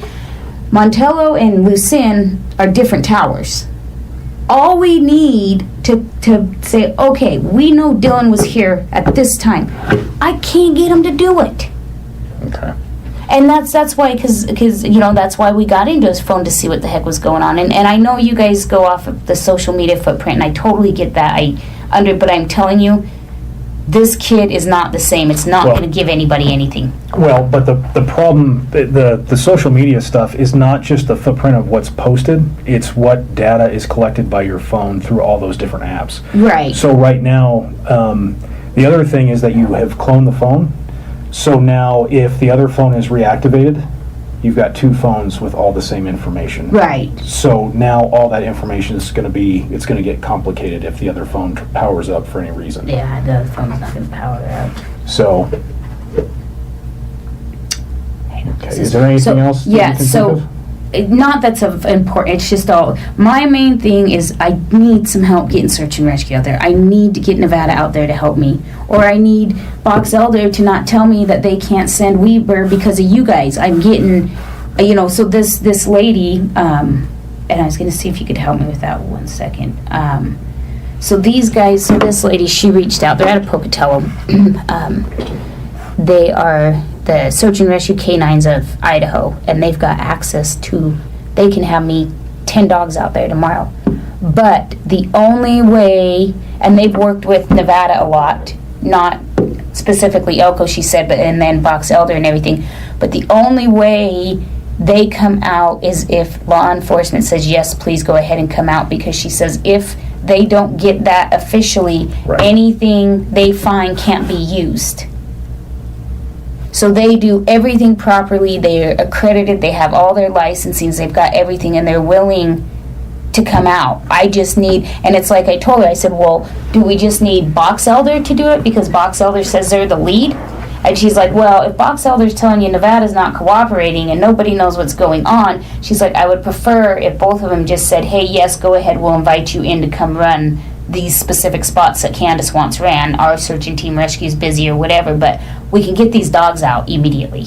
And that's my frustration with, I shouldn't have to be doing this. I shouldn't have to be putting out on social media, please, please, please, if you're a cadaver dog group, help me. I shouldn't have to. And so, but we're getting help now. And now I got to fight against, is law enforcement going to say, yes, go ahead and bring them in, let them help, let's bring them in. Okay. So, Let me step out real quick, take a photo of, or a photocopy of that, so I have your information to put in our system for yeah, that. and how do you want me, I'll start emailing these. Whatever you can email to my email address, and I can actually, we also have evidence.com, which you can upload stuff to, but I don't know how much you have and how many links I would have to send you for that. So let me step out. Probably a lot, so.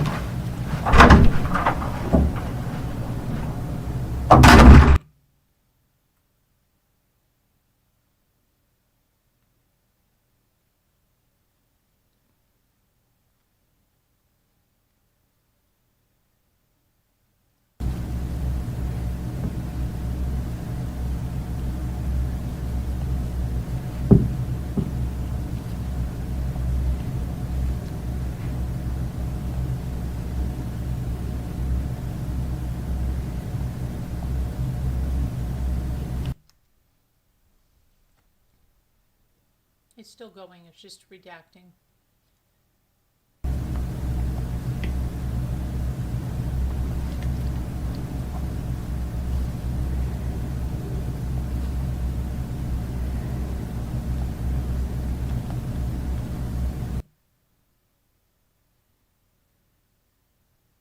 It's still going.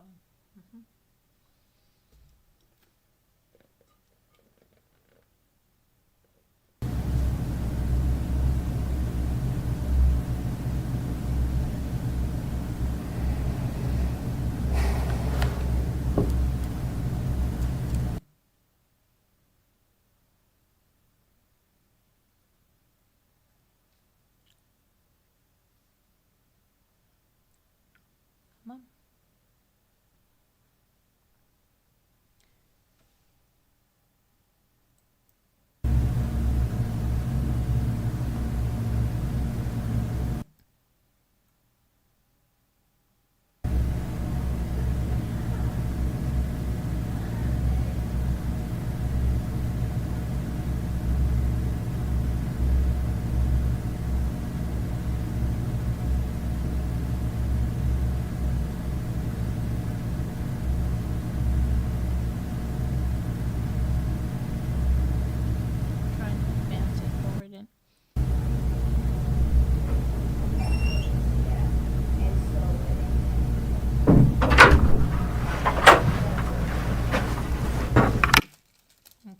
that's where that ends. Let me see here.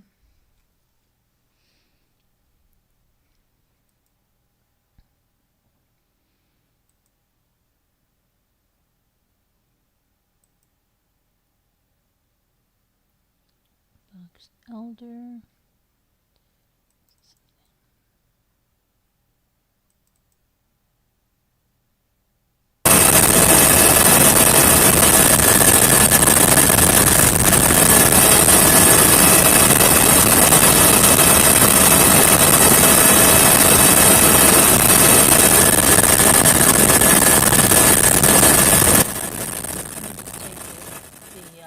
Volume off because we can't deal with that. This must be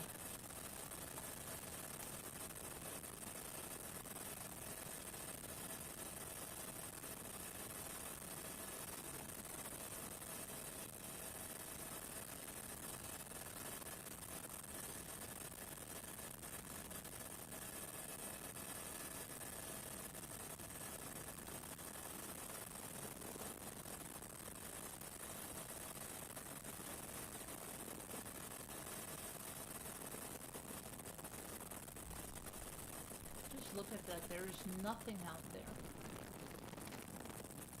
That is incredible. There is nothing out there.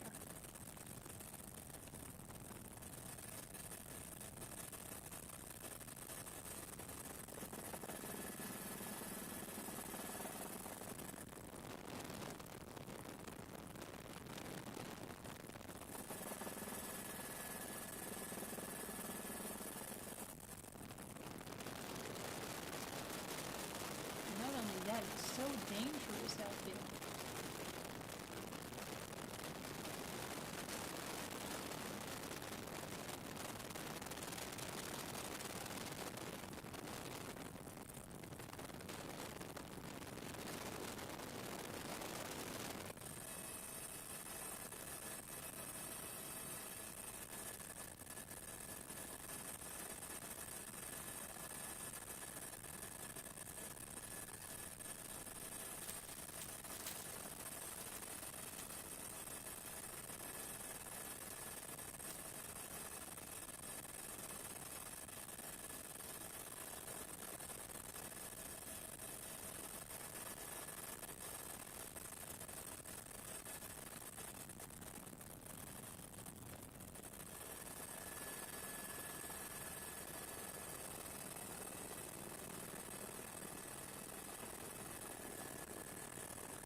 Animals out there.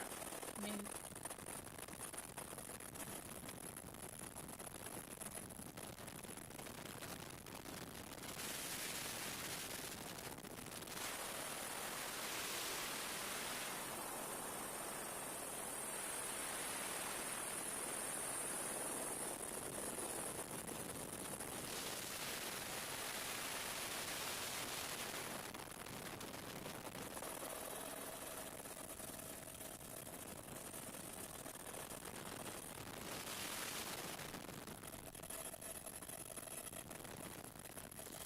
crazy, isn't it? So I think I live in the middle of nowhere. I'm going to remember this.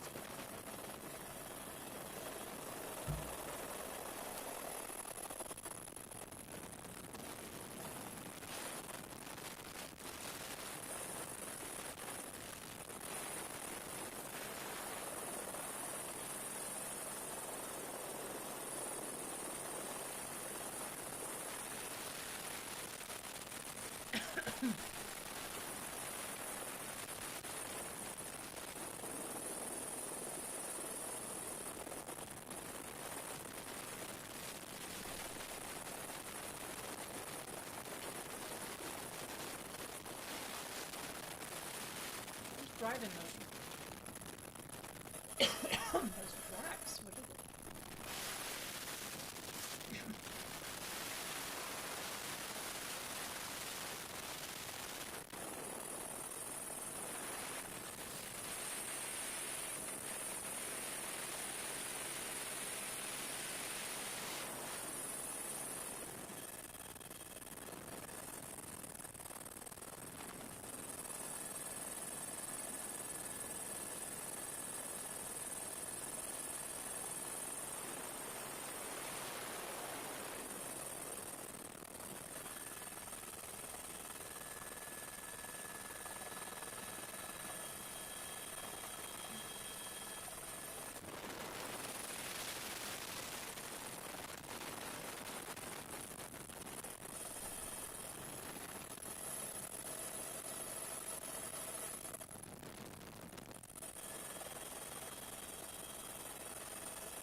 There are scooters here, and you'd still like to live out there.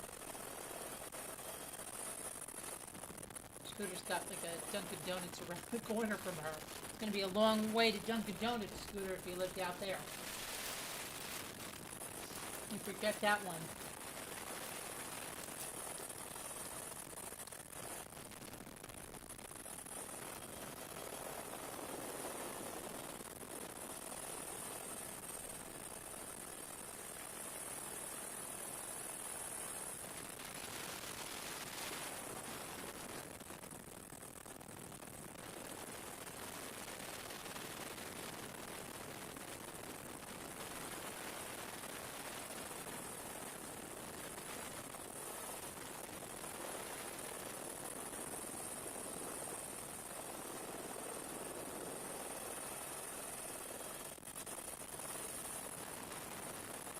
Easy.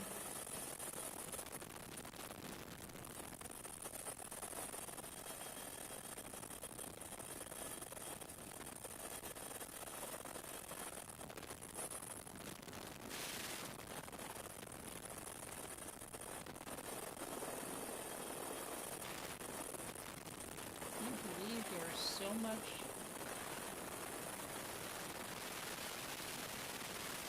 space with just nothing?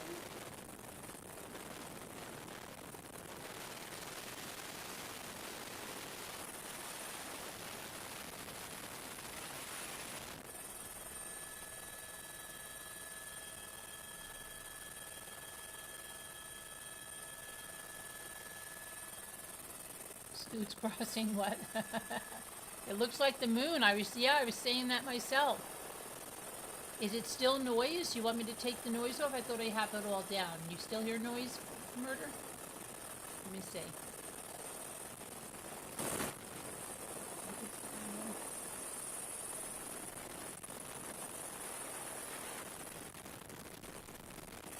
Did you see that scooter crossing here? Crossing the desert for 3 days to get to Dunkin' Donuts. Yeah, that's, look at this. They're in a freaking helicopter and you haven't seen a thing. There's not even a shed, a house, nothing.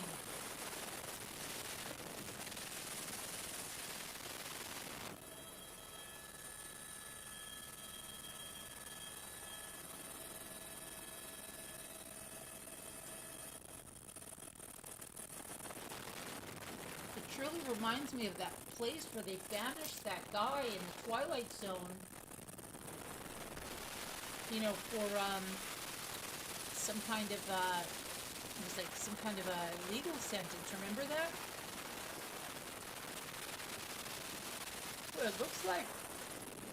Seriously, what it looks like.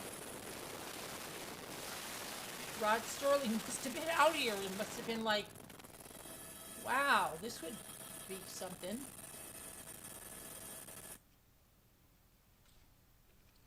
That's crazy.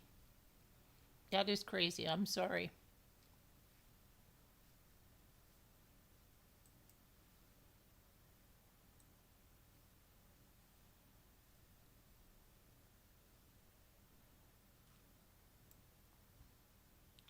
All that and nothing.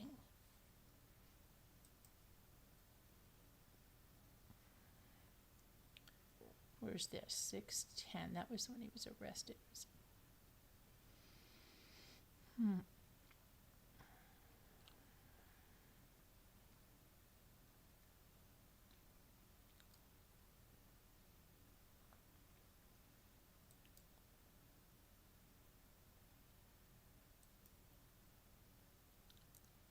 Okay, let's see here. Jail call, I think we went through those. Chase, we went through his. Robert give verbal permission. James Prophet.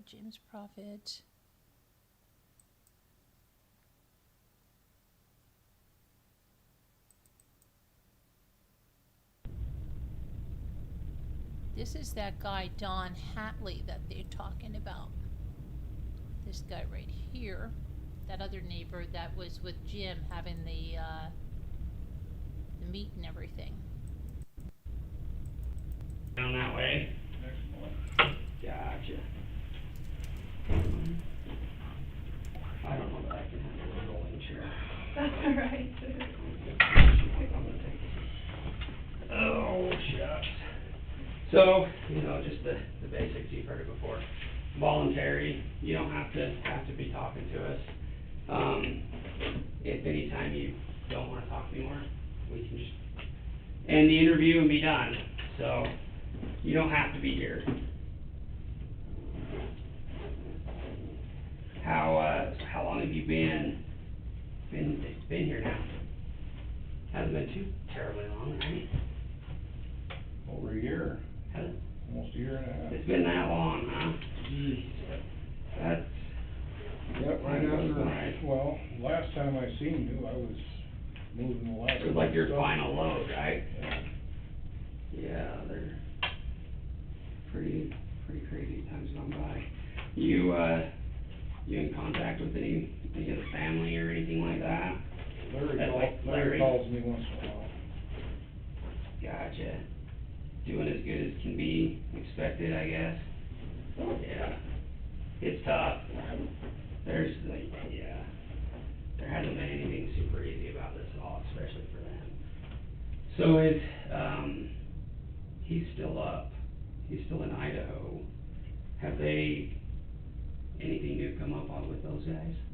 I know that they had, I know they were still trying to figure out where their grandson is, but it didn't sound like they really made too much headway. The grandma and grandpa, of course they want, Last time I talked to Larry, he said something to the effect that he was afraid that Jim dismembered Dylan. How long ago was that? Is that when you brought the chainsaw in? Mhm. All right, I got it. That was the last time I talked to Larry. Was it? It's been a little while Right back, before huh? that. And those were the only ones Larry was the only one you really talked to, right? As far Larry as asked me not to talk to anybody, so I don't talk to anybody except you guys and Larry. Gotcha. You haven't heard, I'm sure you haven't heard anything from Brenner, right? I don't think you guys ever did hear from him. I don't think you ever did you? I got a call from his attorney and I didn't take it. How long ago was that? He left a message a year ago. Yeah, so like I told you, it's been a long court process. Where he's a federal inmate first. So for us to do anything in court, we actually have to like petition the federal government, and it takes a minimum of 6 weeks. So like the first time he came in, it was to appoint counsel, and they did that, and then there was another 6 weeks, and the counsel that he had, was removed from, representing him in that case. So then they did that, then it was another 6 weeks, and they appointed new attorney, and so now he's got two attorneys right now, but it's been like a long time coming. Is it decision to prelim that they're doing? Or Yeah, just so prelim? it's a week-long prelim in May to see if they can go to trial, so. Yeah, and, I mean, with how big this case was and everything, it's gonna be there for quite a while unless we figure something out, you know what I mean? So,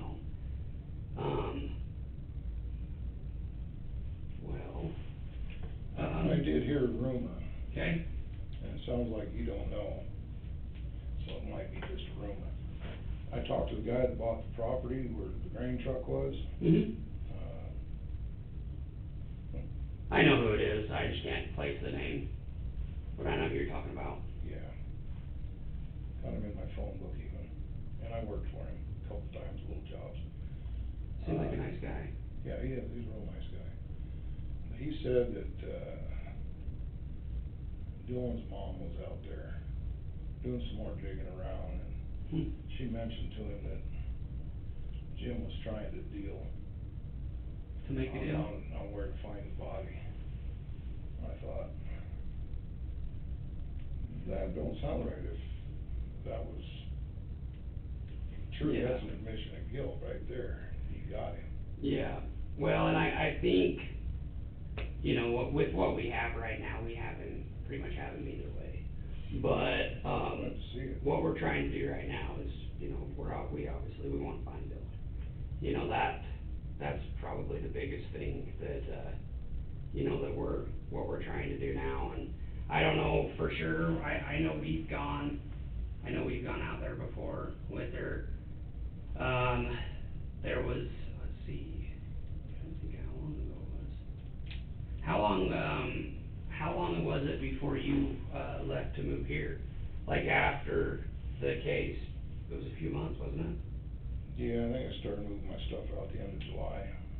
Do you still, own that property in there? That was Cause I mine. did call the guy that, like, you were renting it from, I guess. I'm not renting it. Oh, well, there was a guy that was saying you were paying on it. I'm trying to think of his name. I got his name in my phone book. Yeah, No, I'm actually buying it from him.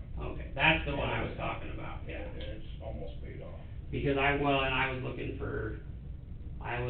for where I needed to serve the paperwork from the search warrant that I ended up sending to you. That's where we came into contact with him. Yeah, Buffalo Creek Land Company. Yeah, that's the one. He's down in St. George. Are you ever planning on moving back out there, or No, it's just well, keeping a hold of it, or, I wanna pay it off and sell it. yeah? I'm not gonna have anything to do with it. Get the money out of it. There's too damn many. You know, after this brought out all the crooks, I found out who everybody is, and it's like, I don't wanna be there. Yeah, it was, and it's pretty desolate out there. I think the last time I talked to you, that was one of the things you said is, you know, with your health. Yeah. You wanted to be close to people, and you said, is it your sister that lives in Casper? Mhm. Do you have ties here? Did you grow up in this area or something? Yeah? I went to Okay. school right across the street. Did you? Before this was Mills. Huh. This wasn't Mills. This was Mountain View. Oh, Mills okay. was over the hill. Gotcha. 'Cause don't you have a boy that lives by Ross? Is that right? Yeah. That boy that lives by Ross, Yeah. no? So are your kids around or just your sister? And this is where you grew up? Just my sister, and Yeah. I got like 2 friends from high school, Okay. even, And she's in Casper? yeah. Okay. Cool. Well, that works. Like I told you, it's getting ready to come to court, to a prelim. but there were some things I wanted to talk with you about, to go through with you. Some of the stuff that we found, like I had explained to you when I gave you the paperwork, when we served that search warrant on your house, on your property. You had mentioned it, there were some bones that were listed in the bone, and you'd said, that they were bones you tossed to the dog, stuff like that. So, the reason that I'm here is that one of those bones tested positive to be male human DNA No shit. on your property. Holy crap. Yep. That son of a bitch. So, that's what we want to talk to you about and see what you know, because that's obviously a big deal. That's fucking Jim. Well, and so there's also been some other stuff that's come about. And we've had reports from people, and as far as Brenner saying stuff, that essentially has told us or alluded to us that you may know more about it than what you were giving me when we first talked. No. 'Cause Honestly, I just want I to, was shocked. help the family out the best I can, and Me too. and if you know anything at all, like, now's a good time to do it, so we can, work with us, so we can work with you, type of thing. I Okay? don't know. Because, like, it was by the burn barrel that you guys have out there. There were two of them, and it was there, and it was definitely human DNA. Right now, it's being tested, but either way, there was a human bone on your property, right? So, obviously that leads us to want to come in and talk to you further, because if there's anything that working with us now is the very best thing you can do. I don't remember if it was you or Jeff asked me, is there any chance that Jim put anything in my burn barrel? I'm going, well, never brought his trash over to dump in my barrel, but he could dump stuff in, had some wrappers or something, so he might have done that. I'm flabbergasted. Yeah, so, essentially, so here's where we're at and what we have evidence-wise, right? We do have the bone that was on your property. We have had more than one report that, when Brenner gave you the guns, he told you why he was giving them to you. He told you he was giving them to you because of murdering Dylan. I'm just telling you what the evidence that I have and what we've been told. Okay, so that's what that had come about, was that, you knew why he was actually giving you the guns. He had mentioned that he was trying to keep you out of it, but he'd also mentioned that you knew what happened, and that you assisted him in getting rid of the body. What? I'm just telling you the evidence we have. This is what we have been given, this is what he said, it's what, just reports that we've got, man. That's why I'm here. That's why I want to talk to you. Holy shit. I'm not looking to arrest you. He's trying to drag me into this shit? Regardless of what we talk about, I'm not arresting you or anything. You're leaving here either way. But, we want, obviously he's the one we want. But if you do know anything, because there were some interesting things that did come about. You guys talked a ton after the accident happened, which could just be coincidence, it does happen. But your guys' phone calls to each other went, like, doubled almost, the amount of time you guys talked. One of the really big things that had been brought up was, and I think we even talked about it, but when, after he had done this, after he had murdered Dylan, he came to your place and had ribs and stuff, and it's really hard to grasp that he would have just been acting like every normal day Jim. That freaks me out to this day. Because that he could be that cold. I don't know that, well, and that's just it, and that's why we're here. Because that doesn't look good in any way, because it would be very, very rare that someone would be able to do something like that and not even act different when he came and spent that time with you.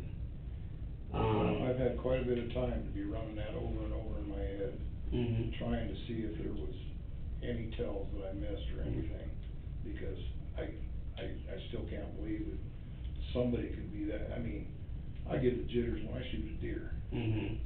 And it takes a long time for the adrenaline to settle down. And if, how he could pull that off and then come to my house and act perfectly normal, it freaks me out. Well, you gotta see from our side too, right? That doesn't bode well for you in any way. The bone and him. We also, in some interviews that we had done, they kinda touched on basically how the murder took place, what happened, what he was killed with. And part of that also runs into like when you had the guns, because the way that it was represented to us is essentially what he killed him with was the .22, okay? And then what we were told was, he, at a minimum, gave you the guns and said you needed to take them, and you were supposed to take them and do something with them to get rid of them. Obviously, that's not what happened, but that is what has been reported to us. And then, you know, it doesn't look very good that you had held on to the .22, right? Now that we know that's what he murdered him with. I'm not saying you murdered him, Don. I'm not at all. I didn't, and I didn't help cover it up either. I'm gonna tell you exactly. And I remember it. When he brought me them guns, he said, I need you to hold on to these for me. And I said, why? He said, well, I'm the low fruit on the tree. They're gonna be looking at me. Mhm. He said, even though I can legally have these, I want you to hold them for me. And I said, okay, that makes sense. Because at the time, I didn't think he had anything to do with it. Mhm. And the more I talked to you guys and Jeff, you know, the more evidence was coming, and it was like, holy shit, he did this. And I just, like I said, it freaks me out to this day that somebody could be that cold, that cold-blooded, come to my house and eat dinner and watch a movie and not, the only thing. You had no suspicion whatsoever at all, and he didn't say nothing to you, nothing like that? The only thing on the ordinary that day, and I told somebody, is that for the first time ever coming to my house, he was on time. He was always 20, 40, 50 minutes late. What was his demeanor when he showed up? Normal. You wouldn't have suspected anything out of the No, ordinary? his shirt was wet, you know, he said he stopped at the pond, cut some wood like he always did on the way over. When it was first found out that Dylan was missing, what was his reaction around that time?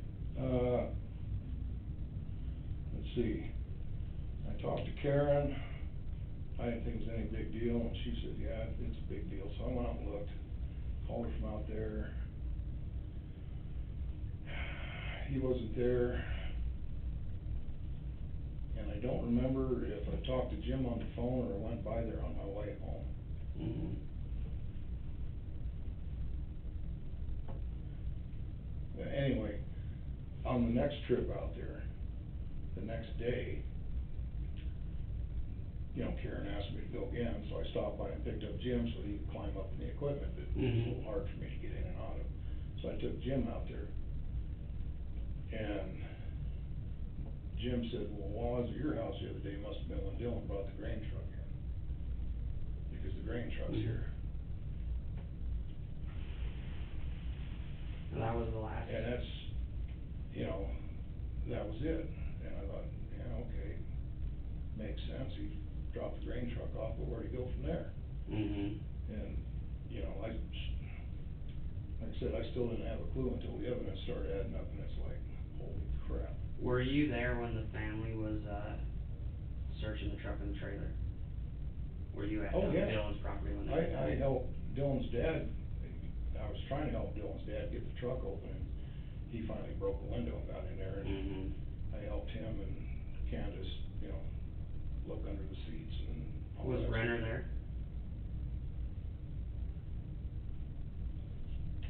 I don't think he was at that time. But he was there at some point when you guys were looking at Yeah, because I think, I went out there and I took Brenner with me, and I called Karen and told her I had Jim looking at all this stuff. And I took Jim back home, and I was headed home when Candace called me and said she's on her way out, so I met her and took her out there. And shortly thereafter, Justin showed up. Mm-hmm. And yeah, so I don't think Jim was there at that time. Originally. Okay. I just asked because, you know, some of the stuff that we had, you know, earlier on in the investigation and stuff like that, just asking. But, I mean, you know, from the standpoint of what we have, it doesn't bode very well for you, right? I mean, you got, reports that he told you what happened. You got the human bone on your property. I mean, there's just a lot of things that, you know what I'm saying? There's a lot of things that are suspicious in that nature. I'll tell you, A lot of things I'm that a are lot more interesting. pissed off now than I was before. I was Mhm. pissed off at him for doing what he did, when I found out he did it. And now he drugged parts over to my place and trying to implicate me somehow. This fries my ass, big time. Well, I mean, it definitely, from a law enforcement standpoint, I mean, all that stuff put together, it definitely looks like you knew more than what you told us at a minimum, right? And I'm just shooting you straight. I'm just telling you what we're looking You at. want me to take another polygraph, I'll take another Well, polygraph. the thing with the polygraph is that it doesn't show anything that can be helped as far as court goes. It doesn't help us with anything in that regard. Yeah. And they're not 100% accurate, that's why they don't use them in court. Right. You know, so, that's why we wanted to talk to you. I'm not interested in a polygraph, you know, I just figured I'd come and shoot it straight with you that Well, I'm this is glad what's you are. been, It just you know. pisses me off even more. Because, yeah, I mean, it does not bode very well at all, right, with, the information we've been given, and then the bone on your property. I mean, even if for whatever reason that doesn't end up being Dylan, that's still concerning that there's a human bone on your property that tests for, you know. So, I mean, a lot of that stuff is really hard to overlook in that relation to things and your involvement. I mean, it really does look like you were involved. That's why we're here. I wanna talk to you. I would love to figure out what we need with Brenner. I'd love to, if you know where he's at, I'd like to know. I would too. So, Like I said, ask all the questions you want, because I didn't know anything. okay, And like I said, when you first suspected Jim, I didn't believe it. And mhm, then, like I said, the more information that came up, the more I realized that, yeah, he had to do it. so there's nothing at all that you wanna tell us that may have happened, that didn't There's happen? nothing I know. Alright. Did you wanna, or do you wanna call? So, sorry, I haven't introduced myself. So I'm Madison. I am a police officer, but I'm assigned to the county attorney's office. So that's why they brought me here, is just to Okay. kind of be a representative for the county attorneys. And also just to kind of help Zach in any way he needs.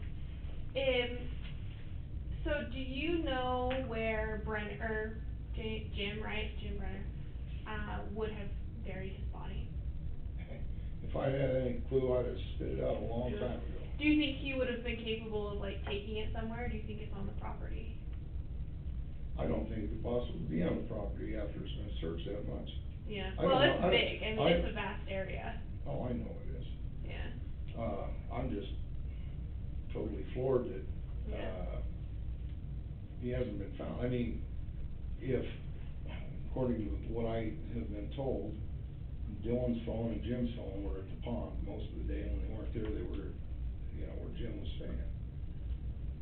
Well, what do you do, leave the phones and go dispose of the body, or, Mhm. or what? I mean, that, I'm flabbergasted on that. Yeah. You know, I don't. So if the bone ends up not being Dylan's, do you have any idea whose it could be? Don't have a clue. Does anyone else, how long were those burn barrels on your property? Oh, I brought them burn barrels in, Oh, so you brought them in? yeah. So there's no possibility that they could be like old If it was bones? in the burn barrel, somebody had to put it there. Somebody had to put it there in between that If it time was frame. laying out on the ground, it might have been there when I bought the place, I don't know. You know, there's Well, it'd probably be kind of weird. If it was there for a while, I doubt it would have been like on top of the It was soil. on top of what? It looked like it was just gravel. Yeah, so, Essentially like, the burn barrel was tipped It over. was tipped over, it was like on top, if that makes sense. So it wasn't like in the ground, like dug up, like it was on top of the ground. So the burn barrel was tipped over, and so it appears it came out of the burn barrel and was Okay. sitting on top of the ground. That was all I was getting Somebody at. had to put it there. Somebody put it there. Did anyone else ever come onto your property besides Jim and Dylan? Kenny Moore, he runs cattle out there, nice guy. I had Daryl from Cache Valley came out to visit a couple of times. I had, what's his name? Sasquatch. Does he look like Sasquatch? Yeah, the big guy that lives over by the sun tunnels. I know you're talking about. Him and his buddy came over and helped me move some stuff. And of course Kurt Wadsworth was there, not any time, when I got run over by the tractor, I was in Idaho, I had him go winterize my trailer so it wouldn't freeze. I think he was there twice. I don't think he was there any other times. Were any of these people ever there when you weren't there? What's that? Were there ever people on your property when you weren't there? Yeah, oh yeah. All the time, so it was pretty free range. No, not really. It's gated still, right? Gated still, so they would have had to. I had, Kevin was feeding my cat while I was up north, when I was in Idaho. Is that Bivens? Yeah, Okay. that guy. Yeah, like I said, at that time, Kurt Wadsworth, I had him go over and winterize my trailer. And I don't know if Kevin took anybody over there or not. Is the trailer the one you're living in now? Are you still living in the same trailer? That got totaled Oh, did it? I didn't know on the that. trip back, yeah. Oh, okay, I didn't Oh, know that's that. too bad. Yeah. So, do you wanna let them know, call them and see what they, Here's what I just to do. give them a heads up and Yeah. let them know and see. So did you get a new, like, camper trailer? You gonna live in or do you live in like a single wide, double wide right now? No, I bought another fifth wheel. Did you? You just have your one truck, the Toyota, right? Silver Tundra? No, I got 3 trucks, Oh, do you? Do you still have the red one, both red ones, the dually? yeah. Yeah, I hadn't seen the red one for a while. When I'd seen you, you were usually in your Tundra. But if I was driving around, I would probably drive that instead of the dually Dodge as well. Diesel fuel's $1 a gallon more than gas. Oh, I know. So. I hear you there. I got one. I know. It's crazy. It's so ridiculous how expensive this stuff is, you know, but. Yeah, so she's gonna make a phone call real quick and, you know. Yeah, this is, I can't believe this. This is ridiculous. I mean, like I said, I'm just I can laying out what we've got. Yeah, I can understand why you're asking, but it's like, Cause it does not look super favorable to you, right? Like you could see that. yeah, I can understand that, but at the same time, I'm getting screwed here somehow by somebody, and maybe it's Jim being vindictive because I wouldn't take the call from his attorney. I don't have a clue. I don't know what you know. Well, all I know is what I know. This, I mean, we found this quite a while ago. I think it would've probably been before his attorney called you, but I don't know for sure. I mean, anytime you find human remains, right? Oh, yeah. It's very suspicious, obviously. I mean, and I'm not saying one way or the other. I am just giving you an opportunity that if you do know anything else, to let us know.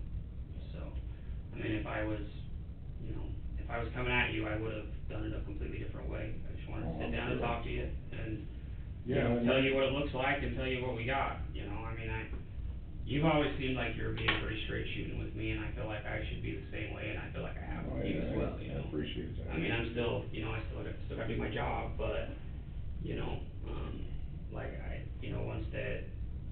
once they identified it as human, obviously we had to come and talk to you again, and I just wanted to give you every opportunity to tell us everything you know, so, that's why we're here, so, Well, and honestly, that just floors me. mhm. I don't know. Did Brenner usually wear a gun when he was out there? Did he ever wear one around, holster or whatever? Well, like I said, he had that, black powder 45, and I think the last time I seen him wear it was the 4th of July celebration in Montel. Gotcha. He was cowboyed up. Well, and he's Riding still, horse and all that. being out there and the way that the area is and stuff. I know especially he with- carried it in his truck, but I don't think I would go. But would it be uncommon for him to be working on fence or something and just have it there? I know that's, out there is a little bit different than. Not that I seen. Okay. Uh, Why do you think he did it? Anger. Anger? Based off of. He's a hothead. I've seen, he's got a temper. Well, and it didn't look like he, liked Dylan very much at all. It looked like there was some animosity there, in my Well- opinion, just from talking to Brenner even, that there was some. Well, yeah, he bitched about Dylan when he was up hauling potatoes for him. They shared a motel room. Dylan come in 2 o'clock in the morning, turned the TV all the way up while Jim was trying to sleep, making a mess and not cleaning it. I just, wrote it off as, Dylan's a kid and Jim's an old guy Mm-hmm. bitching, but How long have you been out there?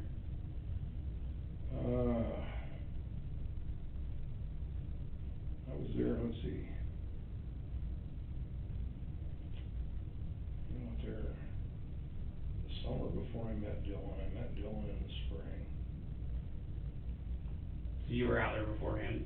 Yeah. What about Brenner?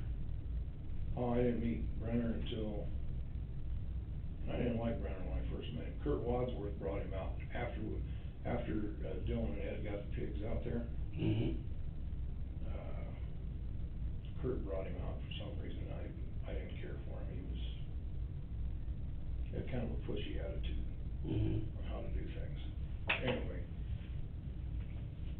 I've met him, seen him a few times out there with Kurt, or when I went into Montello, and Ed said he needed basically day help, and I said, well, Jim got his place burned down, and he's living in half of a double-wide mobile home. It looked like some of the animosity had to do with that piece of property between those two. Oh, yeah.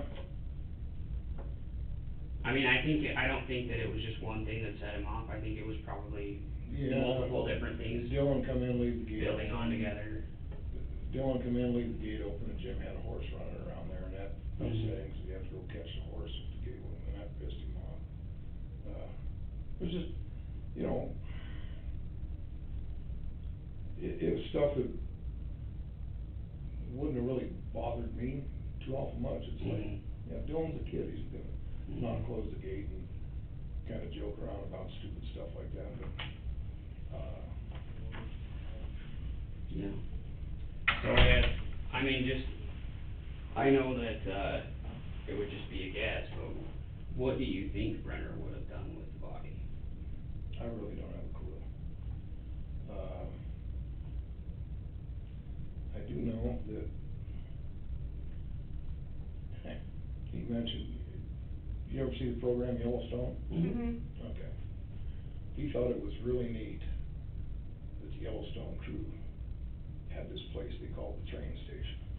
And he said, yeah, no sheriff, no court system, no nothing in a county that pretty much doesn't exist. And I'm going, well, that don't exist in real life.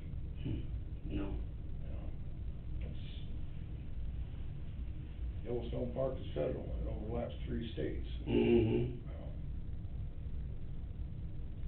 I've been thinking about that, I was like, even if he could find a place like that, how could he get there and back in the time that, and I don't know. He either had to stash Dylan someplace close that we haven't found yet, or he had to take Dylan's truck to do it. You think he would've done that? If he needed to, you think he would've taken his truck? Oh, I imagine, it sounds like he did. I mean, Dylan never locked that truck, Yeah. and it was locked the first time I went to look for him. And I thought that was weird, and I told Karen that. Well, you know, with us and what we do, you know, it could be probable, but we can't really prove anything, you know what I mean? That's why I was asking what you thought. So after he went missing, like I'd mentioned, you guys started talking a lot more, phone-wise, from those records. What was he telling you? What were you guys talking about at that point? I was having trouble with the well. I was trying to get it going for him, and he was building a chicken coop, because he just got them baby chicks, Mm-hmm. and needing to borrow tools, and wanted me to come help him with this, and I didn't realize that he was calling me more often, because I know a lot of times I'd call him and he wouldn't answer. Mm-hmm. So I'd leave him a text message, and he might call me the next day, I didn't realize, I guess it was just all the excitement of So everything going on there. was he talking about that very often? Well, I remember sitting in the grain shed where the truck was. He was working on the control box for the well pump or something. And he said something to the effect that,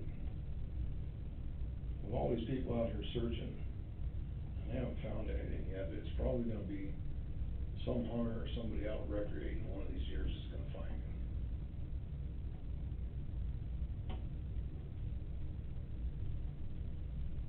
Did you notice him in the time frame afterwards? Did you notice him like moving stuff out of the shed? Did you notice anything like that?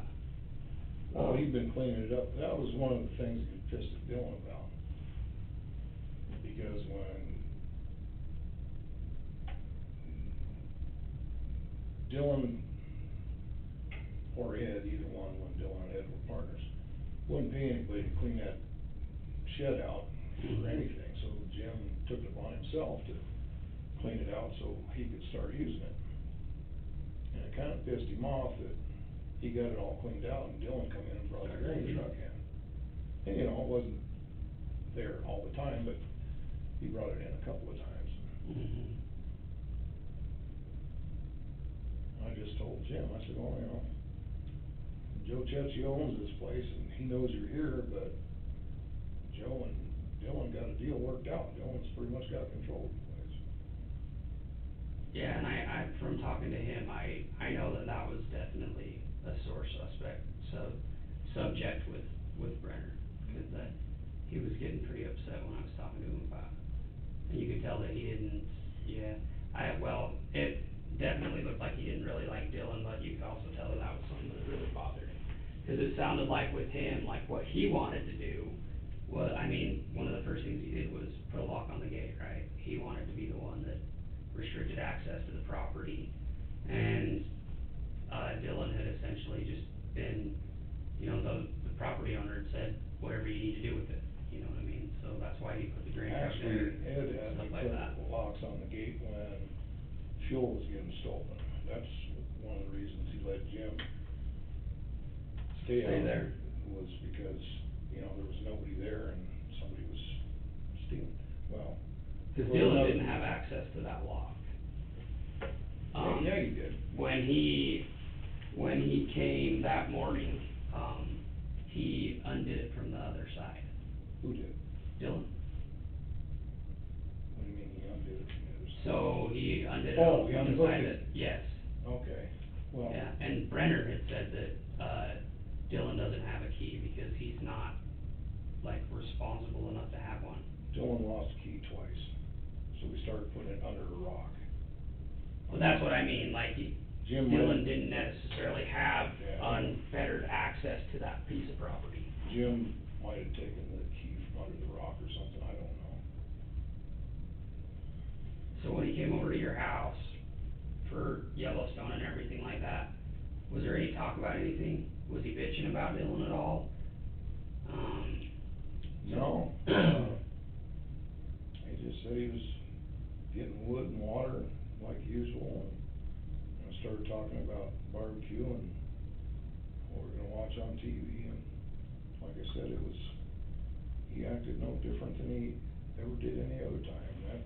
Do you remember what he was wearing?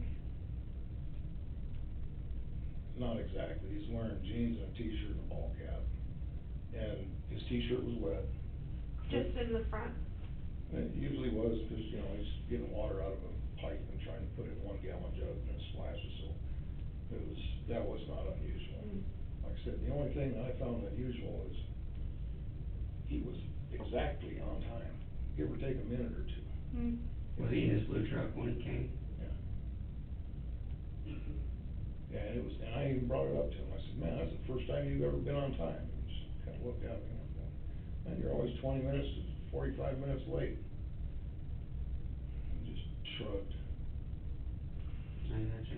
Well, like I said, I mean, I wanted to come and tell you, the information that we do have and, give you an opportunity to help us out if you could and help yourself out if you could. That was it. If I could, I would, really. So, I talked to the county attorney, and with all the information we have and everything going on, they're willing to offer you a deal.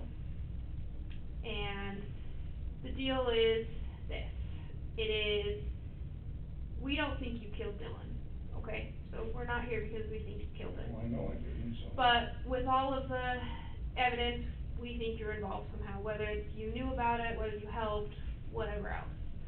So the deal that's on the table currently is if you give us information and the deal is signed, you will never be charged in this case for anything at all. It'd be 100% immunity. 100% immunity from everything. Because right now, with the bone being on your property, if it comes back being Dylan's, that could be a charge for you. What charge? It could be desecration of the body, Obstruction. How? obstruction of justice. How, wait a minute. You'd have to prove that I desecrated a body or I obstructed justice, which I know I didn't. Okay. So, yeah, you're telling me some things that could be, but, Well, and I'm not to the be attorney. honest with you right now, Yeah. I am 100% totally innocent of any, I don't know anything about it. Okay. Okay. You know, I'm not gonna sign anything saying anything any other ways. No, because- you wouldn't be signing to admit anything, it would just be if information that you have that maybe you're not sharing with us. And again, I She's think of just telling you myself what we in your got. position. If my friend came up to me and then said, hey, I just killed someone, I need your help, I'm probably gonna help them because I'm scared they're gonna kill me. And if that's the situation you were in, that changes things as well. And that's why the deal's on the table, because we wanna make sure that we get justice for Dylan and we get justice for his family and that we find where he is. That's ultimately what our goal is. It's not to put you in jail, but we wanna get there the way that we can get there, and right now that's the deal that we have. And that's what I I've was been told to tell 100% you. honest with you guys, Okay. from the beginning. I mean, Well, I'm just letting Look. you know, if there's anything else that you can think of that would help us We're just doing our job. We're just finish this explaining. case, that's the deal that the county attorney wanted me to let you know, because if there's anything that's scaring you about it, about telling us, if there's anything you're worried about, anything like that, I just want you to know that it all goes away. Yeah, so essentially what they would do is the deal itself would just be that we can't prosecute you for anything involving this case. Ever. At all, ever. well. Even if it came out in 10 years that you were the one that did it, which I'm not saying you You did, know, but even if that was the case, we couldn't even charge you in 10 years if we found out it was 100% you. well, That's all it means. So like I said, Don, we got a job we gotta do. you know, I okay? know, but And I got no involvement in this. other than that I knew both parties. And Okay. it pisses me off that one killed the other. And it pisses me off even worse that the son of a bitch that did it, disposing of parts at my house, coming to my house and acting totally fucking normal, Mhm. it pisses me off. I'd be pissed off too. Well, I mean, I've been straightforward with you, like I said, I mean, but the stuff that we did have would definitely warrant talking with you, right? Oh, yeah. I mean, Oh, yeah, I totally the stuff that understand. we do have does in a sense put you in a negative light, like it really does, right? The bone on your property, him saying he gave you the guns because he wanted you to hide them. I'm not saying any of that's true, I'm just saying from our side, it looks really hard to believe that there was no involvement, right? I'm not calling you a liar, I'm just telling you, trying to get you to see it from our side of things, right? No, I mean, I it can- doesn't look well at all, you know, I can mean, see with what you got, but, you got a bone. a And human bone. Yeah, and I can't I got no explanation for that other than Jim brought it there, or somebody else. Okay. As far as anything else, I don't have a damn clue. Are you scared of Jim? Pretty much, Mhm. know what he's capable of, hell yeah. Well, just so you know as well, even if this case was to completely explode and we didn't charge, and he got found not guilty, he's still going to prison for his federal gun charges. So he is still not getting out of prison, whether this case moves forward or not. So if you are scared, which I would be too, he's still not getting out of prison, just so you're aware. I kinda figured that. Yeah, Jeff but- told me that. Yeah, even if he were to be found not guilty, he would not be getting out of prison, so.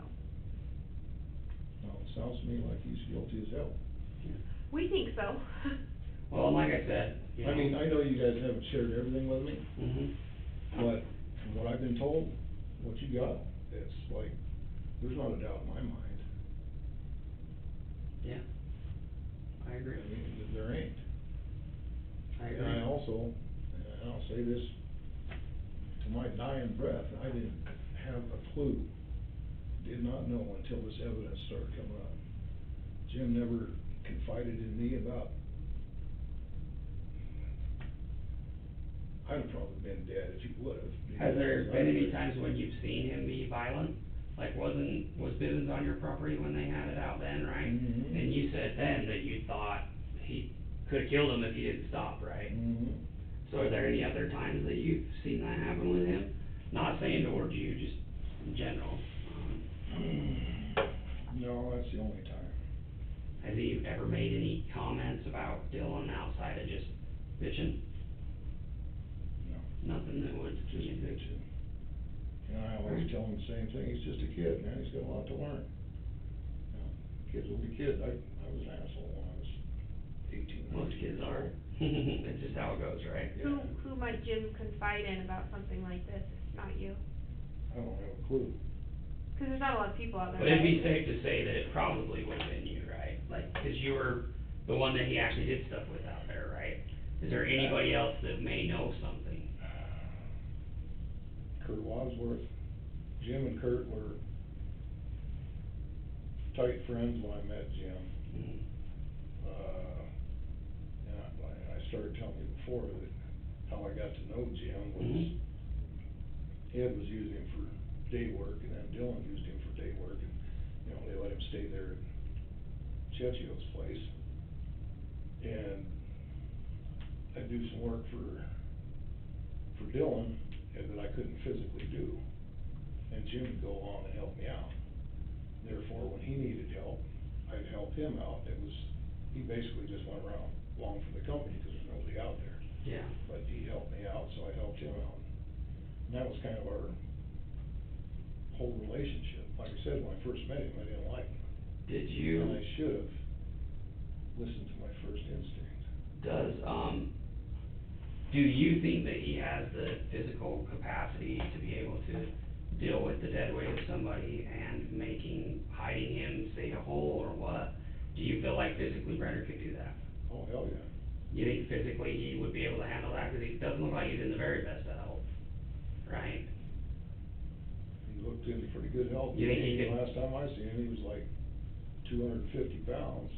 Because, well, and the dead weight of a person is a lot heavier Well, I than know, most people but, you know, think. what Dylan weighed, 145.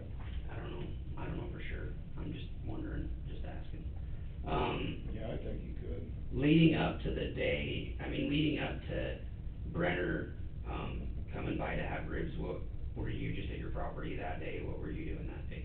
Yeah, I was just doing my normal thing at home. I was looking forward to it, 'cause like I said, about once a week was a relaxed day and visit. You know, and like I said, sometimes Dylan come by for dinner, and it's usually on Sundays, but that week, we did it on Saturday because there was a movie on TV or something that we both wanted to see.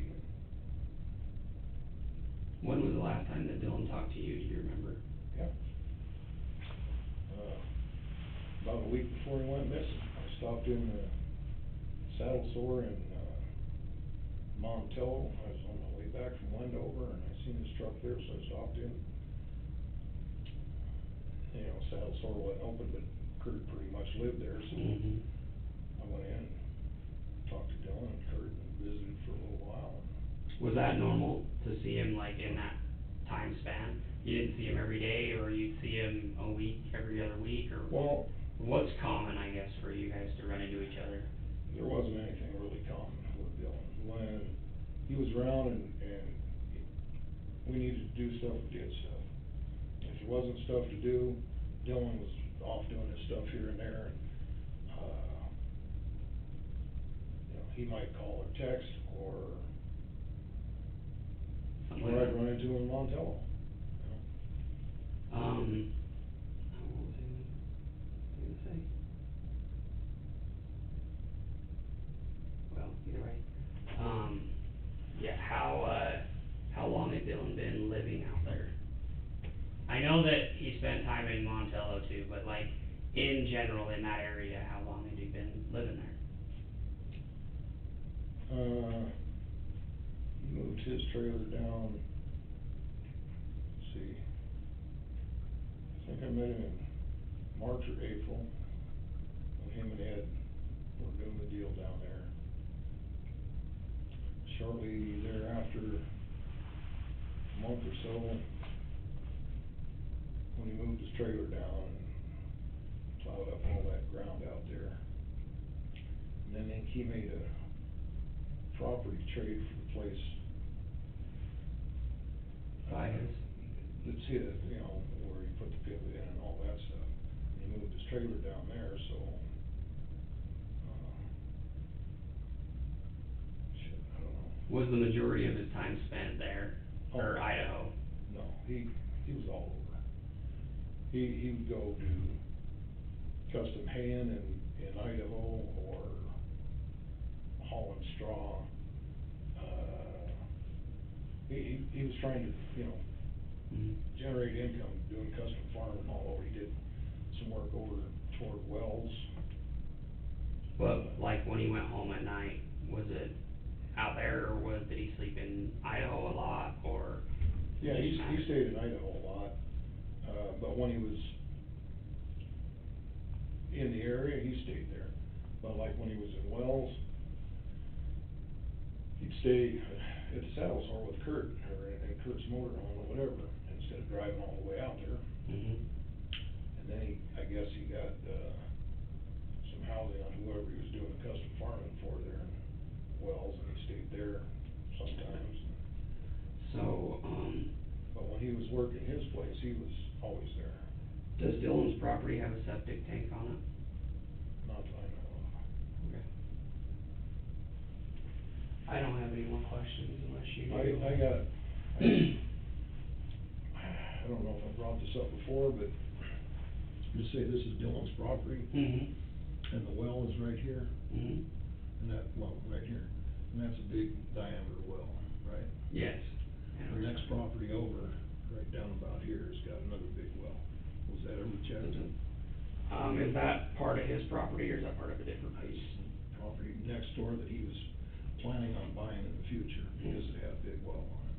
I'll definitely have to look into that. He showed me that once, and actually, he got stuck down there once and called me, and I had to come get the truck that he was broke down in. Do you know any other areas out there that have septic tanks? Off the top I of your don't head? know anybody that's got a septic tank out there. Okay. Well, the property Brenner was staying on had one. Oh, yeah, Ed put all that in, yeah. And there's not, I mean, obviously, it being out there, it's not like there's a record of everything, that's why I ask you, cause being out there, you might know something I There's don't, but. that, I think it's Williams, the old Williams place. It's got 2 houses on it. It's. I've been there, Okay, yeah. Cause he was trying to farm that area, right? He was in He- contact with the guy wanting Yeah, to work it. he wanted to live the house and take it from there, but yeah, I took Dylan's brother out there when we were first looking for him.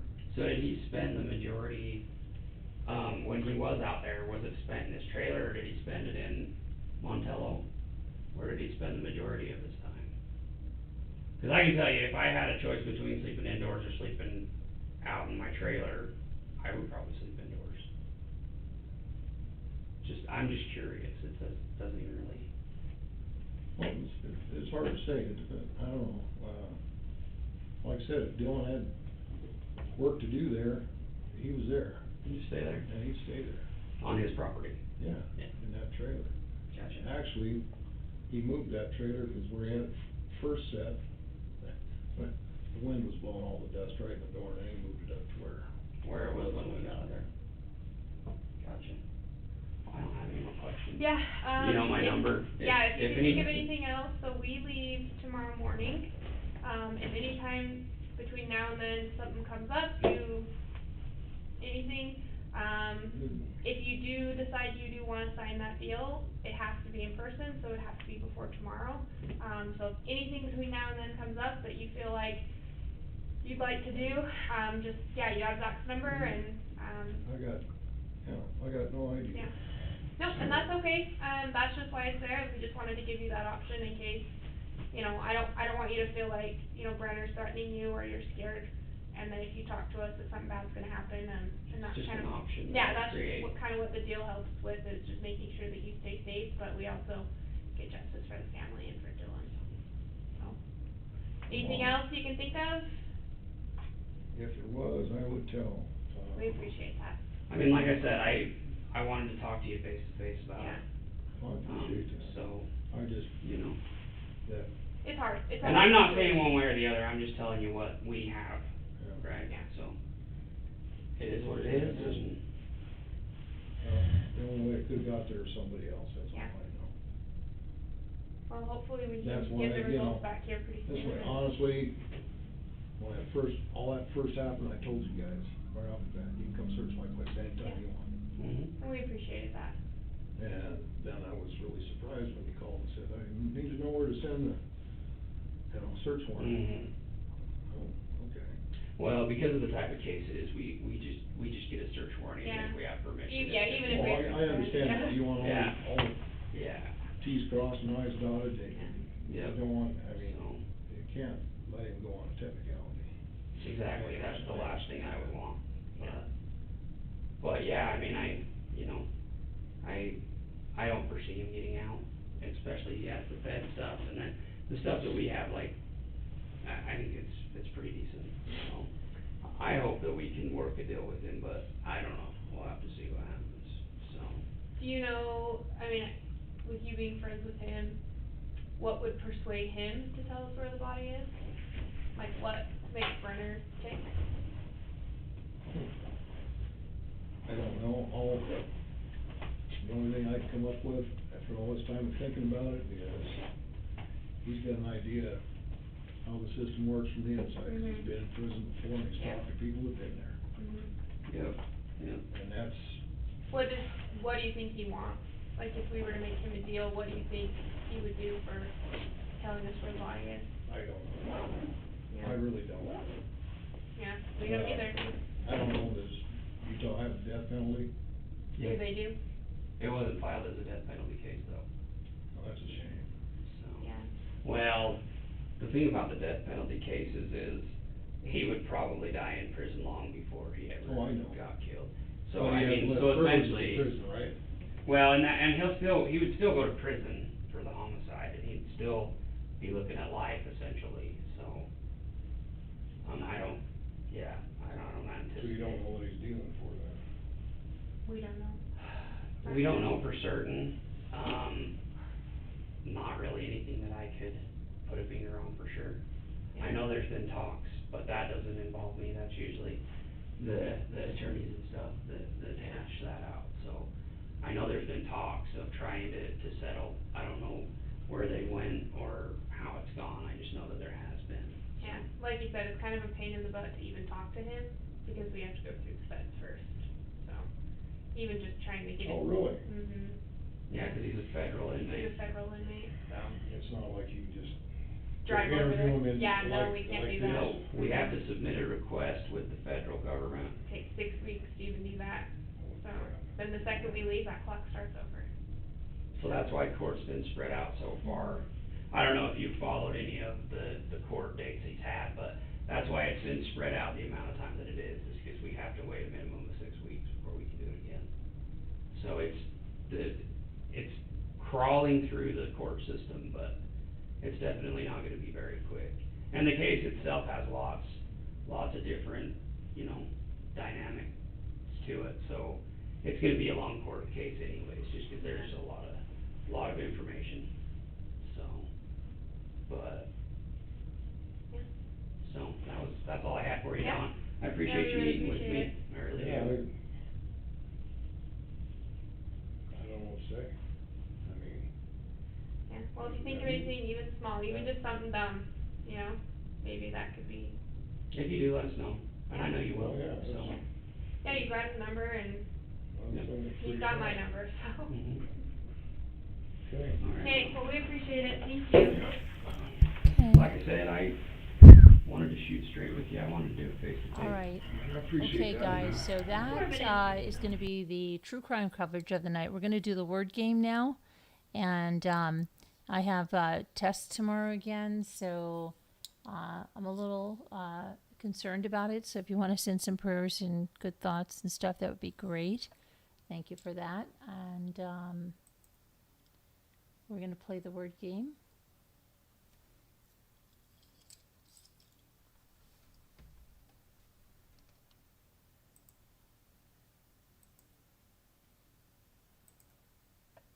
Daily puzzle.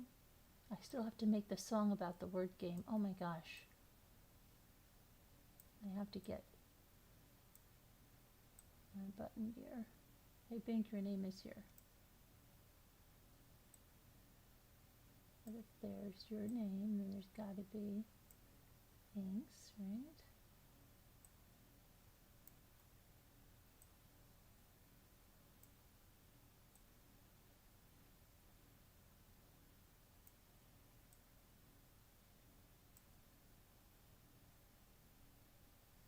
Kin, yeah, kin, murder, and bikinis, you say.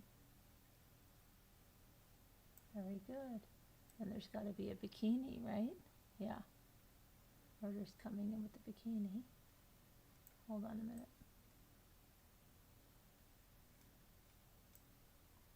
Bikini bottom. Nib. There's got to be maybe nibs. Okay, and I do have bins.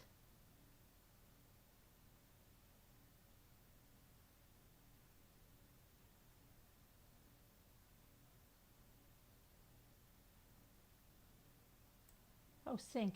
Everything but the kitchen sink. That was easy. That was an easy one.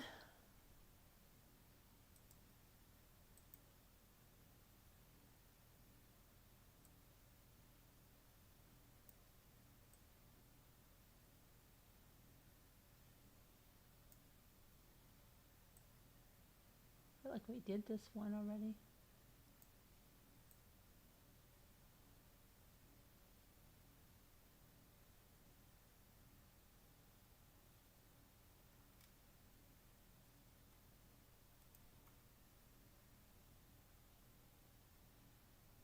I got slinging.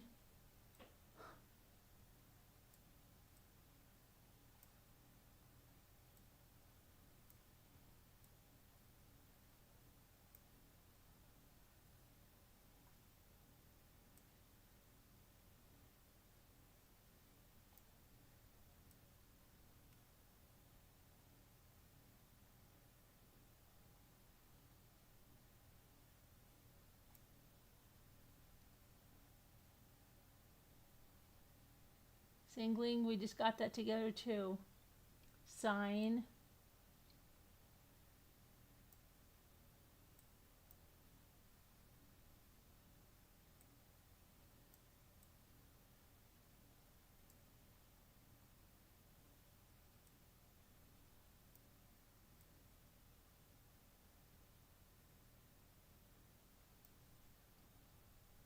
Linings.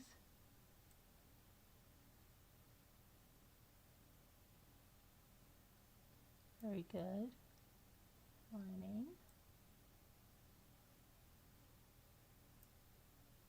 Okay, murder, I'll give you those two.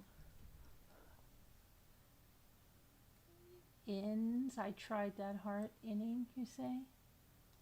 Wait. No, there's only, wait a minute, there's not 3 ends though. Okay, just gonna give you that, but I can't give it to you now.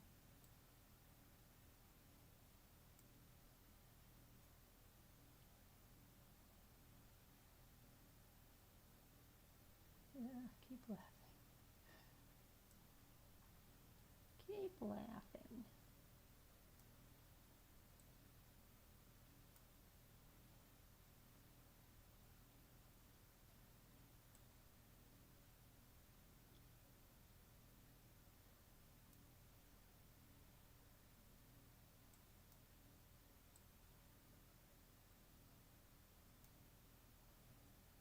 No, I just got that too. It's crazy.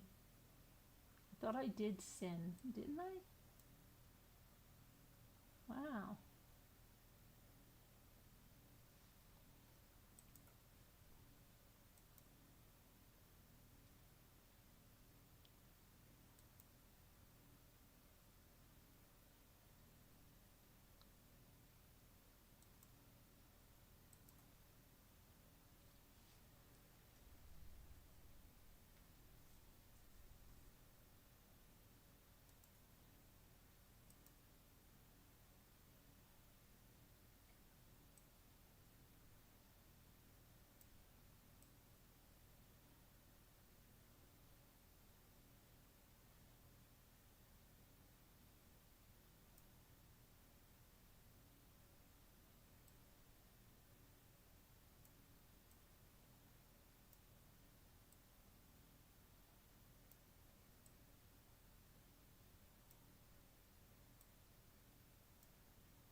Oh, back talk, but I don't think it's there.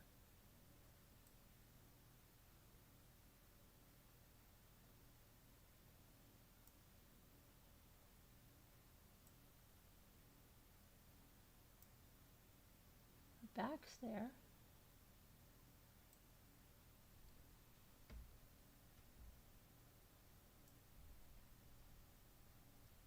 Tack. Sit on attack and holler.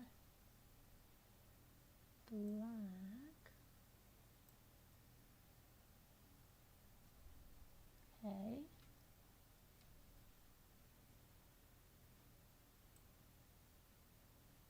How about lack?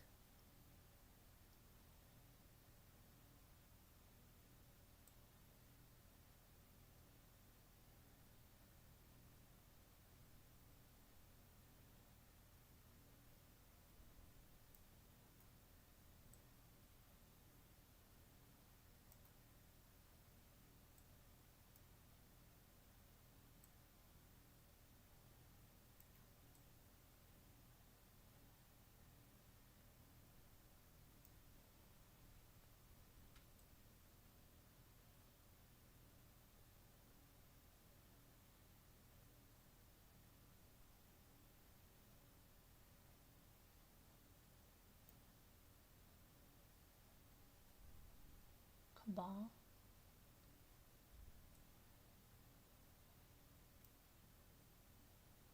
Very good, murder. Give you that one. Cab.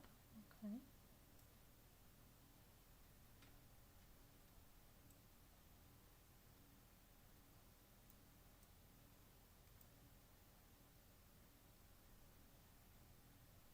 I'll back.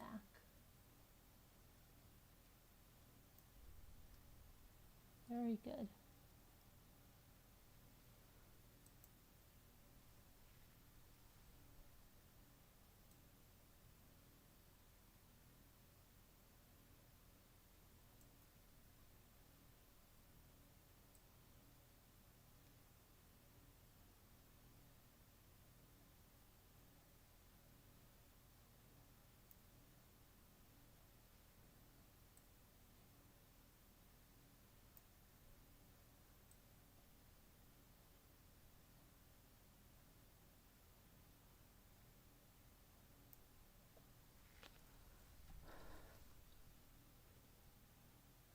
Five. Okay, fiver.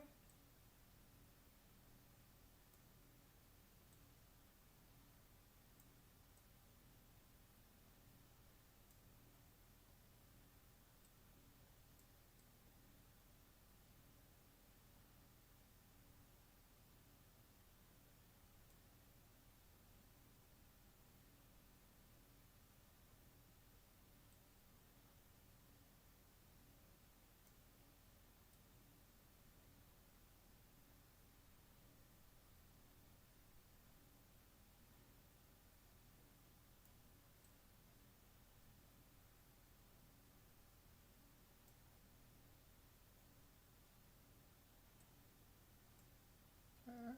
Okay. How about ivy? Yeah. Right.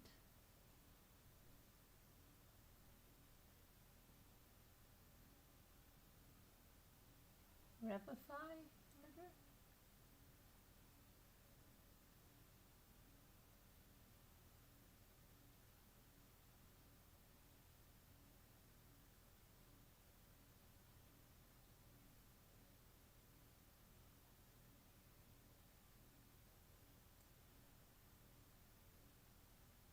Okay. Fry. Mm-hmm. Ref. Yeah, that's never there though. I'll go in the extras. 5. Extras. Fire. I might have tried that. Oh. Yeah, extra. Rye. Okay. Fry.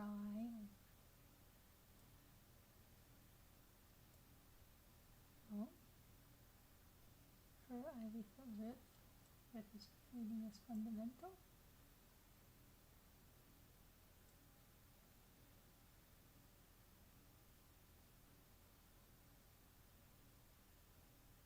I already did that one.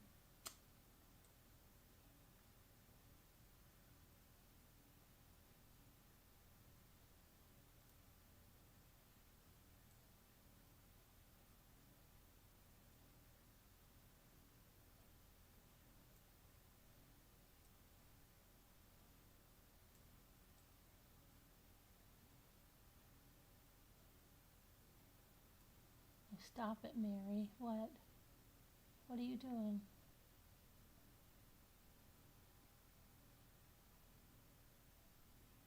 Vivify?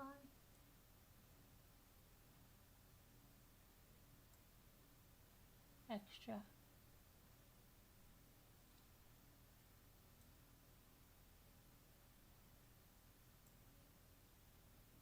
Okay, one more. Fiver. We tried that one, I think. Yeah.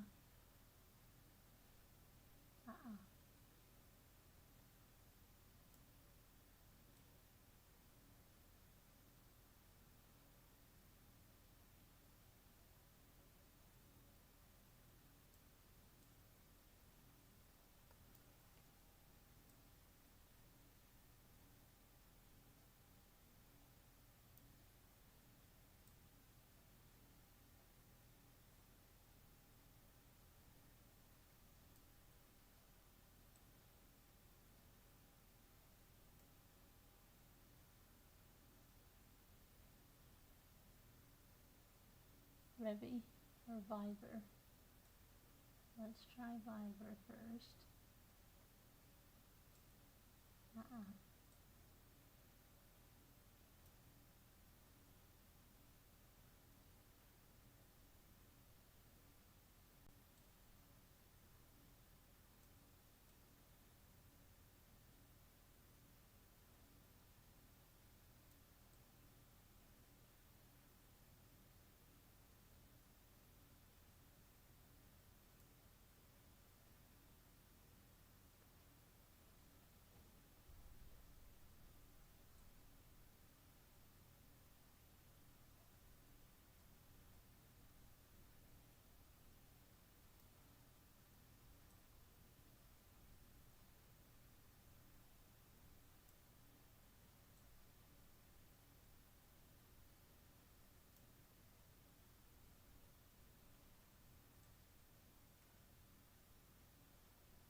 Reefy?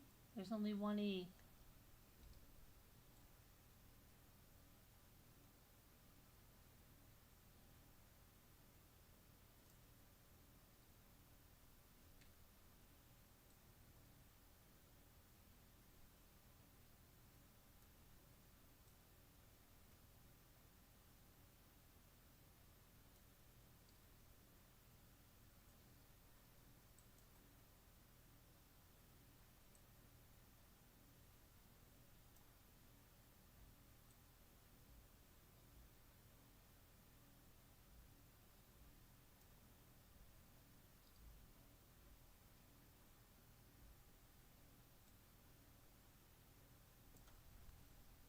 Very good, Murder.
Pig, green, grip. What'd you guys get? Grip. Pig. Grin. Grip. Okay, ling. Rig, ring. I have rig and ring, don't I? Yes. Pin and nip. I think we have pin. I thought we did put pin and nip. Pin and nip. Oh yeah, if you have pin, you have nip. And you also have lip. But not if you have pin and nip. Lip is by itself.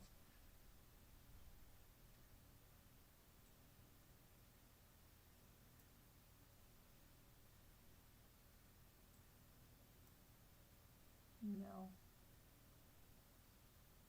Pling. I tried pling, I think.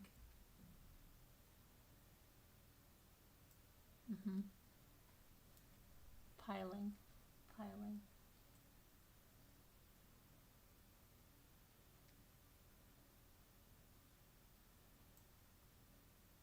Right. Grin, yeah, we tried it, it's not there. Oh yeah, I thought I tried it. I did try it. Something happened.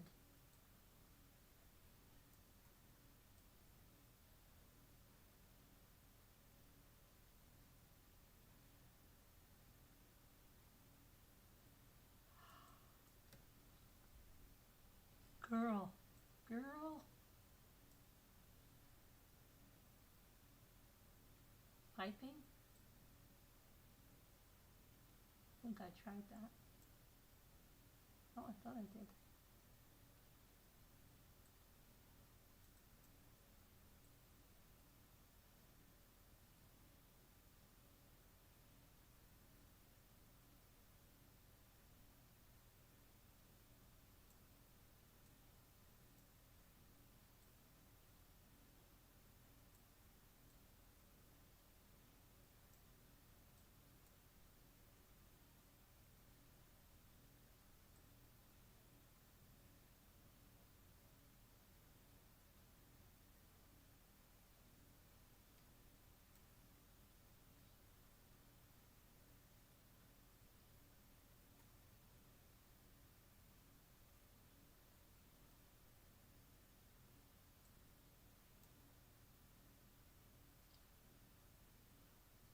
Thought I tried rippling.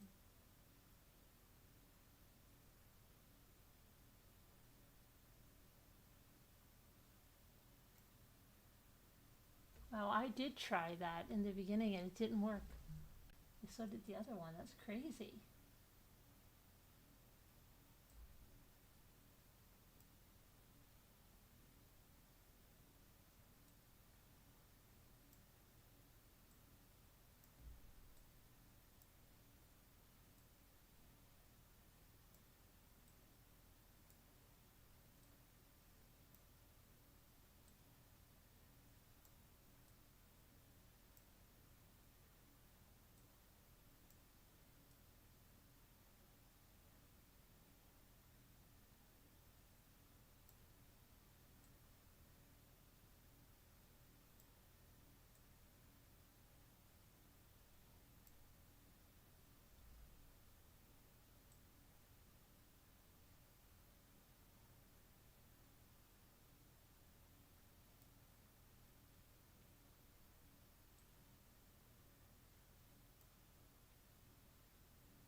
Dang is not there. Dag, I think I did too, isn't it?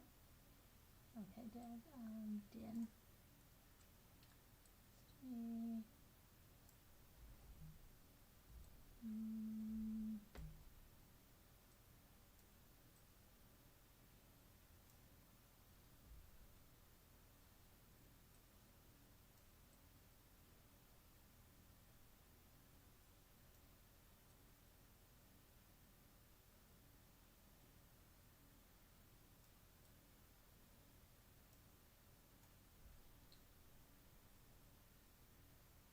Dane, yeah. No, what am I doing? GN.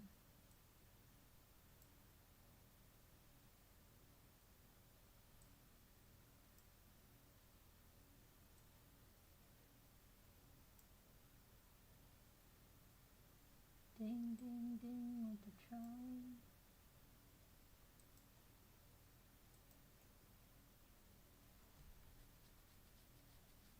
I have to color my hair tomorrow. It's driving me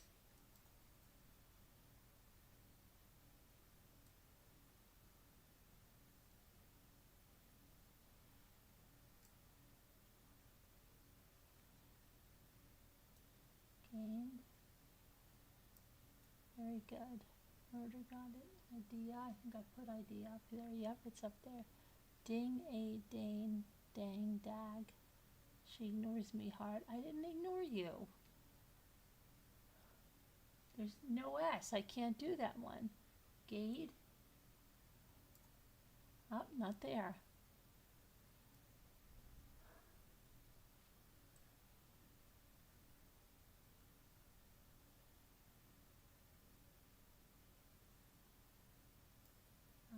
Let's see.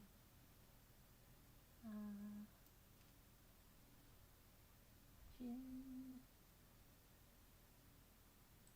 Oh, nag. It's got to be nag. Oh, age. Yeah, we forgot the age.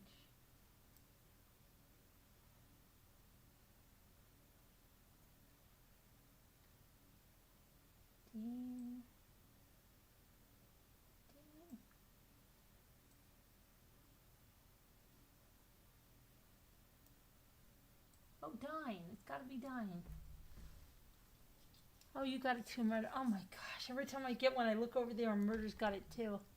I don't understand that. This looks like just like the same one we have with the verify and stuff.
Fever. Okay. 5, Rive. I've got 5.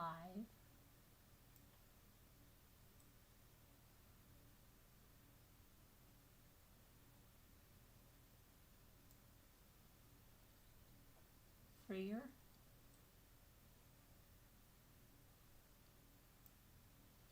Okay. 5, 5, freer, free, reef. I think I got all that.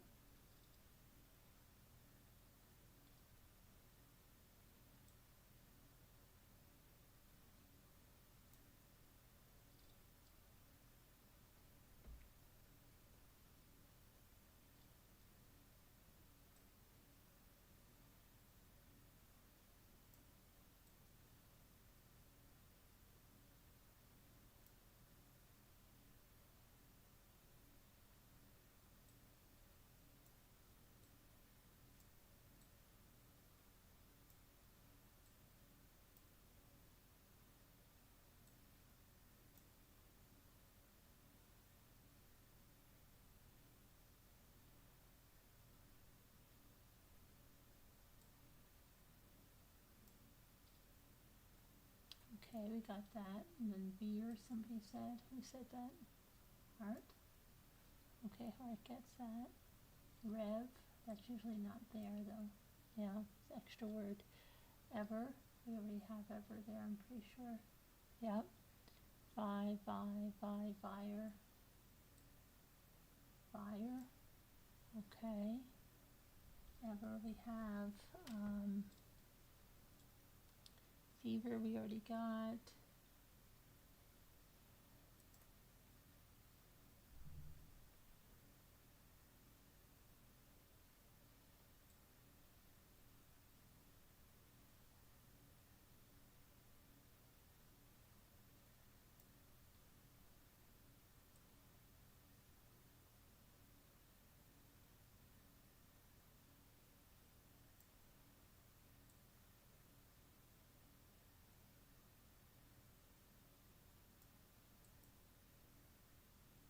Thought I had fever up there.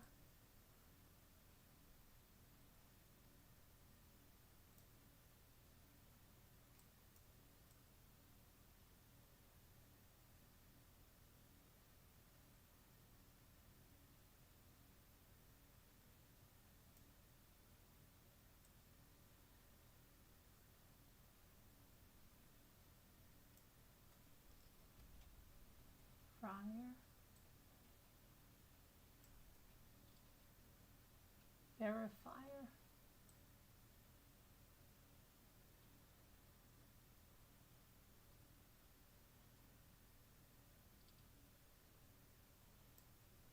Very good.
What do you got there?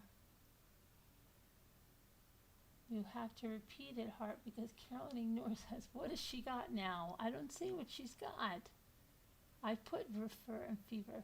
Okay, but they're in there. I put them in.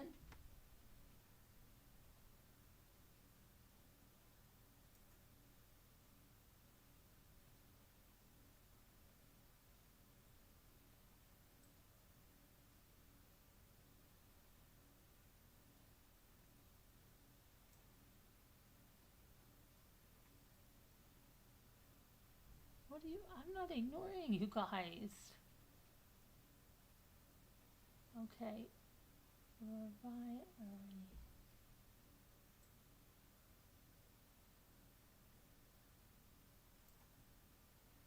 Oh, so close, but no cigar murder. No cigar. None at all.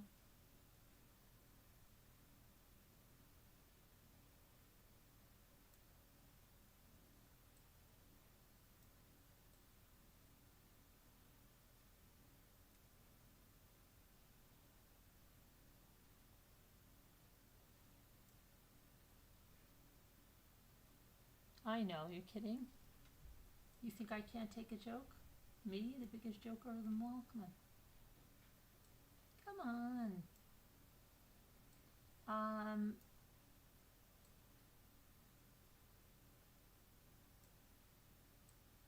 What is this last one? Because I gotta go to bed. I have to go to bed. I've got another big day tomorrow. I've got to try to color my hair. I don't know what I want to get my hair colored. It's going to turn white before I get it colored.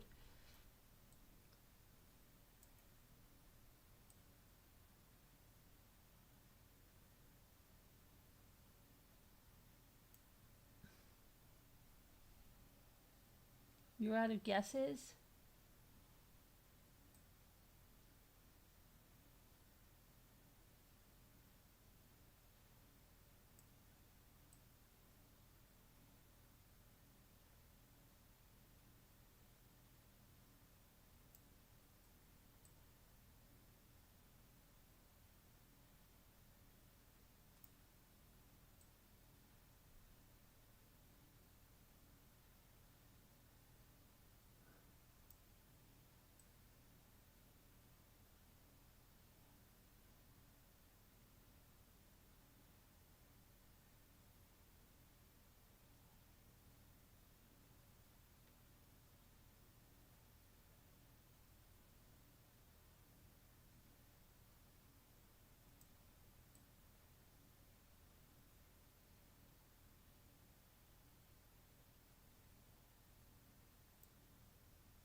Fire.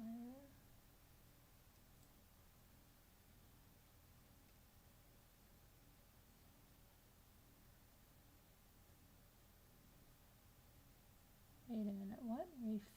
What did you have?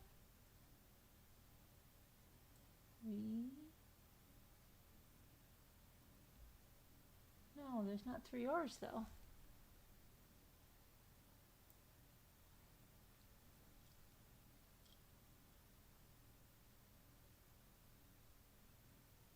Refire.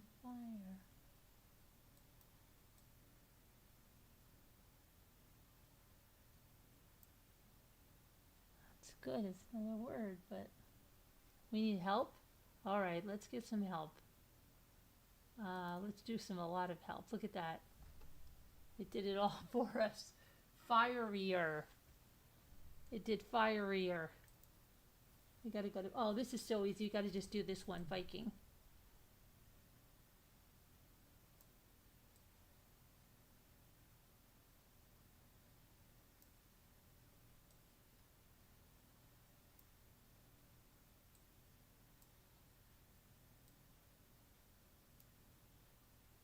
It's always Jin. It's always there. Gee, that was the first time Jin wasn't there. That's the first time that I have played this game that Jin was not there.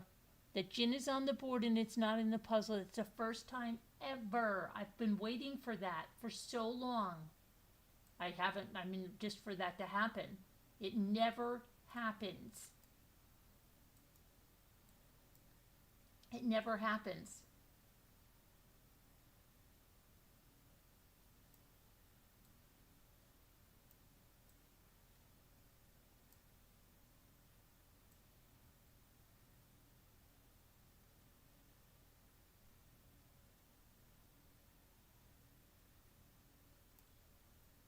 Thinking.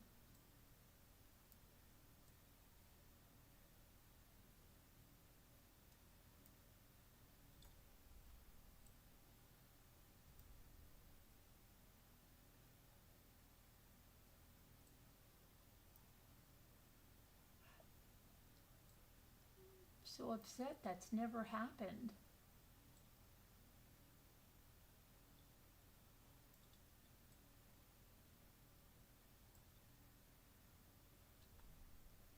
Ion. Okay.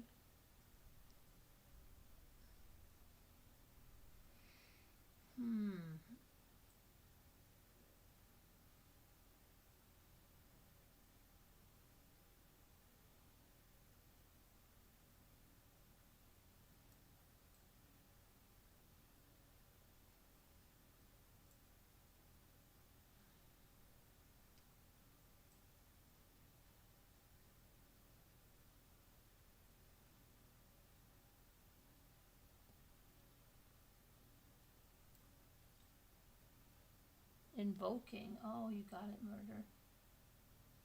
You're invoking your right to remain silent. Okay. That's it. We got to go to bed. I'm not going to even pull on the other end. Thank you guys for coming in. Again, please, I would appreciate the prayers and good thoughts, and may the Lord bless you and protect you and give you his peace, and prayers for everyone in our community, Marianne especially, and everybody else. Thank you so much, guys. God bless, prayers, and see you tomorrow. Be good. Thank you so much.